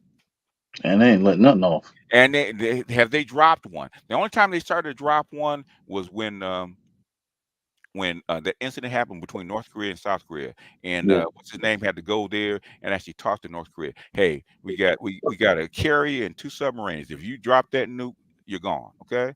And they all backed off, okay? And when they had to send him, especially to North Korea, and talk to him, that's when you know there's some shit. That's verified. Who's the individual they sent BJS? What was the governor of Arizona? What was his name? What was his name? Because they sent him specifically and put him on that ship. I think it was 2010. Remember when the voting shit happened between North Korea and South Korea, and South Korea, we're getting ready to go out with the tool up and go after South Korea, and North Korea said we're gonna drop a couple of nukes on Seoul. Yep. I think was it Bill Stevens? Might be whatever the governor of Arizona was. They got him out. They put him on a plane. They put him on a carrier. They actually flew him. I'll find his name, sir. I'll find his name, BJ. They actually flew him into North Korea and said, "Hey, sit down and talk with what's his name, right?" They said, "Hey, I understand you're upset. We just talked to the South Koreans, okay?" I said, "You talk about dropping nukes. I'm just saying, and we're here to police this stuff and solve this right. He said, if you fire these nukes off and drop these nukes on Seoul, this is what's going to happen to you." And everybody backed off and everybody calmed down. Okay. What year was this, sir? I think what year was this? 2010 or 2011. I can't remember exactly. Right. Hold on, let me look. I'm looking him up. Former Arizona 2010. Okay, former Arizona mayor. Governor. No, it was governor. Governors. Former governors of Arizona. Democrat or Republican? I think he would have been a Democrat. I'm not sure. Probably Republican. I don't remember his name. It's been a while. But what I'm saying is that. I think you talked about New Mexico. No, there was one in New Mexico. Oh, you're talking about Governor Bill Richards.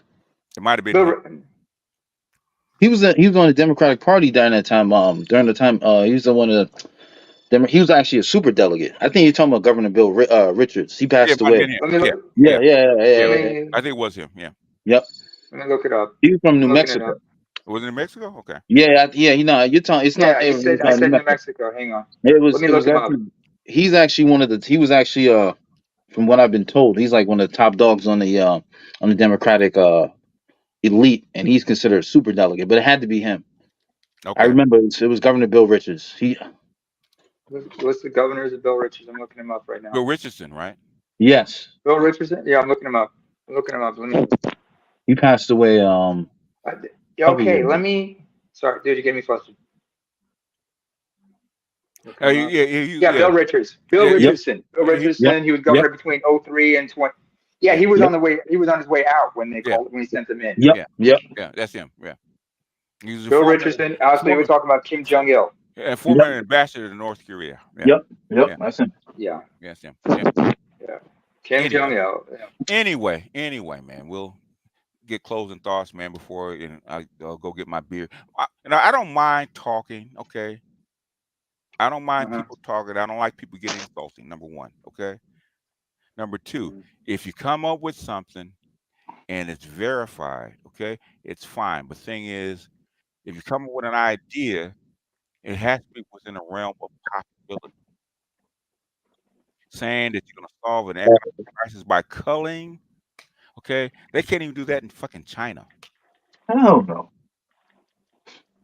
How are you going to do it here in a liberal country like the United States? Not going to happen. That's a violation of human rights. You're not going to view one's right to There's life. no such thing as human rights after that, okay? Yeah, that's authoritarian shit you're talking about. That's totalitarian shit, man. This is Malthusian stuff. Okay, it's an idea. How you gonna sell it? Okay. Hey, BGS. These young jokers want to have a culling in a damn country where all the money and power and influence is with the old people. How you gonna call old folks and the old people got all the money and all the power? That's why we have a comatose guy running the country down. How you gonna convince white folks to call their older parents and not call you first? Not gonna happen. Not gonna happen. Especially when it's the insurance companies. Best believe they ass get called before any of them old white folks do. Best believe that shit. All them fucking guns in the United States. Good luck. You know what? The thing is, I understand. I understand when people come up with ideas. That's fine, right? Okay. What I don't understand is people get upset when you shoot your ideas down.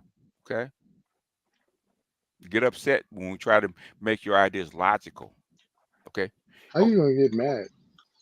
People get mad. Okay, well, this is wrong. I think what happens is, I think some brothers project what they want or their frustration into some of these cockamamie ideas. You know, we look at the state of affairs, so to speak, and we go into our wish list of dystopian ideas about how to fix the shit. Yeah. And it seems logical in our very myopic perspective, and the shit has zero viability in the real world for an assortment of reasons.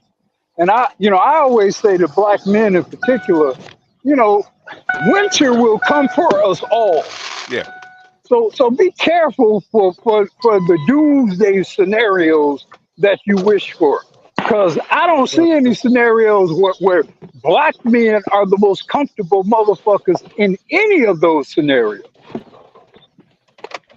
That is fact. We're front line to get it first. I mean, I hear all these people wanting World War III and think they're actually going to not get hit by one of those bombs of radiation. I hear it all the time. Okay. It won't hit me. I'm walking around right now in fucking Chicago. The last thing I want is any kind of doomsday scenario. Because I know this is one of the first motherfuckers to go over here.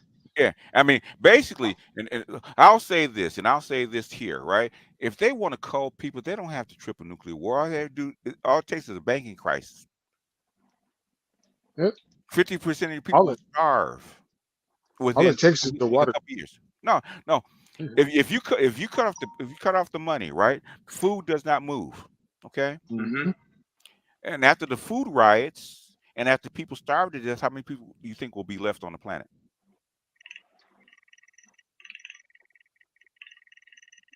Exactly. You don't have to. It doesn't take a nuke to cull people. Okay, if that's your ultimate goal, they could have done that years ago. All they have to do is use the banking crisis, cut off all the money, let people starve. 40% of the people would have been gone within 3 years. If that's what you want. Hell, you cut off Social Security. Most of seniors will starve within a couple years. Doesn't take that much. You don't have to do all this crazy stuff. If you really want to do it, you really want to do it that bad. Basically, this is all you have to do. The thing is, you're going to fuck up your economy. Okay, your states will, your United States will probably break up into factions. Okay, so there's blowback that comes with this kind of shit. If you're going to have a scenario, work it all the way out to the end. Okay. There's ways of doing things. There's a lot of tripwires to get a lot of people killed. The thing is, what they find out is going to correct itself anyway. So why do all this crazy ass shit to call people when you're going to peak within I think like 20 years? You're going to peak out. It's going to peak out and then start declining the other way. In fact, you're going to decline faster than you rose. So why would you start culling people? All you have to do is make it through the next 20, 25 years, and then you have to worry about automation taking jobs and shit like that. Automation is a real big deal because that's going to put people out of work. Okay, if you really want to make profits, in the United States and Western world, you replace people with machines and software, but you won't have any markets. Anyhow, closing thoughts, folks. We're gonna get out of here. I mean, I don't really like muting people and going off on people and controlling people and stuff like that, man. That's why I said, I'm gonna ask you guys because you guys, okay, do you think that we actually heard him out fairly? Yeah, but it was just bullshit. It's like, bro, you didn't even say child labor. You went straight to like, damn. I won't say it's bullshit. I'll say it's just there are some ideas that are so far left, so far gone. And that's right. That's not even left. That's right. Yeah, right. Excuse me. Right. That you have to address it because you have, and again, no disrespect to Bay, but to even fathom that idea, right, and think that's socially acceptable in a sense of just not because it's your personal opinion, but to think that's actually the way we need to go. That no, that has to be addressed, right, with critical, logical things. You talking about I people always that think got it's 10 years weird. of life. One time. Let me finish. Okay. Yeah, I was just saying, and that was, you know what I mean, because at the end of the day, these are the things where it spills over to the video, right? Or what I saw and not no verification, and that becomes extremely dangerous. That's the way I don't like because that conversation spilled to things where like, whoa, you ain't giving correct information and you spreading that out to the masses. Yeah. That's why it is. I just always think it's weird when you have black men advocating for these rollerball, soylent green solutions, right? When we know historically, when some sort of evil machinations, Dr. Evil kind of shit goes down, we're going to be the first motherfuckers they're going to be trying to put into that shit. Yeah. So the fact that black men would advocate for any kind of machinations that involve any liquidation of human beings, I think is very short-sighted of American history. Okay, so I didn't have much to say because I was helping my mother with some technical issues, but I'm just gonna say this and to sum up one. Every fucking major power always has weapons in other countries. It's called tactical positioning. Why do you have fucking airstrips in fucking Japan? Mm-hmm. Why do you have missiles in Germany? Why do you have missiles in fucking Israel? So it's no different. Every major power does it. Nobody's really gonna do it. It's like, hey, you're gonna have to get permission from way above to even think about using that shit. Number two, you can't call people without, like, what are you gonna replace these people with? Especially if a lot of your a good amount of your economy does come from old people who spend Hell money. yeah. So you got to remember, a lot of 20-year-olds are broke. A lot of young people are broke. Yeah, they might be your workforce, but they're broke. They don't own shit yet. So if you don't have older people there to keep the economy balanced, I mean, just look at your marriage rates. If there were no older people still married, you'd probably be in the single digits. Gotta love Baltimore with all the sound effects and fireworks. You wouldn't have wouldn't have a marriage rate. You wouldn't have a lot of fucking shit. Hell, you have very few homeowners anymore. But you know, it's funny because when you look at this shit in the news, and yes, you know, why would they not use, like, a lot of countries use mercenaries. That's all I'm gonna say about that. Mm-hmm. And ask me why I know, but you know, it's a lot of shit that goes on because guess what? What's the point of a mercenary? That mercenary, if they die in battle, do not count for your forces. Yeah. Yep. And it provides the governments that hired them with plausible deniability. Yep. It's a lot of shit that goes on with that. So when you have the ability to just say, hey, we didn't tell these people, they whacked it on their own. We were just using them as a peacekeeper. Nobody told them to go straight combative. That's a lot of crazy shit there. That's why the whole Ukraine mix up because that's the fuck it is. You weren't supposed to bring NATO on their doorstep anyway. What did you think was going to happen? If anybody really think Ukraine is really winning this war, I got some lakeshore property in Baltimore to show you. If you really think they could actually match Mike for Mike with fucking Russia, okay. Good luck. Нет. That's a whole lot of no's in Russian, folks. Good luck. It's funny it's funny how people honk at you driving just to speed in front of you, just to be at the same red light. I think that's always hilarious. And I'm gonna just look at their dumbasses. And I gotta tell people, be safe out there on the 4th. You know, happy birthday, America. I know a lot of black people be like, well, I ain't celebrating the 4th, I ain't celebrating no country, but I don't see your black ass moving out this country, huh?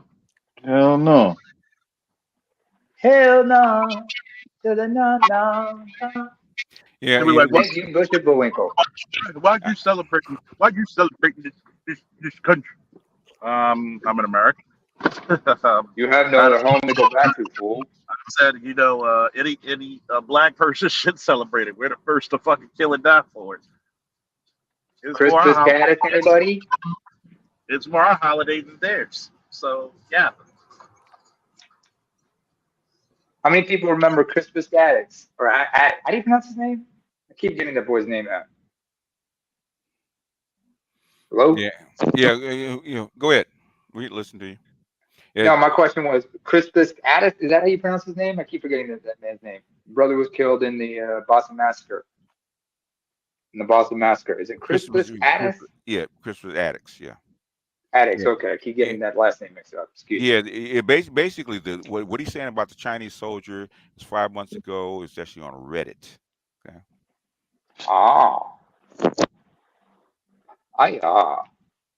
It wasn't verified, but it's on Reddit. And to Andre, there's a lot of misinformation, man. That's like verify those are fireworks. I'm pretty positive I know what a gunshot sounds like. Pretty positive. That's behind now. Yeah. Charles, to piggyback on you, man. You know what bothers me, man? Every time I wear anything that resembles red, white, and blue, it shocks me. I don't say shock. It just irritates me. How many motherfuckers come up to me? Yeah, and he's not conscripted. He's a mercenary. That he signed a contract. Okay. Okay, that's what I thought. If you can't have conscripted anybody. He signed a professional contract. No more than you got Africans that are fighting in the Ukraine for Russia. I never said he was conscripted. I said Russia was conscripting their average citizens. As I was telling the story, and by the way, that's not from Reddit. I posted the link. It didn't come from Reddit. I just looked at it. I posted the link in the chat. Here, I'll do it again. Okay. I just looked it up. Posted links. Oh, let's say, all right, this comment is failed to post. But no, it's from usni.org. All right. It's from their news site. It was two links that I posted. I just found it out. I just found it. But it wasn't from Reddit. I understand. I found it on. I understand. But what I was saying was, it's okay. I'll listen. I just want to finish. Hold on. Yeah. Okay. All right, man. Finish your thought. That's the thing. When I start talking, then you want to talk. You understand? I understand. Okay. Mm-hmm. And I'm telling you. Well, I'm just correcting. You can see. There you go again. You just did it. Go ahead, man. Talk. I'll mute up. Go ahead. I mean, I let y'all talk for like 20 minutes about me. And half the things y'all said wasn't even true. I never said the Chinese soldiers were being conscripted. I never said that. As far as the culling, it was not my idea. I'm just talking about the situation that looks imminent that we're going through right now. We asked you what your solution was, and what did you say? I'm telling you what they're doing right now because that's their solution. Where did BGS, stop asking BGS, stop asking them questions and let this guy just talk his nonsense. In other words, basically, I asked you what site it was and was it verified, right? Okay. What is USNIC? What is it? What kind of you site? talking about the Chinese soldier, right? Yeah. What's talking about? Well, while y'all were talking, I was trying to find the video. Post it in the back chat, okay? If you can't. While you all were talking, I was trying to find the video of the Chinese soldier that was talking about the problems that they're having on the ground in Ukraine. It's because of the U.S. drones. Okay. And there are plenty of videos that I can post a link to the videos where they're showing these Russian soldiers getting chopped down by these Ukrainian drones that they got from the United States. I could have been showing you that. Right. There's this website. Wait, hold on. One time. It's called There's this website called NC. Let me check it out. It's called a war. People die on both sides. Yeah, I'm on chaotic. Okay. So your point for Russian soldiers getting chopped down by drones is to say what? That Russia is having a problem getting their soldiers getting chopped down by the drones, which is why they're trying to bring in the Chinese soldiers. Now, if this Chinese soldier that you said was a mercenary, right? You said he was a mercenary, right? He gave an account of what it's like out there shooting, having a battle in Ukraine. Like, these drones, they got us. We're on like our third, fourth wave of soldiers, and these guys, they're like fresh out of boot camp.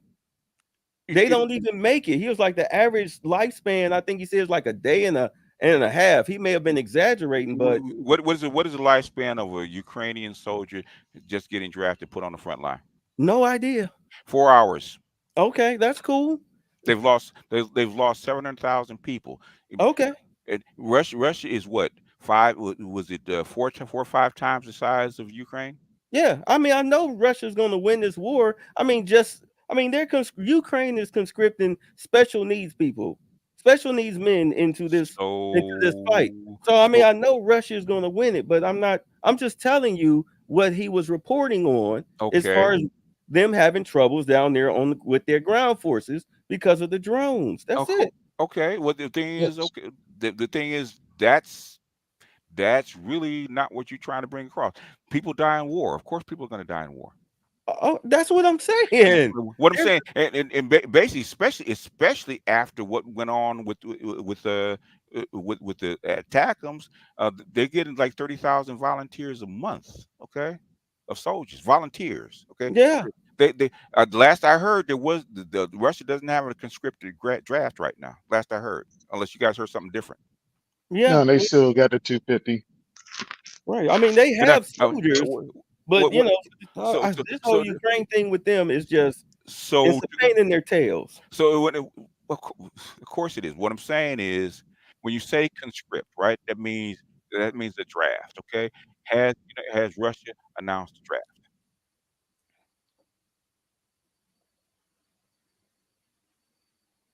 Did they announce the draft? Can you guys hear me? Maybe not. I can hear you. Okay, maybe not. What I'm saying is, if you're going to say conscription, okay, that Russia has to conscript people, okay, that means they're calling people up for a draft. Have they done that? Because they've been calling up farm hands and average citizens, especially those who are poor.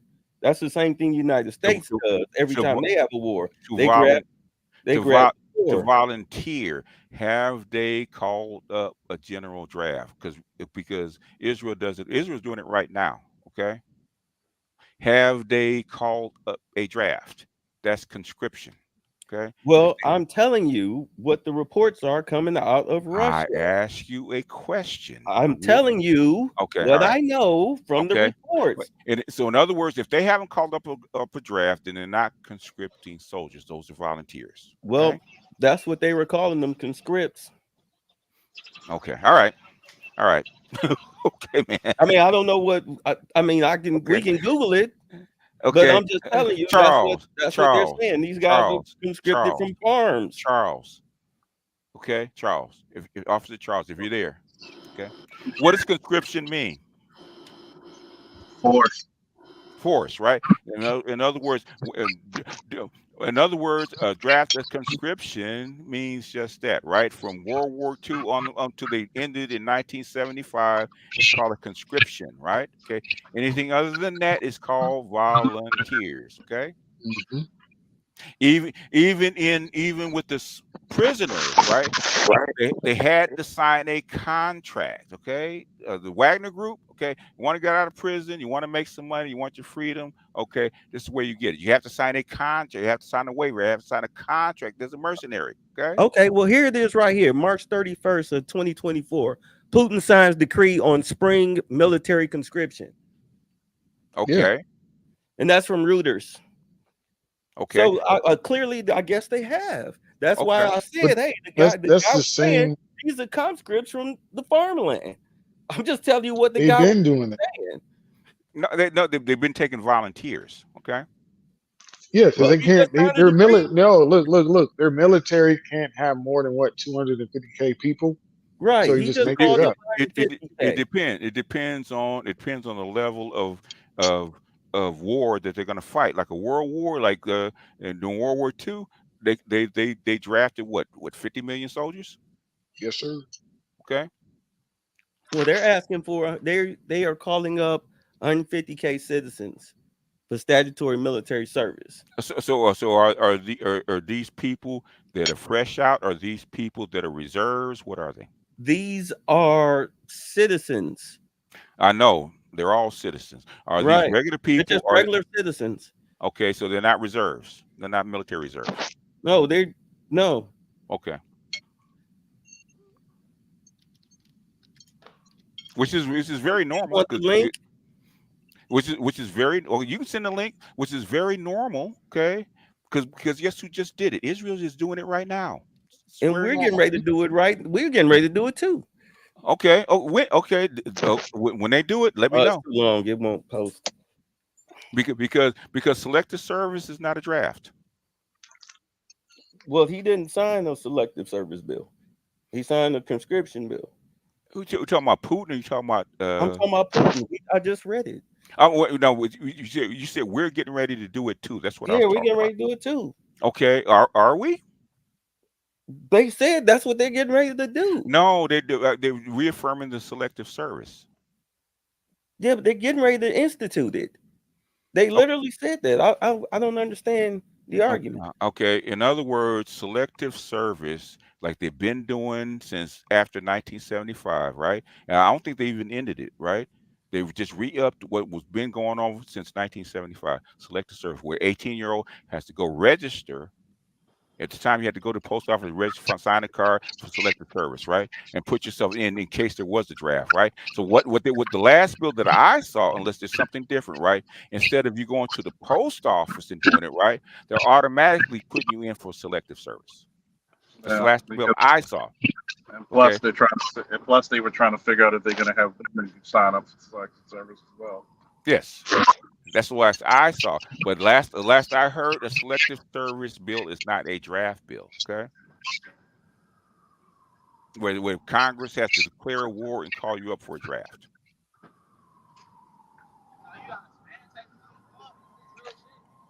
And that's what they did from World War from 1940 up until 1975 when they ended it. You had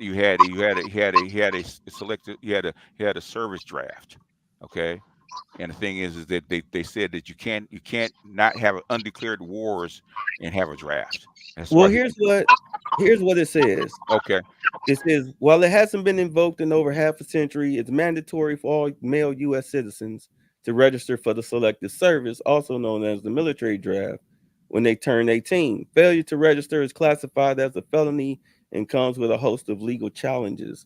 When I was young, okay, right after 1975, because I missed the draft, okay. Okay. When I was young, okay, selective service has been implemented. I don't remember selective service ever been taken off.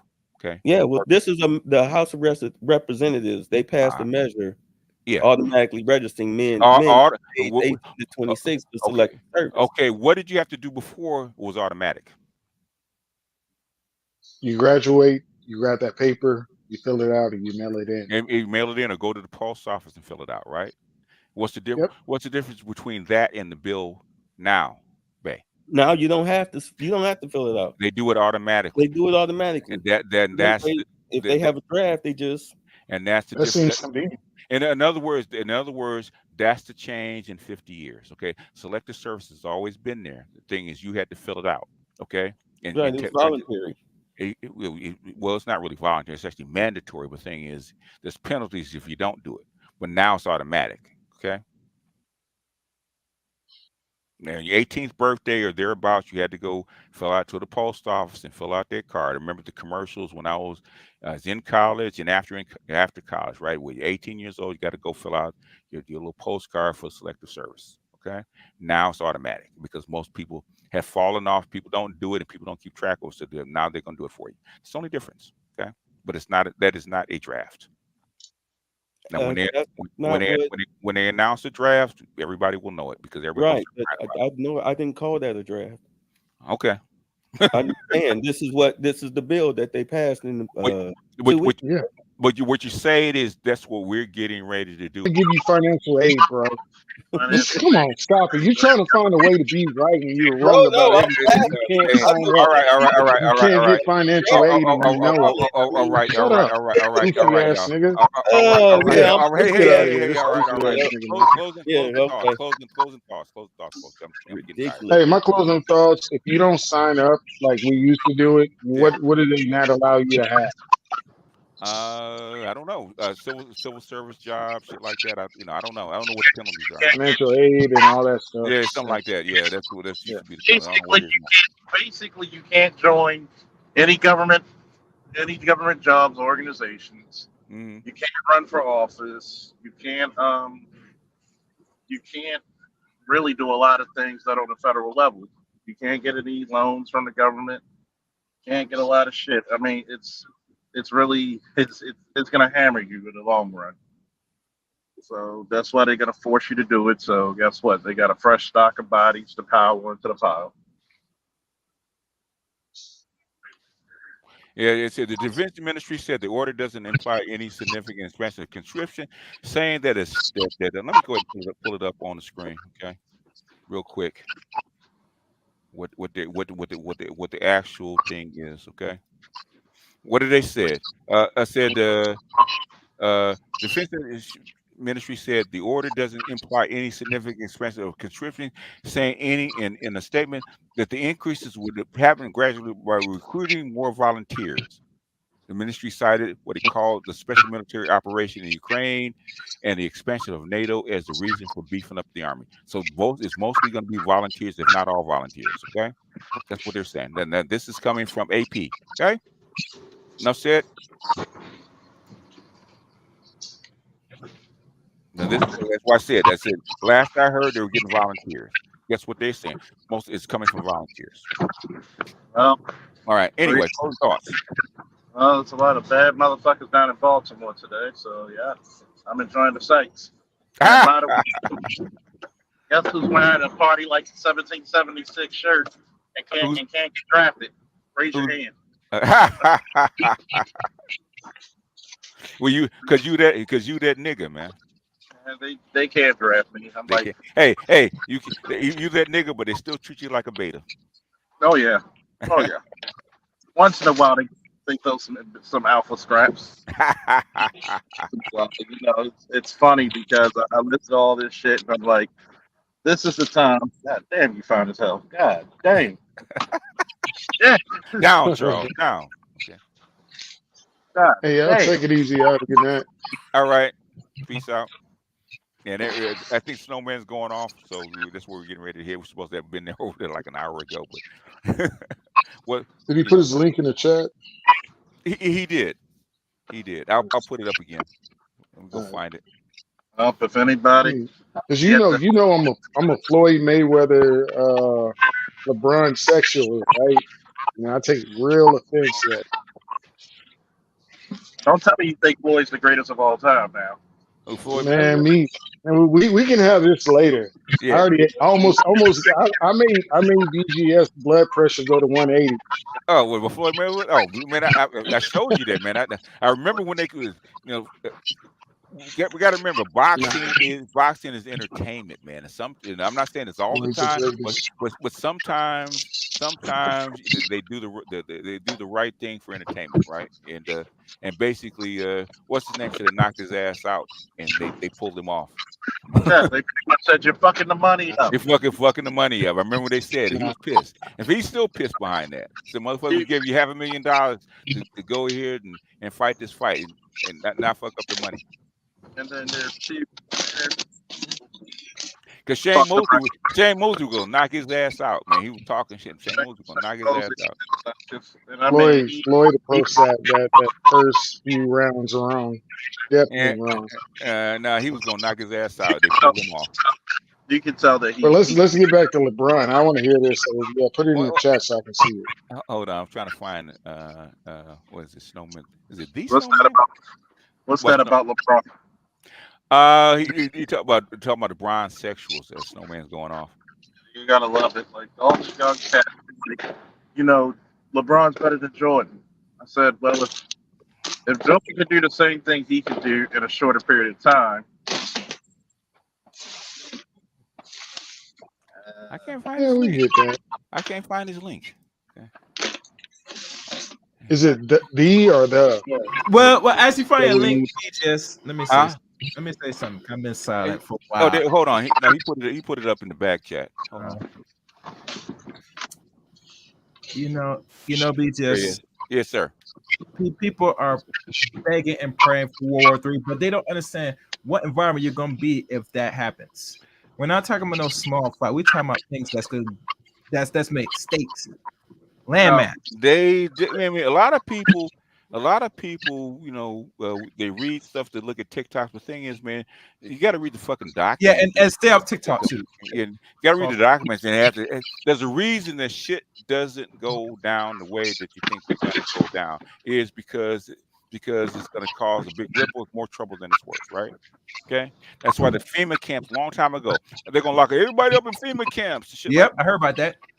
And guess what? And when I looked at it, I said, no, these are in place just in case something goes wrong. That's what they're there for. Okay. Yeah. And now you might get them because they have whole homeless population that they can't house. That might be where they're getting ready to go. So those FEMA camps may come in handy. But anyway, I'm being this. You read The Pale Horse before, right? Back on the 90s. Some of it. Yeah. Why? Oh, you read? Okay, I have it. I read briefly. I didn't really go and read the book. I mean, I heard some things at the time, but he died like 3 years ago, and there's some things that could be informative, but I look at it as this. Most black men, even they talk about this, I say if it happens, most of you niggas ain't ready for that. So stop talking about it. You better hope it doesn't happen. That's why this is why I get sick of Project 2025. And now first thing I ask, did you read the document? And then they go away because they haven't read it. Yeah. They listen to somebody describe whatever they think is in it. They haven't read the goddamn thing. Give me a little synopsis of 2025. A quick synopsis. Basically, it's a whole bunch of right-wing people coming together, talking about doing policy. I read the beginning of it, but thing is, like I said, it's like 900 pages. I may just read the thing, man, because I'm getting tired of people asking me about the goddamn. Okay. It's crazy because you know I don't want to. You know, I didn't want to slog through a goddamn 900-page book. You know. It's crazy. Book. Ooh. And 900 pages. It's a document. It's 900 pages. Okay. It's crazy because you know. Like it's not more a textbook than a book. It's a compiled what they call paper. Okay, but it's a 900-page paper. And it's got like 35 authors. Okay. And all different types of subjects, right? And people going nuts over it, like they can implement all this shit. You can't implement the shit that's already on the books, much less shit that's not on the books. It's funny because you know when we talk about World War III, World War III doesn't even need to be fought with nukes. That's how advanced shit's we got. So it's you get drone strikes, you get fucking thermobubonic shit. You get all kinds of the death choppers. Man, they got shit. A lot of the technology has advanced since I was at war. Yeah. But it's just because they don't have to doesn't mean that they won't. And guess what? The first thing they threaten when shit gets ready to get raw, what's the first thing they say? We're gonna target your city with a drone, or with what? With a nuke. So and they're pretty adamant about using it. So World War III, if it breaks out like that, that's what's gonna be fought with. There's gonna be a couple, and I'm like nuclear bombs. I'm like, look, even the nukes that they used in World War II, aren't they old? They got shit that's 100 times more powerful. They do, and that's why they've got to. That's why you have all this restraint, because they don't want the first one to fire off. One has not been fired off since in the war, any kind of war since Nagasaki, in 45. Haven't been one fired off since. There's a reason for that. But anyway, closing thoughts, y'all, and we got to get out of here. And so, smoke weed every day. It ain't because I was high, because I got high, because I got high. TGS, I went up to this date with this chick who, goddamn, she had like the perfect set of titties, hazel eyes, and she's from the Virgin. Yeah. What is it about you and hazel eyes, man? You got a weakness, man. You got a type.